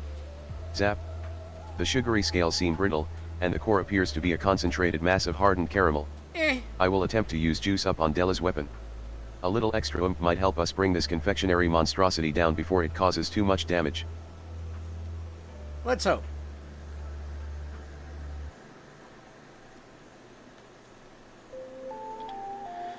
Alright, Adam. You move over to Della and imbue her rapier with electricity. Della, it is now your turn. Your rapier has been electrified, making it deal extra damage when you hit something. That is going to go away at the end of the turn. What do you do?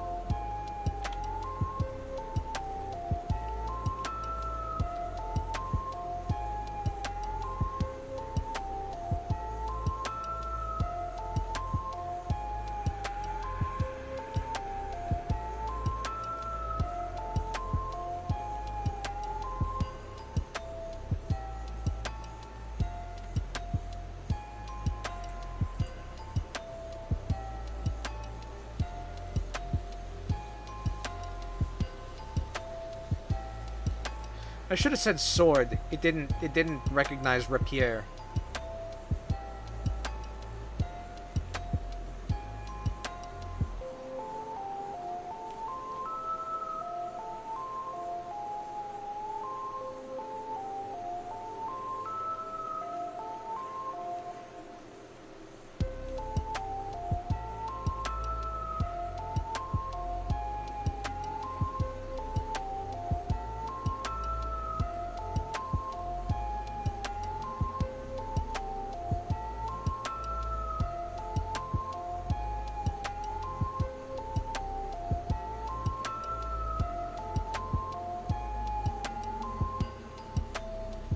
Ay, Dios mío. An electrified rapier, this is simply divine. Is shall charge towards the candy dragon with a flourish, my mere gold ear pieces whirling dramatically. Prepárate, criatura azucarada. You will find that flamenco fire is a potent weapon against even the sweetest of foes. ILL and for its underbelly, where the caramel core is most vulnerable. Okay.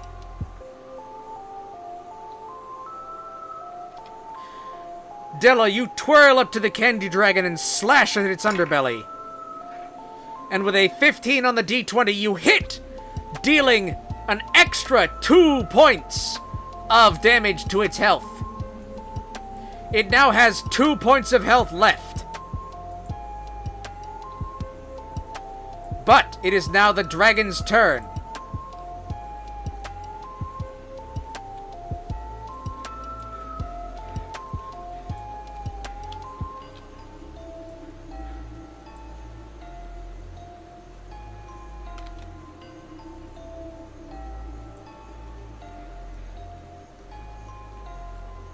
Now let's see.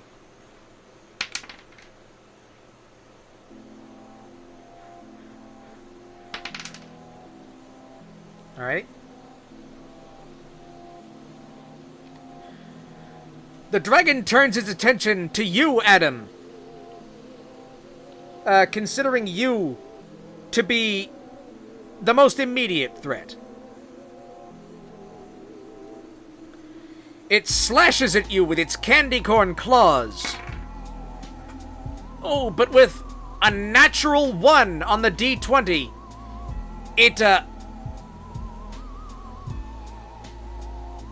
its claws accidentally scrape against the most electric part of your Tesla coils, melting its claws down.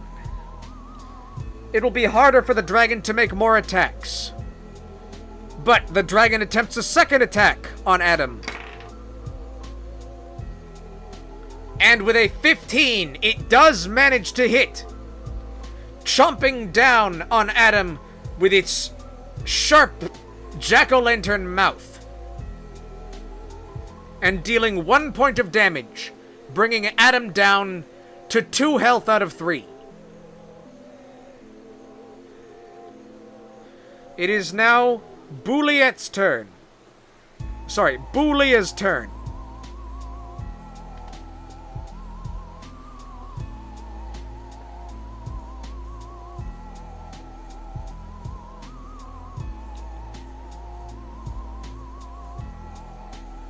And let's see.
Oh dear, that was a rather close call for Mr. Tired's guest.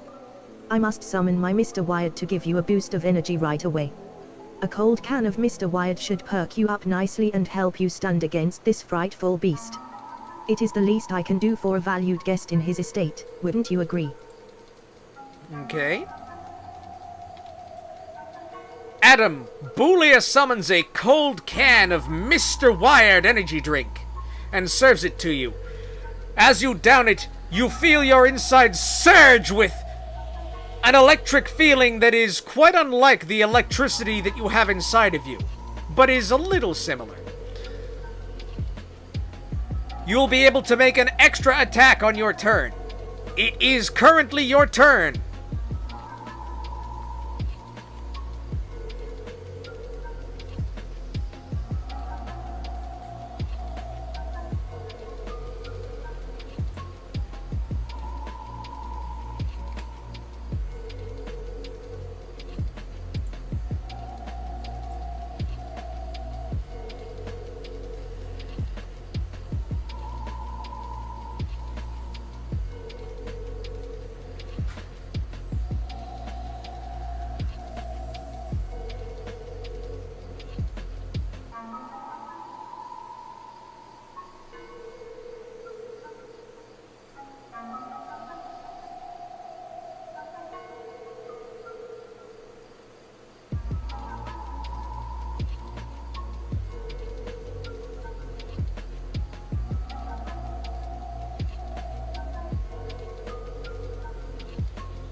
Crush, crush, crush. Adam thanks Belia for the invigorating beverage, noting its unusual energy signature with keen interest. Zap. This isn't a natural electrical charge, but a synthesized one. I will utilize lightning strike on my next attack, channeling the artificial energy to enhance the impact of my fists. Perhaps analyzing this drink's composition could reveal something about Mr. Tired's peculiar tastes. Yeah, perhaps. But, Adam is getting 3 attacks this turn. Because lightning strikes twice. And with Mr. Wired, it strikes an additional 3rd time. Anyways. Adam, you, feeling filled with energy and invigorated, rush up to the candy dragon and start swinging your electric fists. Your first hit misses. Your second hit hits, dealing 1 point of damage to the candy dragon. And the extra attack you get from the Mr. Wired energy misses. Della, it is your turn. The candy dragon looks like it is barely keeping its form together. A single solid hit should destroy it.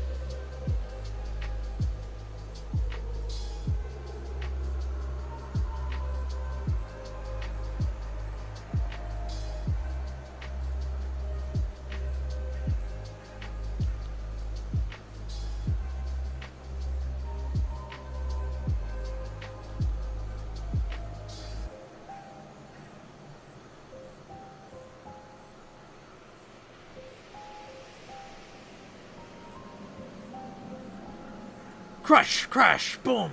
Eh? They'd better not be fighting some kind of, I don't know, Halloween-themed candy golem or, like, Cyclops or, God forbid, a dragon in my attic. They'd better not be doing that. Ooh, diamonds. Ooh, I gotta have me some of those.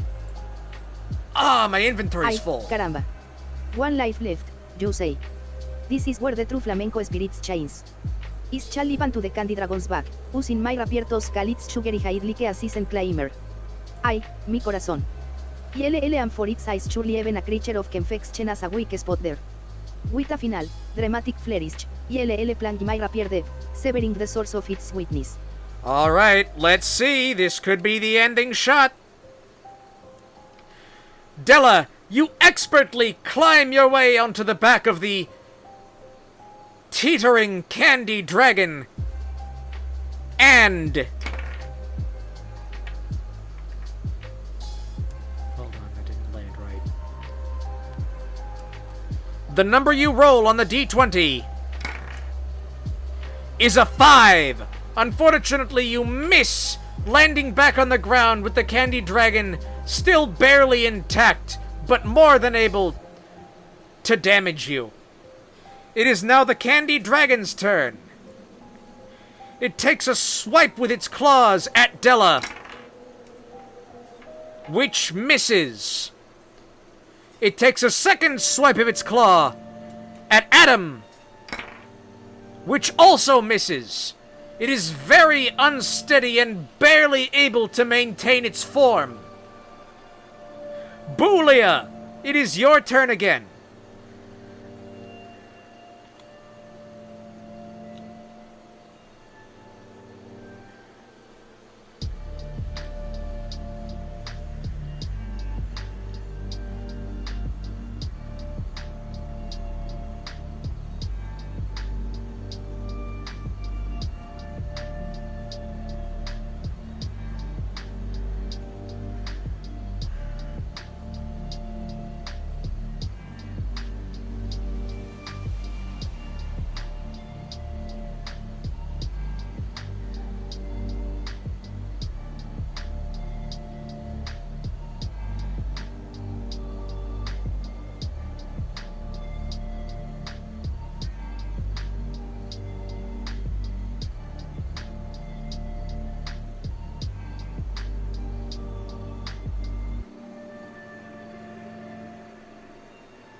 Oh my. That was a rather precarious climb, wasn't it? I shall summon my trusty dusters and give the area a thorough tidying up to steady your nerves. A clean space always helps with a clear head, don't you think? It's just good manners, really. Okay, I guess. Boolia, you decide to ignore the barely alive candy dragon for this turn, and instead clean up the piles of shed candy that have fallen off of its form. It doesn't help the situation at hand, but it definitely makes the room cleaner. Adam, it is your turn. There is one candy dragon in front of you, barely alive at 1 point of health.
Adam observes the weakened state of the candy dragon and calculates the optimal approach.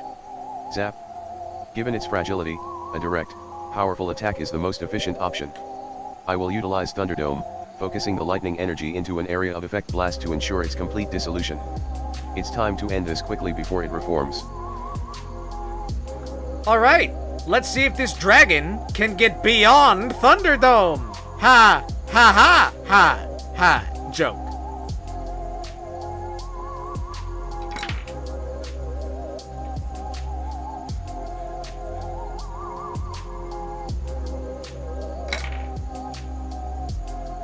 Okay.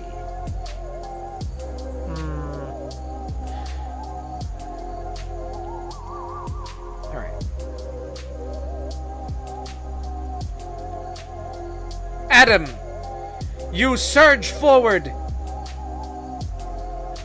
standing right beneath the candy dragon, and you use your lightning powers to call down a strike of lightning.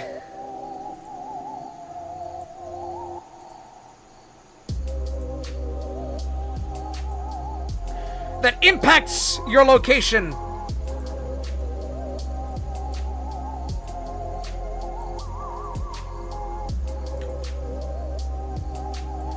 And explodes in an enormous wave of electricity. And the candy dragon fails to completely avoid the blast. When the dust clears and the bright flash fades from the eyes of your fellow adventurers, they see you standing triumphant, surrounded by the slightly scorched, sweet remains of the candy dragon.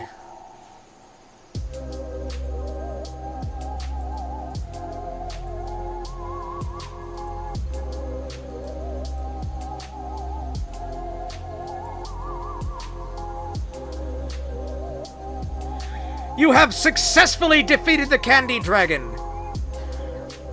From the scattered and slightly charred pile of candy, Karen von Spookyhouse reemerges and glowers at you all.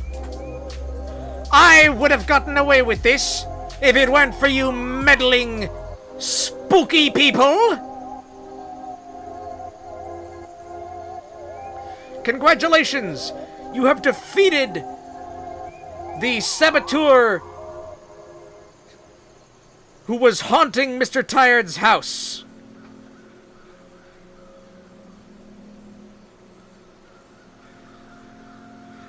You should all say something in your moment of triumph.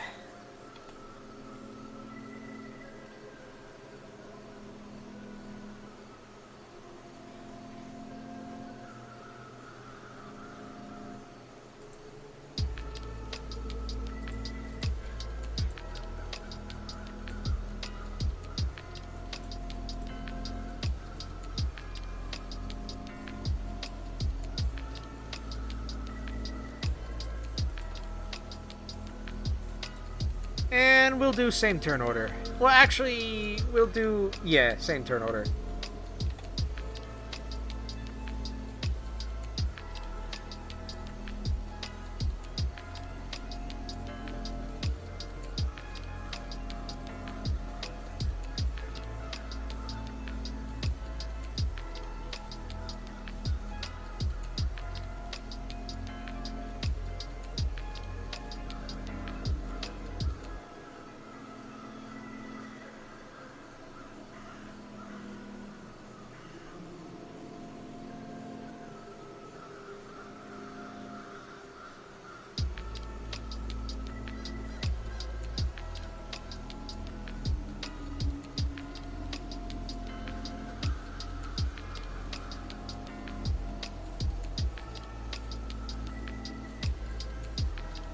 Oh goodness gracious. What a frightful sight. I do hope that wasn't too upsetting for everyone. A clean space is always a comforting thing after such a commotion, wouldn't you agree? Perhaps a nice cup of tea would help to calm the nerves now. It's the least we can do after such a thrilling adventure.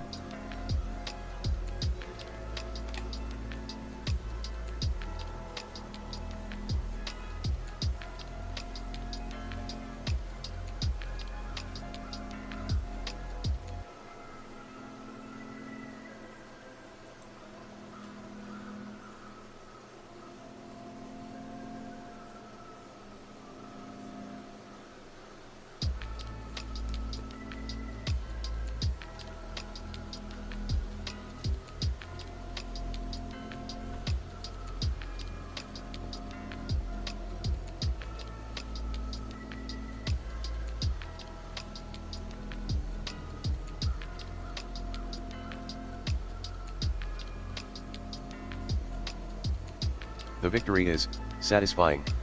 I must admit, the chaotic energy of the blast was quite exhilarating. Zap. It seems the culprit has revealed themselves. Let us proceed with caution and determine the purpose behind this sugary sabotage. There's likely more to this than meets the eye. No, you got all of it.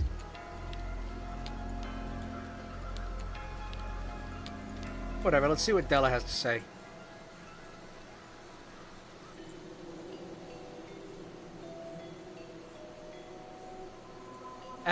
Alright. Another 47 blocks taller. I should probably go check on those other guys.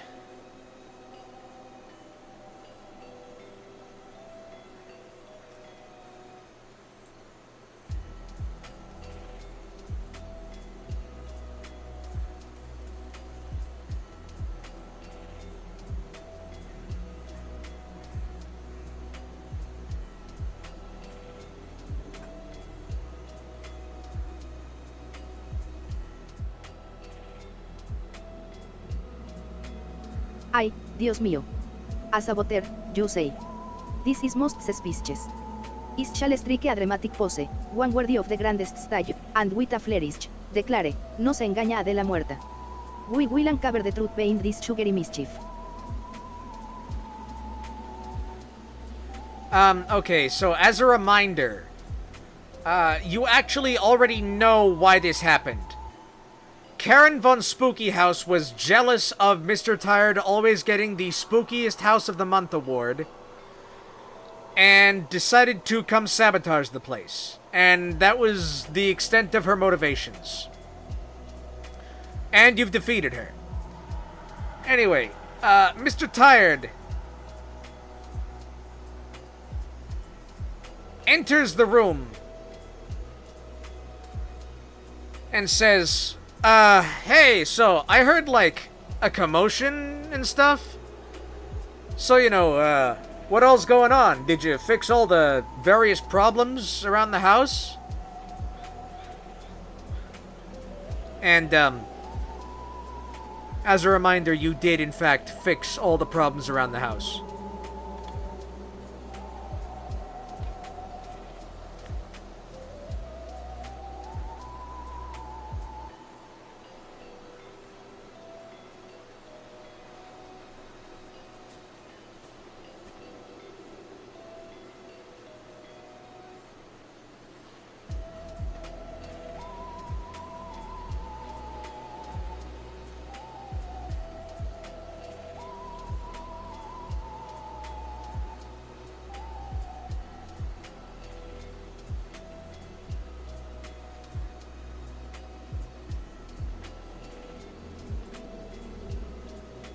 Huh.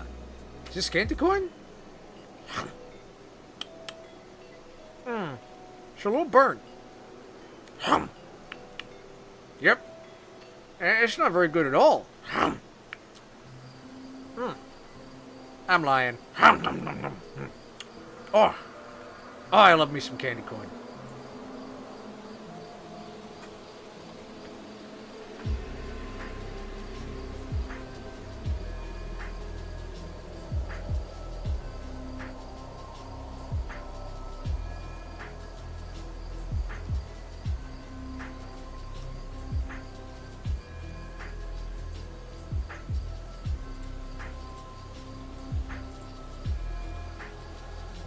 Oh, Mr. Tired. It was quite a frightful affair with that dreadful candy dragon, wasn't it? Fear not, I've tidied up every nook and cranny, ensuring the house is as spick and span as can be. Do come in, do come in. Perhaps I could offer you a nice Dr. Fizzy to celebrate. It always does the trick for me.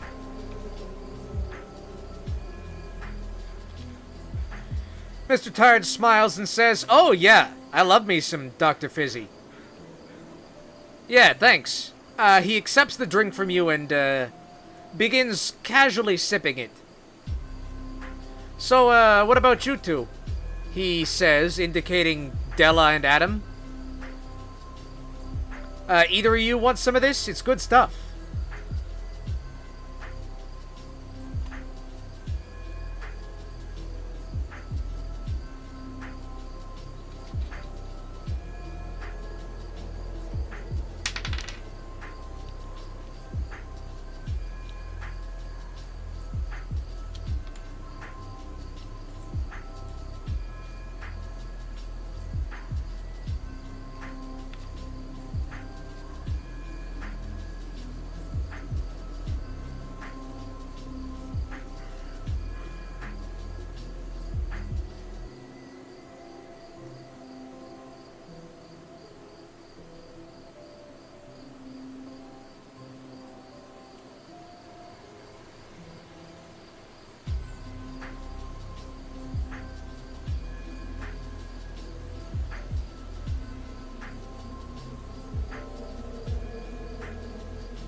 Ay, gracias, señor.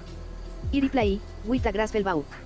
But for me, the finest refreshment is always a sugar skull. It reminds me of my days as a performer, when sweet treats were a constant delight. I glance at the remaining scattered candy, hoping for a small, overlooked skull. Yeah, sure. And Della, as you search through the scattered remains of the candy dragon, you do find what looks like, maybe 3/4 of a sugar skull. It's a little melted, but it tastes just fine.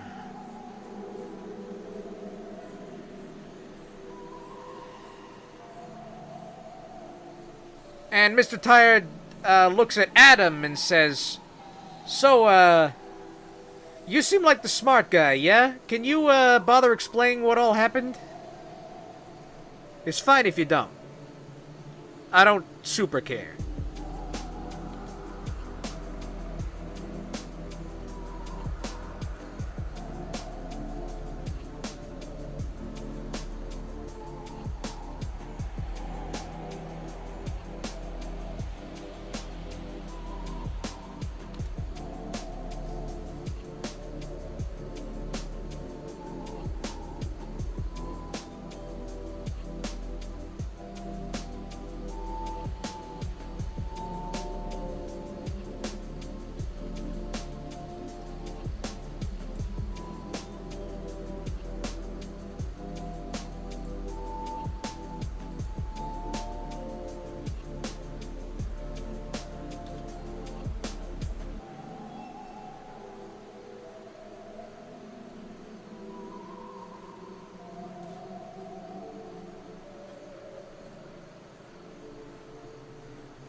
Professor Frogenshtein always emphasized the importance of understanding the mechanics of any situation. Zap. I will explain the events as clearly as possible, detailing the energy surge and the resulting impact on the Candy Dragon. It's crucial for Mr. Tired to understand the potential risks associated with such volatile creatures. Okay.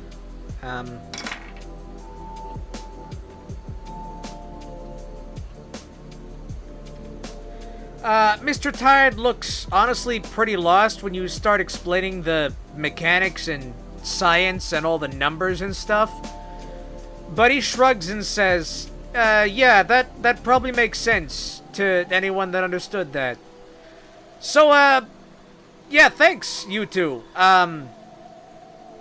You definitely did what I asked when you helped me, you know, fix all the problems around my house.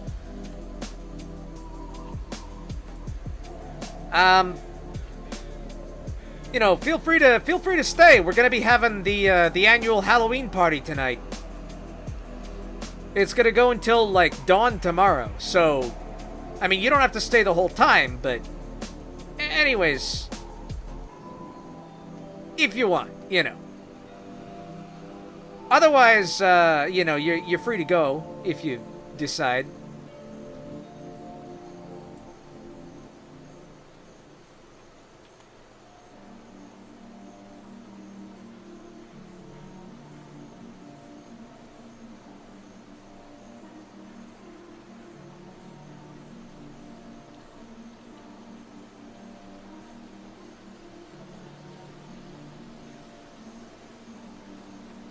Mr. Tired does look at Boolia, though, and says, yeah, except you, Boolia, of course, on account of you work here.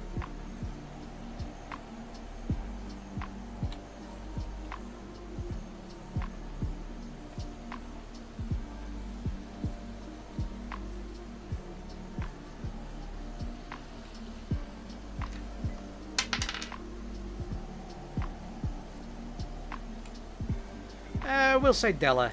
Della gets to... We'll do in, like, reverse order this time.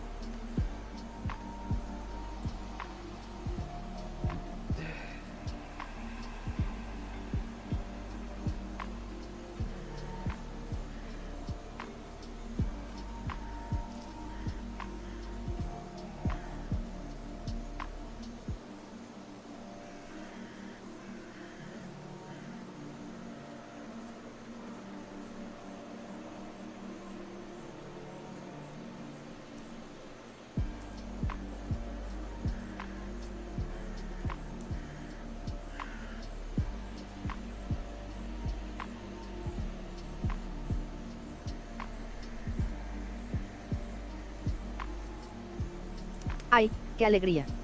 Exclam, striking another elegant pose. A Halloween party. A chance to dance and celebrate with the undead. This is a dream come true. De la muerta accepts your invitation with much enthusiasm, señor. Just point me towards the dance floor, and this shall make this party unforgettable.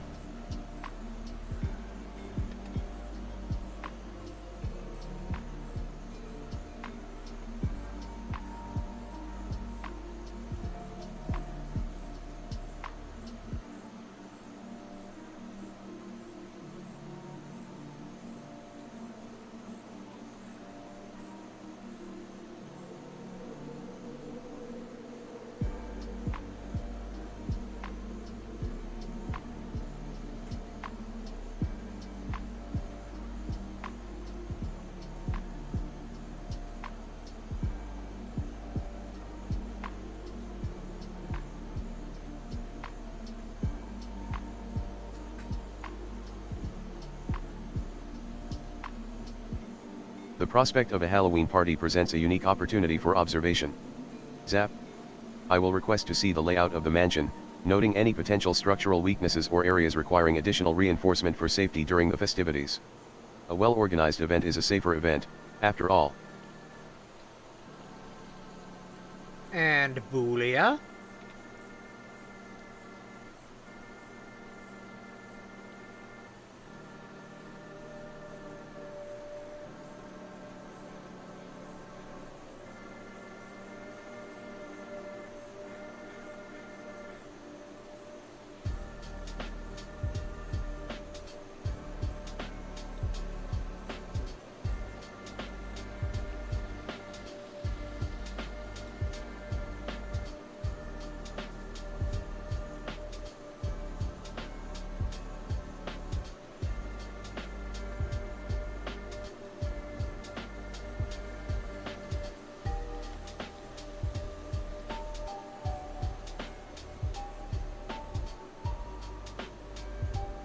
Oh my, a Halloween party.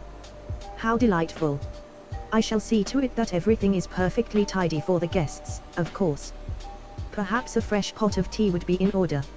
Or a nice plate of biscuits, to nibble on while one chats. It's just the thing for a spooky celebration.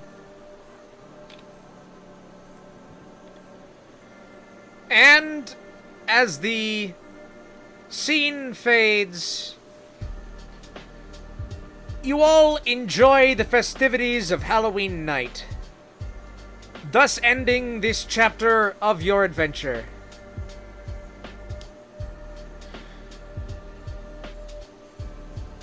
Say something to the audience to commemorate the end of this short but memorable adventure.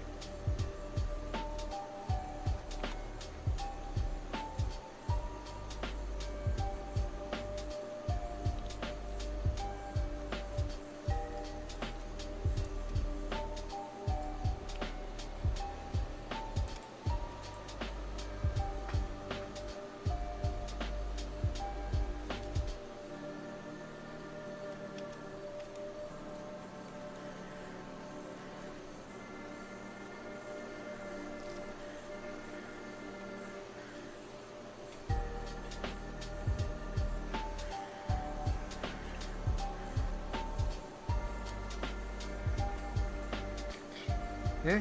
Oh, licorice. Black. What about over here? They got any Reese's Pieces?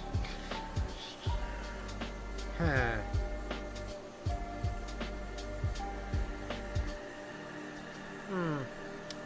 None here either. Oh, is this caramel? That is gonna get like. Bueno, amigos. It has been a pleasure sharing this Halloween adventure with all of you. That's gonna get like all striking in a my final flourish. sleeves. Remember, Get in the even in the floor. darkest of nights, there is I'm gonna always need to room clean for that up. music, dance, and a little bit of sugar. Until Oh, we meet again, I keep got, your like, spirits nerds high room. and your bones dancing. I'll be taking that.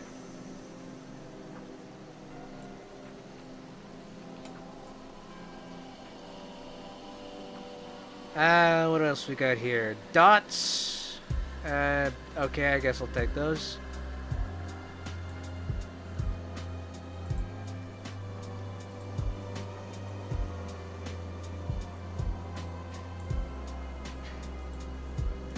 How about, Ooh, a peanut butter cup. Oh, that is great. That is great. Are there any more of these? No. No. Come on.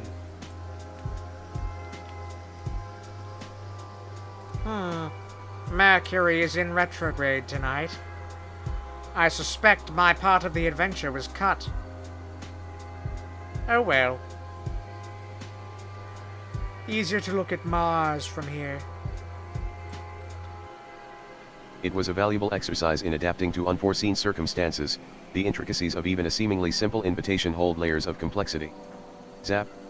I will dedicate some time tonight to analyzing the energy signatures within the mansion, cross-referencing them with Professor Frogenstein's research on spectral activity. This data could prove useful for future endeavors. And Boolia.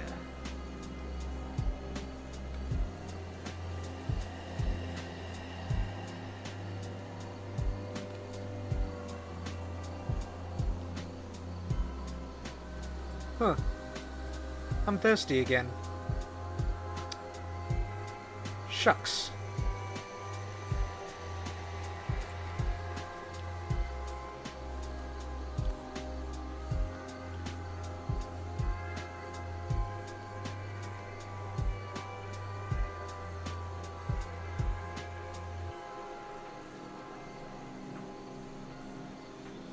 Let me see here. Twizzlers, Twizzlers, Twizzlers, Twizzlers, Twizzlers, Twizzlers, Twizzlers. It has been such a pleasure to assist in the Why are there so many preparations and to Twizzlers see in here? everyone enjoying themselves. I do hope Mr. Tired appreciates all the hard Hershey's. work that went into making this a memorable evening. It warms my ghostly heart to know that even a haunted mansion can host a truly delightful celebration. Oh, the wrapper came off this one. Better read it now.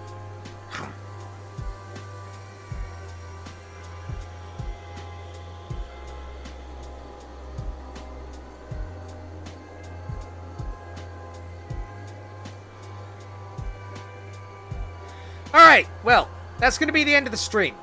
The party successfully defeated the candy dragon and fixed, like, most of the problems. There was, like, one or two, but time constraints.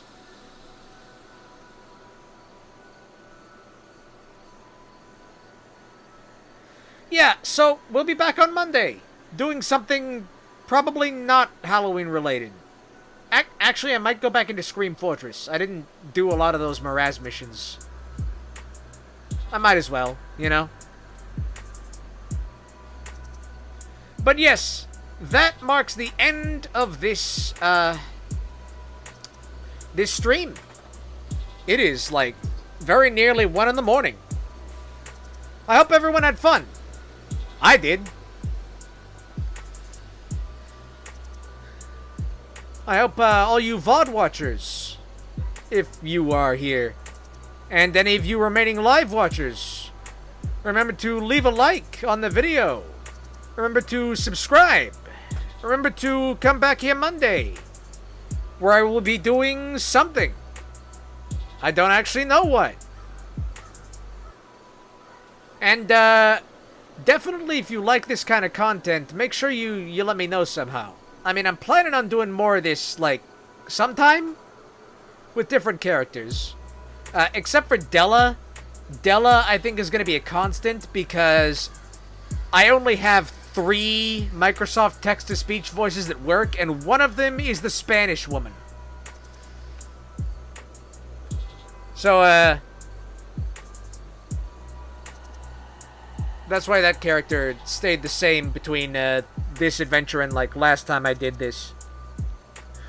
Still, hope everyone enjoyed the stream. I'll be back on Monday, probably playing video games. Maybe some Minecraft. Yeah, we could go gravel hunting. Yeah, we gotta build up that tower. Alright, well, see yous guys. Enjoy your Halloween night. Well, actually, it's 1 a.m. where I am. Enjoy your Day of the Dead. Okay, bye.